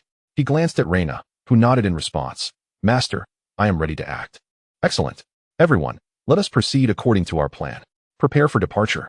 Tang Dong commanded without hesitation. Bang! The grand door swung open, and a throng of individuals emerged, with Tang Dong leading the charge, closely followed by Sun Ma and 8 others. Run, run, do not stop, Tang Dong bellowed. The group sprinted forward, their destination fixed on the doorway, with Sun Ma and his companions feeling the clammy sweat of anxiety in their palms, each too fearful to pause, all racing ahead. Just a few paces in, a shadowy black creature materialized before them. Kill it, Ghost Tiger. Tang Dong's eyes gleamed with ferocity as he activated his enhanced abilities. With a fearsome roar, the Ghost Tiger leapt into action, engaging the black beast. Instantly, a second, third, and fourth black creature joined the fray, creating a terrifying blockade, their murderous intent seemingly freezing the very air around them. Sun Ma and the others paled at the sight. Reyna, Tang Dong commanded, armed with a hefty blade. Reyna stepped forward, ensnaring one of the creatures. The remaining 2 lunged at them, and with a swift gesture, Tang Dong unleashed a bolt of golden lightning. The radiant flash darted past, but the black creature evaded it with agility. Fire your weapons, brothers. Clear a bloody path, Sun Ma shouted, raising his pistol. Bang, bang, bang. The cacophony of gunfire erupted, flames belching from the muzzles. The 2 black creatures dodged frantically. One, however, was caught off guard, and a 9mm bullet struck it. Yet, it merely fractured its outer shell without inflicting any real harm. The marksmanship of Sun Ma and his companions proved woefully inadequate, their shots going astray after the initial stroke of luck. Nevertheless, they managed to force the black beasts back. Realizing their moment of opportunity, the group dashed forward with reckless abandon. Tang Dong lingered behind, clutching a shotgun as golden lightning crackled intermittently around him. One of the black creatures pursued relentlessly. Without hesitation, Tang Dong unleashed another bolt of lightning. Crack! The golden arc sliced through the air, striking the creature and momentarily numbing its form. Just as Tang Dong prepared to deliver a finishing blow, a second black beast lunged at him, interrupting his action. Bang! He pulled the trigger of his shotgun, a fierce blaze erupting from the barrel. As they fought while retreating, the entrance to the power plant drew nearer, the silhouette of an armed helicopter coming into view. One individual dashed out of the door, ecstatic as they clambered aboard the aircraft. Get on the helicopter, the person shouted, reaching out to assist the others. Hurry, hurry. Time was of the essence, and no one dared to linger. Chapter 34. Need a lift? I can do that too. All 8 swiftly boarded the helicopter, with Tang Dong arriving just in time, but 2 black creatures remained hot on their heels. He promptly called back the ghost tiger and Reyna while continuing to fire his shotgun. The relentless gunfire echoed, pushing back the advancing black beasts. Roar! The ferocious ghost tiger lunged forward, crashing violently into the body of a dark creature, its immense power toppling it to the ground. Seizing this opportunity, Tang Dong swiftly boarded the helicopter, gun in hand, to repel the encroaching dark entities. He entrusted the shotgun to Sun Ma, who immediately took aim at the oncoming beast and pulled the trigger. Accompanied by the roar of the engine, the massive propeller began to spin, sending gusts of wind swirling and stirring up dust and debris. The armed helicopter ascended slowly, just as the ghost tiger leapt aboard, entering the cabin. Roar! Roar! Roar!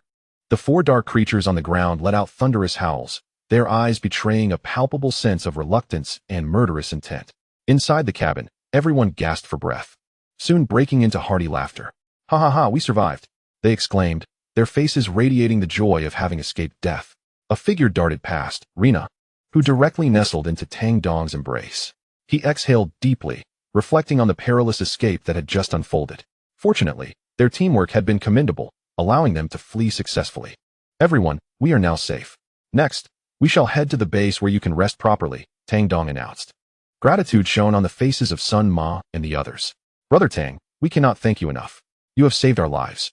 As the saying goes, great kindness requires no words of thanks, but should you ever need assistance, please do not hesitate to ask," Sun Ma declared, thumping his chest, while the others echoed his sentiments.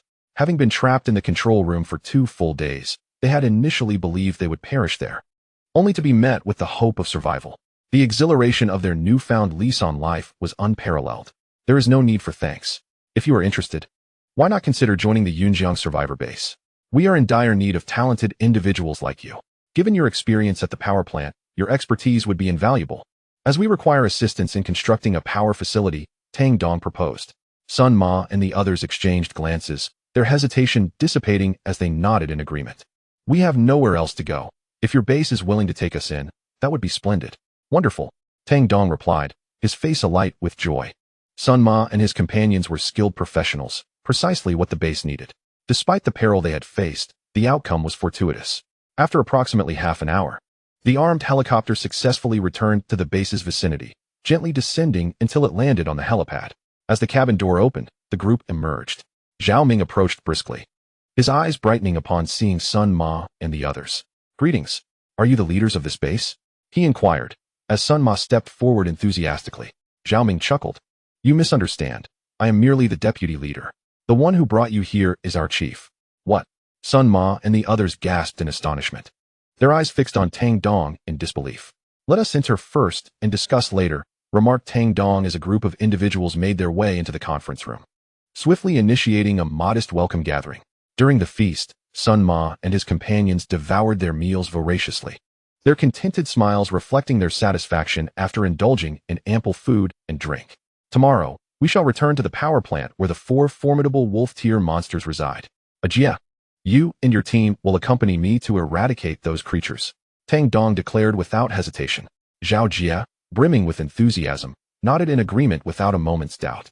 The night passed uneventfully, and the following day, at the break of dawn, Tang Dong set out with Zhao Jia and the others. The 5 were fully armed, each carrying an assault rifle.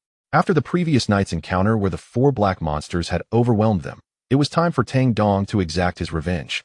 They boarded an armed helicopter, which soon soared towards the direction of the power plant.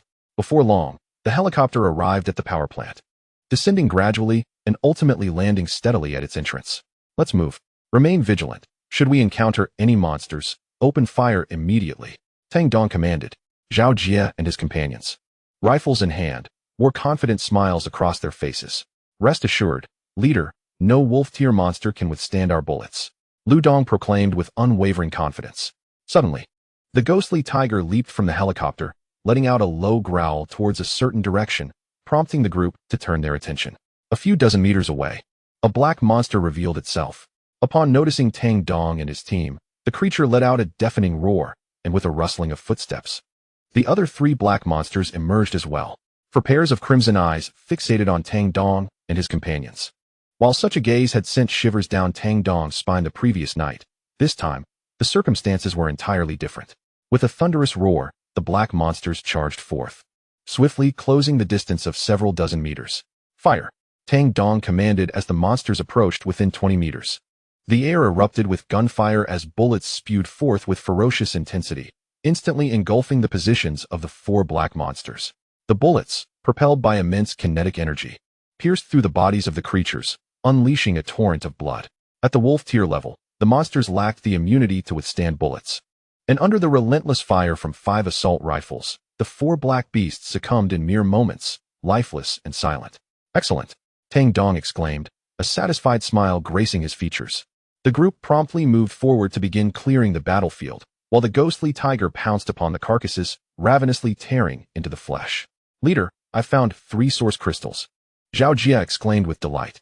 Tang Dong's eyes brightened slightly. Well done.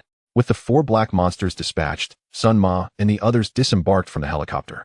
Captain Sun, I leave the next tasks in your capable hands, Tang Dong instructed him. Sun Ma nodded confidently. Leader, leave it to me. I have worked at this power plant for 15 years. No one understands thermal power generation better than I do. Chapter 35, Collusion in Distress. Meanwhile, under Sun Ma's guidance, Tang Dong and his companions commenced the disassembly of the power plant's equipment, preparing to transport it back to the base for reassembly. On the other hand, those remaining at the base were also busy under Zhao Ming's arrangements. Wang Jiang, today you will go out for supplies. The monsters near the base have been cleared, and as long as you do not stray too far, you should encounter no danger. Zhao Ming approached Wang Jiang to assign him a task. Upon hearing he was to venture out for supplies, Wang Jiang instinctively wanted to refuse. He was apprehensive about whether the monsters outside had indeed been eradicated. What if he encountered one? Deputy leader, Wang Jiang began to voice his concerns, only to be interrupted by Zhao Ming. Wang Jiang, since you have joined the base, you must contribute to the collective. All field personnel must take turns going out for supplies, and today it is your turn, Zhao Ming stated calmly. Faced with this, Wang Jiang gritted his teeth and reluctantly agreed. He donned his backpack, equipped himself with a mechanical crossbow, and set off to gather resources around the base. Wang Jiang cautiously left the base, wary of any lurking monsters that might spring from the shadows to threaten his life. The base was situated in the outskirts of Yunjiang, with few nearby buildings, and the monsters in the area had long been cleared. Otherwise, Zhao Ming would not have dispatched anyone for supplies. As he advanced, Wang Jiang remained vigilant. He soon arrived at the entrance of a guest house, but just as he was about to enter, a man emerged. Who are you? A burly man stepped out, raising an iron rod upon spotting Wang Jiang. Do not act rashly. I am a field team member of the Yunjiang survivor base. Merely out for supplies, Wang Jiang quickly explained. Upon hearing the name of the Yunjiang survivor base, the burly man's expression darkened. Damn, you lot. How audacious. This guest house is our territory, and you dare come here for supplies? You are crossing the line. He bellowed in anger. Wang Jiang hurried to clarify. But the man's loud voice had already attracted attention from within. What is going on? Footsteps echoed as Meng Zimo and his group emerged, and upon seeing Wang Jiang, he immediately recognized him. Ah, is that not Wang, the principal? I can hardly believe you are still alive. Meng Zimo exclaimed in surprise. Wang Jiang was equally delighted. Meng Xiao, it's you. What a pleasant surprise to encounter you here. As he spoke, he scanned Meng Zimo, quickly realizing that he appeared to be the leader of this group of survivors, and his mind began to strategize. Meng Zimo, ever the fortunate one, managed to thrive even amidst the apocalypse, which was truly admirable. Wang Jiang complimented him. Meng Zimo smiled slightly. It is merely good fortune. After the monsters descended, I awakened my abilities. As they conversed, Meng Zimo casually grasped the air, conjuring a flame that flickered to life in his palm. Young Master Meng, you too are awakened, Wang Jiang exclaimed, a mix of astonishment and delight evident in his voice. 2. Meng Zimo immediately detected the anomaly in Wang Jiang's words. Principal Wang, have you encountered other awakened individuals? Indeed, the leader of the Yunjiang survivor base, Tang Dong, is also an awakened, Wang Jiang affirmed with a nod. What? Meng Zimo was taken aback, while Lu Poppy beside him displayed an even more vehement reaction. Damn, that heartless wretch has awakened abilities too? How could fate be so unjustly favored toward him? Lu Poppy's eyes brimmed with envy, his teeth nearly grinding in frustration. Meng Zimo's expression darkened. He had believed himself to be unique, only to discover that Tang Dong had also awakened abilities. No wonder he was able to command a group of followers. A surge of murderous intent mingled with jealousy welled up within Meng Zimo. Principal Wang, would you care to step inside for a more in-depth conversation? We are old friends. After all, and perhaps we share some common ground. Meng Zimo extended the invitation. Wang Jiang accepted without hesitation and followed Meng Zimo into the guest house. Upon entering, he cast a casual glance around, only to find the common area in utter disarray, cluttered with scattered furniture and remnants of discarded food strewn across the floor. They ascended to the 5th floor and entered a particular room, where Wang Jiang was taken aback. The space bore the unmistakable marks of battle, and on the bed lay 2 unclad women. Upon noticing the unfamiliar presence of Wang Jiang, the women hastily pulled the nearby blanket over their bodies. "What are you covering for? This is the principal of Yunjian University. You should attend to him properly," Meng Zimo reprimanded coldly. The women's expressions shifted slightly, but under Meng Zimo's intimidation, they approached Wang Jiang's side. A smile crept across Wang Jiang's face. "Young Master Meng, this is quite inappropriate." "Ha ha ha, Principal Wang. Do not be shy, they are merely women. If you desire, I can gift you one," Meng Zimo boasted generously. Wang Jiang quickly waved his hand. "No, I cannot accept that. Tang Dong does not permit such indulgences, and I have already been ostracized there. Bringing a woman back would only spell trouble." "Oh," Meng Zimo narrowed his eyes. "From what you say, it seems you are not faring well under Tang Dong's rule. A talent like you, and yet he does not seem to value you?" "Humph." At this point, Wang Jiang could not contain his anger. A mere boy, with a smattering of ability, struts about like a peacock. The entire Yunjiang base operates on his whims. I receive no regard whatsoever. He won't even grant me a simple management position. Hearing this, Meng Zimo couldn't help but chuckle. In that case, might Principal Wang be interested in collaborating with me? We share a common enemy, providing a foundation for partnership. If all goes well, we could exact our revenge together. With that, Meng Zimo recounted the incident of Tang Dong slapping him. He unabashedly expressed his hatred and fury towards Tang Dong, which immediately stirred Wang Jiang's interest. However, upon contemplating Tang Dong's formidable strength, he found himself hesitating. "Young Master Meng, Tang Dong possesses immense power. His ability, known as domination, is complemented by 2 formidable beasts under his command, one being a ghost tiger and the other a mutated eagle. Both exceptionally powerful. Moreover, Tang Dong wields firearms, making it impossible for us to overpower him, even if we collaborate." Chapter 36, The Advancing Wang Jiang. Upon hearing this, Meng Zimo narrowed his eyes and smiled slightly. "Indeed, Tang Dong's strength is remarkable, but I never suggested we confront him head-on. The disparity between us lies solely in firearms. If Principal Wang could manage to procure some weapons, we would then possess the means to contend with Tang Dong." Wang Jiang found himself engulfed in uncertainty. Meng Zimo's scheme was enticing, yet fraught with peril. He was already unpopular at the Yunjiang base, and should he be discovered engaging in such activities, his fate would surely be sealed. Observing Wang Jiang's indecision, Meng Zimo stoked the flames of ambition. "If we succeed, I will ensure Principal Wang is appointed as the vice leader." Wang Jiang's eyes lit up, and his heart raced with excitement. He gritted his teeth. Under the overwhelming temptation, he found himself unable to resist. "Very well, I accept," he declared, clenching his fists. Meng Zimo couldn't help but smile, and the two began to discuss the intricacies of their plan. Once they finalized the details, Meng Zimo seized a woman and pressed her down, immediately engaging in a passionate struggle. Observing this scene, Wang Jiang felt a stirring within himself and soon took decisive action. Several hours later, Wang Jiang returned to the base with a few supplies. He went to the storage area to unpack what he had brought. "What does that smell on you?" asked the girl in charge of inventory, her keen sense of smell detecting an unusual odor as Wang Jiang approached, causing her expression to shift to one of suspicion. Wang Jiang's face darkened as he offered a hasty explanation. "I accidentally fell earlier." After uttering those words, he quickly turned and left, regretting not having taken a shower before returning. Back in his room, Wang Jiang began to strategize how to steal firearms. After changing his clothes, he wandered around the base, using the guise of cleaning to discreetly observe his surroundings. The people at the base were preoccupied with their tasks, paying little attention to Wang Jiang's movements. By this time, his reputation had become notorious, and no one wished to associate with him. Upon seeing him approach, many turned away with disdain. Witnessing this, Wang Jiang felt a surge of anger. Damn it! Time flew by, and before he knew it, a day had passed. Throughout the day, he had been gathering information. Just then, Tang Dong and his group returned from the thermal power plant, unloading a substantial amount of machinery from their armed helicopter onto the square. "They're back," Wang Jiang thought with a sense of delight. His gaze immediately fell upon Zhao Jie and his 4 companions. He was acutely aware that within the entire base, only members of the combat team were authorized to bear arms. Moreover, At night, even these members were required to return their firearms for safekeeping. Such stringent regulations regarding weaponry were primarily instituted to prevent any potential misuse. As Wang Jiang pondered this, Zhao Jie and his companions entered the hall, engaged in cheerful conversation. Their bodies clad in full tactical gear as they ventured deeper into the hall. They must be heading to store their weapons, Wang Jiang thought with delight. If he followed them, he would surely discover the location of the armory. He quickly matched their pace, only to realize that the 5 of them were making their way directly into the underground shelter. Just as Wang Jiang intended to follow, he was promptly spotted by Lu Dong. Wang Jiang, what are you doing here? Lu Dong scrutinized him with suspicion. Ordinary members are not permitted to enter the underground shelter without authorization. Wang Jiang's heart raced, and he hastily explained, I apologize. I have only been at the base for 2 days and was unaware of this regulation.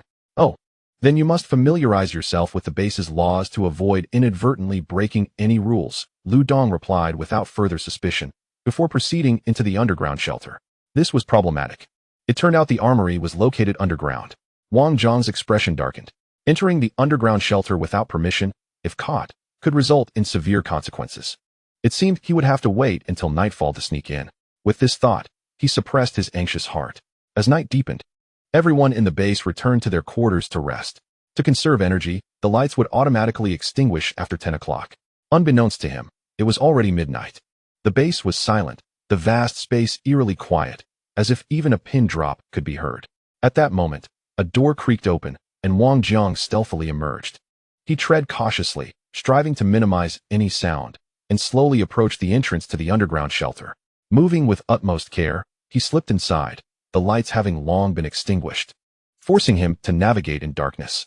In his hand, he held a flashlight, its beam faint, perhaps due to low battery. This was fortuitous for Wang Jiang. A brighter light would have betrayed his position. He advanced slowly, feeling his way down the corridor until he arrived at the first door.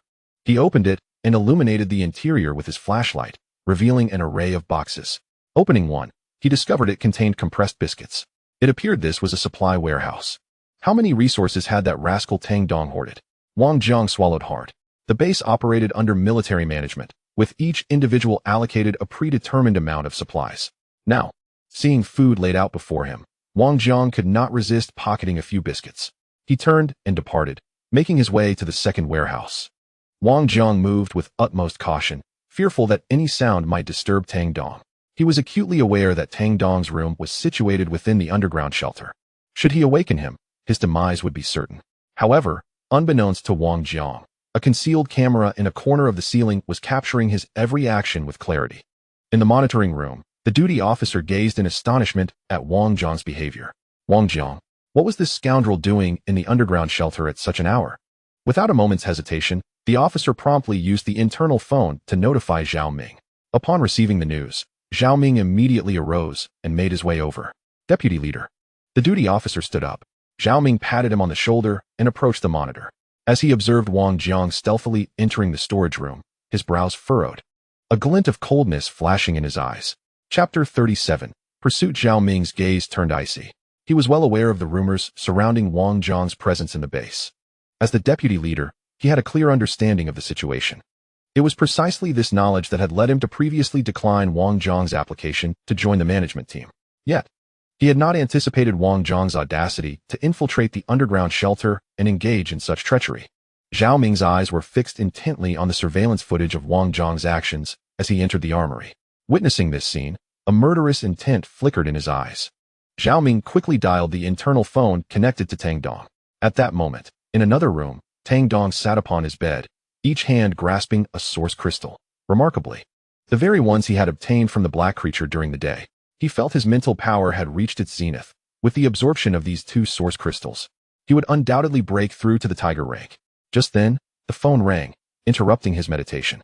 He opened his eyes and answered the call. Zhao Ming's voice resonating through the line. Leader, Wang Jiang has just infiltrated the armory, intending to steal firearms. How should we proceed? Instantly, Tang Dong's expression turned frigid.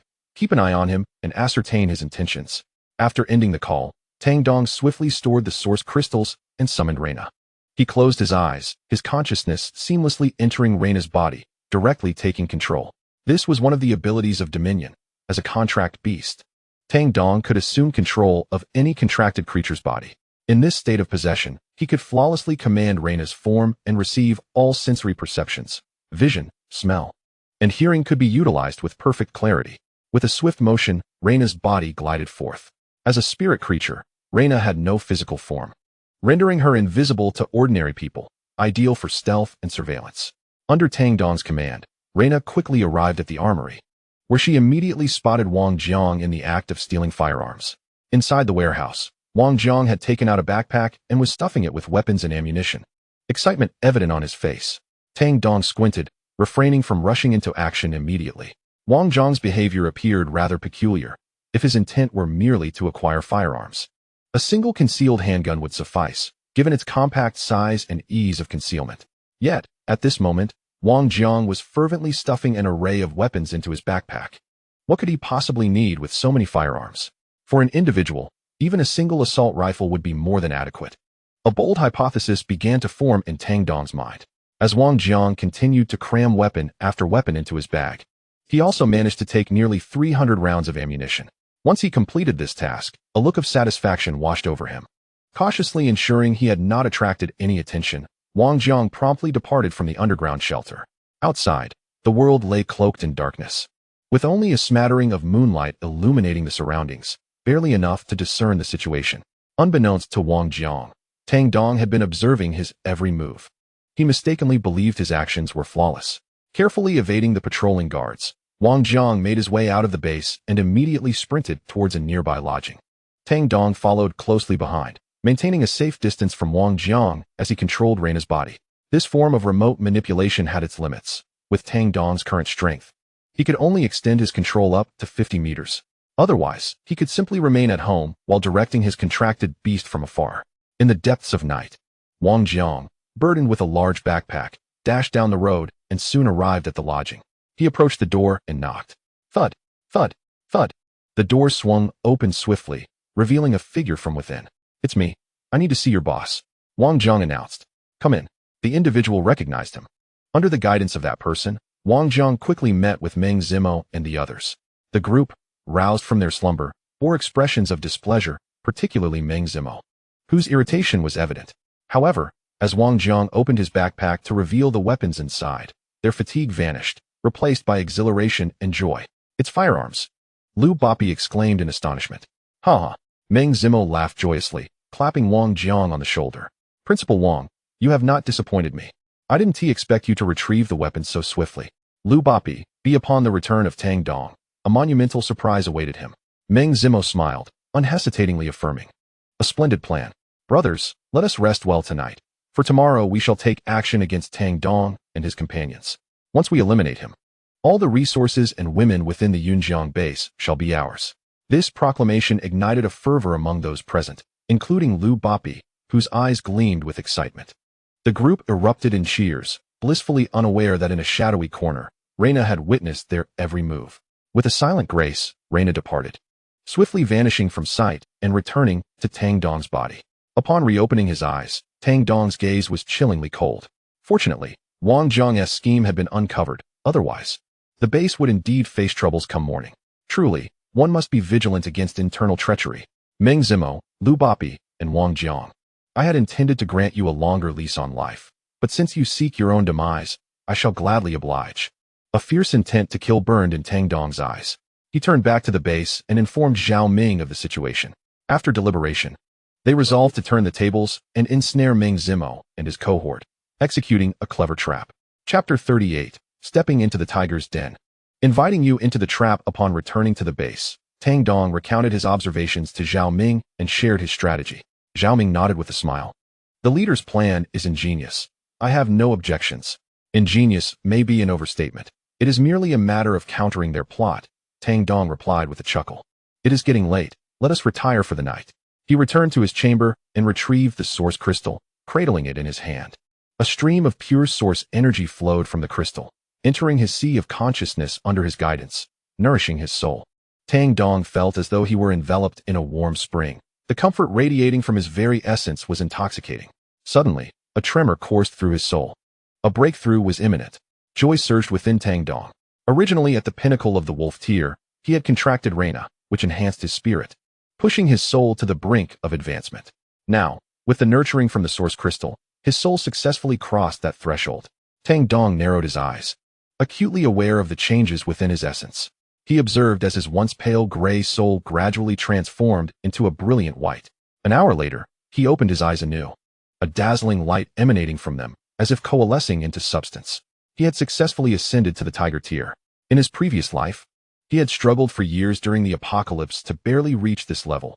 Yet here he was, merely 4 days into this new apocalypse, already attaining his former peak. The sensation of rebirth was indeed exquisite, and the tiger tier was far from my ultimate limit. My aspirations reach for the dragon tier, perhaps even the god tier. A surge of fervor filled Tang Dong's heart. At that moment, he sensed a disturbance emanating from the mysterious black token. The source clearly linked to his 3 contracted beasts. It appeared that his advancement had fortuitously spurred an enhancement in their strengths. Boom, boom, boom. The ghost tiger was the first to break through, followed closely by Reyna, and finally, the lightning thunderhawk. The trio of contract beasts successfully ascended to the pinnacle of the wolf tier, undoubtedly enhancing Tang Dong's power significantly. Splendid. What a delightful double fortune. Tang Dong beamed with joy, unable to contain his smile. Having successfully stepped into the tiger tier, his abilities had undoubtedly been augmented. With the synergy of the 3 contract beasts, coupled with his enhancement ability, he felt confident in his capacity to vanquish a lower-tier monster of the tiger rank. He sensed the changes within his body. The enhancements from the 3 contract beasts had reciprocally bolstered his capabilities. He now possessed 3 formidable abilities: physical enhancement, mental fortification, and lightning manipulation. I am invincible. Tang Dong's heart surged with excitement. Even without the assistance of the contract beasts, his sheer physical strength had already reached the upper echelon of the wolf tier, and with the pinnacle of lightning manipulation, he was now capable of standing alone. The following day, a radiant sun gradually ascended from the eastern horizon, casting its brilliant rays across the sky, dispelling darkness and illuminating the entire earth. With the advent of sunlight, some monsters that roamed during the night began to retreat, lending a more vibrant atmosphere to the city, alleviating its previous aura of chill and terror. Within the base, everyone arose from their slumber, embarking on a new day of diligence. The base soon buzzed with activity, and concurrently, an armed helicopter swiftly took off from the premises, vanishing into the horizon. Inside the inn, Meng Zimo and the others watched the helicopter's silhouette fade away, smiles gracing their faces. Boss Meng, Tang Dong and the others have departed. It's our turn to act now, Lu Boppy exclaimed eagerly. A triumphant smile played on Meng Zimo's lips. Let us depart. At his command, a group of 12 individuals set forth, bore firearms, while the others wielded machetes and clubs. Though they possessed only 4 guns, they imbued the group with boundless courage. They swiftly arrived at the base's entrance. Meng Zimo exchanged a knowing glance with Wang Jiang, who promptly advanced. Open the door, I am Wang Jiang. He approached the door and waved at the camera. Soon, a response echoed from within. Wang Jiang, what are you doing outside? The chaos within the base was palpable, with all faces reflecting astonishment. Li Wei was utterly bewildered, unable to comprehend the unfolding events. Meng Zimo's gaze fell upon Li Wei, and his eyes sparkled with delight. What a beautiful woman! A broader smile graced Meng Zimo's face. He had not anticipated encountering such an exquisite beauty in Tang Dong's midst. Observing her figure, he surmised she was likely a maiden, and he lamented the foolishness of Tang Dong for squandering such a treasure. Everyone, get down on the ground, or do not blame us for taking action. Lu Boppy shouted with an air of arrogance. Bang, bang, bang. He raised his gun skyward and pulled the trigger, unleashing a volley of bullets that instantly subdued the crowd. Wang Jiang, you scoundrel, how dare you betray us? Someone yelled upon spotting Wang Jiang, unleashing a torrent of curses. These were all individuals from Yunjing University, trembling with rage. Wang Jiang sneered contemptuously. How I conduct my affairs is not for you inexperienced youths to instruct me. With Tang Dong absent from the base, you are utterly no match for us. I advise you to lie down quietly and refrain from any futile maneuvers, lest the bullets show no mercy. In the face of Wang Jiang's threat, fury engulfed the crowd. Li Wei, feeling terrified, quickly dropped to the ground to avoid harm. At that moment, a burly man rushed before her, his gaze fixated on Li Wei, eyes gleaming with desire. Boss, look, here is a stunning woman. My, what a voluptuous figure, so alluring. Chapter 39. Li Wei's breakthrough. Playing along as he spoke, the burly man seized Li Wei, forcibly yanking her off the ground. No, please don't hurt me. Li Wei cried, her face paling. She was merely a nurse, having been responsible for the medical affairs of the base, completely unprepared for such an ordeal. This is it. Am I to be toyed with by these men? As she caught sight of Meng Zimo and the others eyeing her with insatiable greed, darkness threatened to engulf her vision, and she nearly fainted. The burly man dragged Li Wei before Meng Zimo, who was met with her trembling form and tear-filled eyes. Unbeknownst to her, her pitiable appearance only intensified the desires of the surrounding men, who yearned to possess her immediately. The crowd's ravenous gazes fixated on Li Wei's enticing figure, their eyes brimming with avarice. Despair flickered in Li Wei's eyes, mingled with an undercurrent of anger. Lu Bapi approached with a grin. Boss Meng. She must be Tang Dong's woman. Why not strip her bare for our amusement? When Tang Dong returns, his reaction to such a scene will be priceless. Ha ha. Meng Zimo erupted in laughter, a smile curling at the corners of his mouth. Indeed, someone, strip her of her clothes. At Meng Zimo's command, the onlookers, already restless, eagerly surged forward. Please, don't come near me, Li Wei exclaimed in both fear and fury, retreating in desperation. Lu Bapi lunged forward, his hands reaching directly for Li Wei's ample and towering bosom. Ah! Li Wei involuntarily screamed, witnessing Lu Bapi about to topple onto her. At that moment, a powerful surge of source energy erupted from within Li Wei. Boom! The energy burst forth, creating a miniature shockwave, and Lu Bapi, closest to her, was immediately propelled away, crashing violently to the ground. What is happening? Meng Zimo was taken aback, his expression shifting dramatically. His pupils constricted as he sensed a formidable source energy emanating from Li Wei, accompanied by another distinct awareness. A brilliant white light emerged from her, gently swirling around her, emanating warmth and comfort, evoking an irresistible desire for closeness. You have awakened your abilities, Meng Zimo realized, his demeanor instantly turning vigilant. Li Wei, both astonished and elated, clumsily controlled the surrounding white light, gathering it in her hands to ultimately form a medieval longsword. I have abilities too. Not far away. Lu Bapi clumsily rose from the ground, his face dark with rage, while others gazed at Li Wei with envy. Unexpectedly, this seemingly naive nurse had awakened her powers, becoming an awakened one. So what if you have awakened abilities? Yours are merely nascent. Even if powerful, they require time to grow.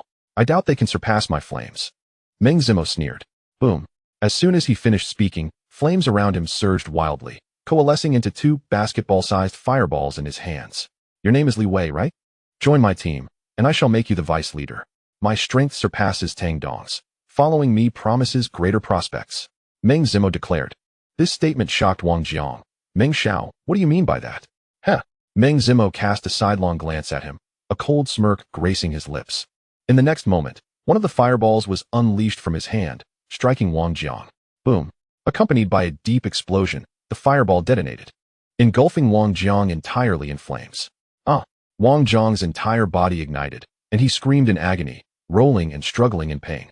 Meng Zimo, you dare to break the agreement. May you meet a terrible fate. Wang Jiang roared in anguish, cursing Meng Zimo. The terrifying flames ravaged Wang Jiang's body in mere moments. His cries diminished and ultimately faded into silence. Meng Zimo observed it all, his gaze icy. You may betray Tang Dong, but one day, you will betray me as well. A traitor like you has no place here. Hiss.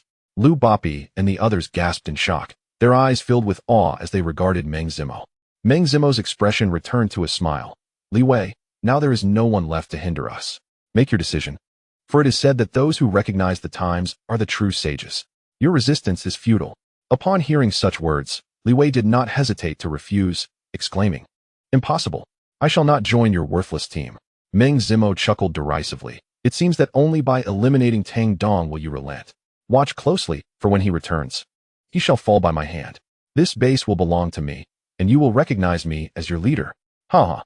Meng Zimo's triumphant laughter echoed throughout the base, casting a pallor over Li Wei and the members of the Yunjiang base. If Meng Zimo were to ambush them here, the leader returning from the power plant might indeed meet his demise in a moment of unawareness. Suddenly, a familiar voice reverberated through the air, startling all present. Oh, if you wish to seize this base, you must first prove your capability. It was Tang Dong's voice. The impact of his words was seismic, akin to a deep water bomb dropped into a tranquil lake, sending ripples surging. The leader, Li Wei, and the others rejoiced, while Meng Zimo and his cohorts were left aghast. Bang, bang, bang. In an instant, a series of gunshots rang out, piercing the bodies of Meng Zimo's armed subordinates. Their cries of agony filled the air as they collapsed, blood seeping from their wounds. Impossible. Meng Zimo could scarcely believe his eyes. Following the sound, he beheld Tang Dong standing atop the high wall at the opposite end of the base. Tang Dong had not left the base. I have been outmaneuvered. Wang Jiang conspired with Tang Dong against me. This is a trap. The thought flashed through Meng Zimo's mind as he fixated on Li Wei, sprinting towards her with the intent to take her hostage. Chapter 40. The dust settles, don't come any closer. Li Wei cried out, retreating in panic as she frantically waved the long sword formed from white light. However, her desperate gestures held no deterrent power, and it appeared she was on the brink of falling into Meng Zimo's clutches. Suddenly, a resounding cry of an eagle pierced the air, and all eyes turned to see a golden figure soaring upward, followed by a streak of golden lightning that descended upon Meng Zimo. Crack! Ah! The golden lightning, with its overwhelming force, struck an unprepared Meng Zimo, who let out a chilling scream. It's lightning! Li Wei exclaimed with elation. The lightning eagle spiraled in the air before landing beside Tang Dong, proudly lifting its chin and gazing down at Meng Zimo and his men with its sharp eagle eyes. Meng Zimo, filled with both shock and fury, saw that his subordinates were now frozen in fear. Suddenly, a cacophony of footsteps sounded, as a large group of fully armed individuals burst forth from the corners of the base, each wielding firearms, none other than Zhao Jie and his comrades. How is this possible? Didn't you go to the thermal power plant as an armed helicopter? Meng Zimo watched the scene with even more shock on his face. Tang Dong came down from the high-rise building with a mocking expression on his face. He sneered at Meng Zimo and said, Wang Jiang is too foolish. He went to steal firearms and bullets in the middle of the night, unaware that there are surveillance cameras everywhere in the base. And there are people watching 24 hours a day. His movements have long been clearly observed by surveillance cameras. I followed his figure and eavesdropped on your conversation. So I used a trick to lure you over. I did leave in an armed helicopter, but I quietly returned midway. You just don't know. I originally wanted to spare your life and play with you slowly, but since you want to lift the table, I can only strangle you completely. Brush. Meng Zimo's face turned pale in an instant, with a strong sense of unwillingness on his face. Fuck you. Boom. Meng Zimo roared and roared, enduring his injuries and unleashing his inner power. Intense flames instantly erupted from his body and swept towards Tang Dong. Let's die together. Meng Zimo's face was full of madness, wanting to die with Tang Dong. Tang Dong stood there with his hands clasped in his chest, as if he hadn't seen all of this. Roar. A huge tiger roar suddenly sounded, and a huge tiger flew out from behind Tang Dong and landed suddenly on Meng Zimo. The huge tiger claws fiercely slapped on Meng Zimo, and his figure immediately flew backwards like a kite with a broken string. He was still in midair and was already spitting blood, with countless broken ribs on his chest. Tang Dong gently stroked Ghost Tiger's head, with a mocking smile on his face. It's impossible. I am the awakened one. I am the chosen one. How could I die here? Meng Zimo's eyes were filled with a strong sense of unwillingness. According to his imagination, he should have been soaring all the way. He is the awakened one, the chosen one who can control flames. How could he fall into Tang Dong's hands like this? At this moment, Meng Zimo's heart was filled with regret. If he had known that Tang Dong had become so perverted, he would not have believed Lu Pipi's slanderous words and ran over to provoke Tang Dong. However, there is no regret medicine to take in the world, and no matter how much Meng Zimo regrets now, it is already over. When such thoughts came to mind, a huge tiger mouth appeared in Meng Zimo's sight. Click! The ghost tiger directly bit off Meng Zimo's throat, causing him to die on the spot. Before his death, Mencius Imo widened his eyes with a strong expression of unwillingness and regret on his face. Pluck! Pluck! Pluck! As soon as Meng Zimo died, all the lackeys who followed him immediately knelt on the ground. Tang leader, spare your life. We were coerced by Meng Zimo and had to come over. Yeah, Meng Zimo is very cruel. We just want to survive. If we don't obey Meng Zimo's orders in the team, he will torture us severely. And we have no choice but to obey his orders. A group of lackeys cried out in pain and begged for mercy, blaming all the blame on Meng Zimo. If Meng Zimo were to learn of these matters, he would undoubtedly be infuriated. However, he has departed from this world, and the deceased do not speak. Zhao Ming approached Tang Dong, observing the individuals kneeling before him, and remarked, Leader, perhaps we should retain these individuals, shackling them to become laborers on death row.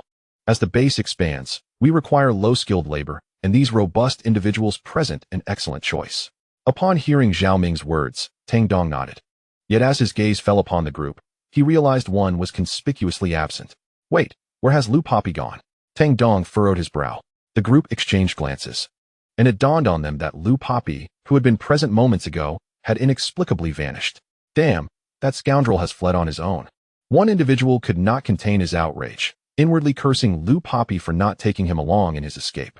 Tang Dong, puzzled, reflected that although he had not been focused on Lu Poppy, it was no simple feat for a living person to discreetly depart from his presence unless Lu Poppy had awakened his abilities under the recent pressure. This possibility, albeit slim, was indeed plausible. Li Wei served as a prime example. He had witnessed many awaken their powers under immense stress in his previous life, a phenomenon not uncommon. Zhao Ming. Retrieve the surveillance footage. I wish to ascertain how Lu Poppy vanished, Tang Dong commanded promptly. Understood, Zhao Ming replied without hesitation, heading towards the monitoring room. Before departing, he turned to Zhao Jie and the others.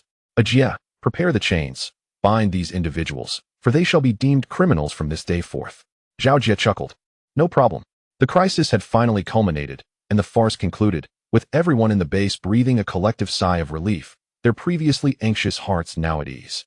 Tang Dong approached Li Wei, who was still reveling in her newfound abilities. Li Wei, you must accompany me. All right, Li Wei exclaimed with glee, having awakened her powers. She was in high spirits and joyfully followed Tang Dong to the underground shelter. The trio first arrived at the monitoring room to review the surveillance footage.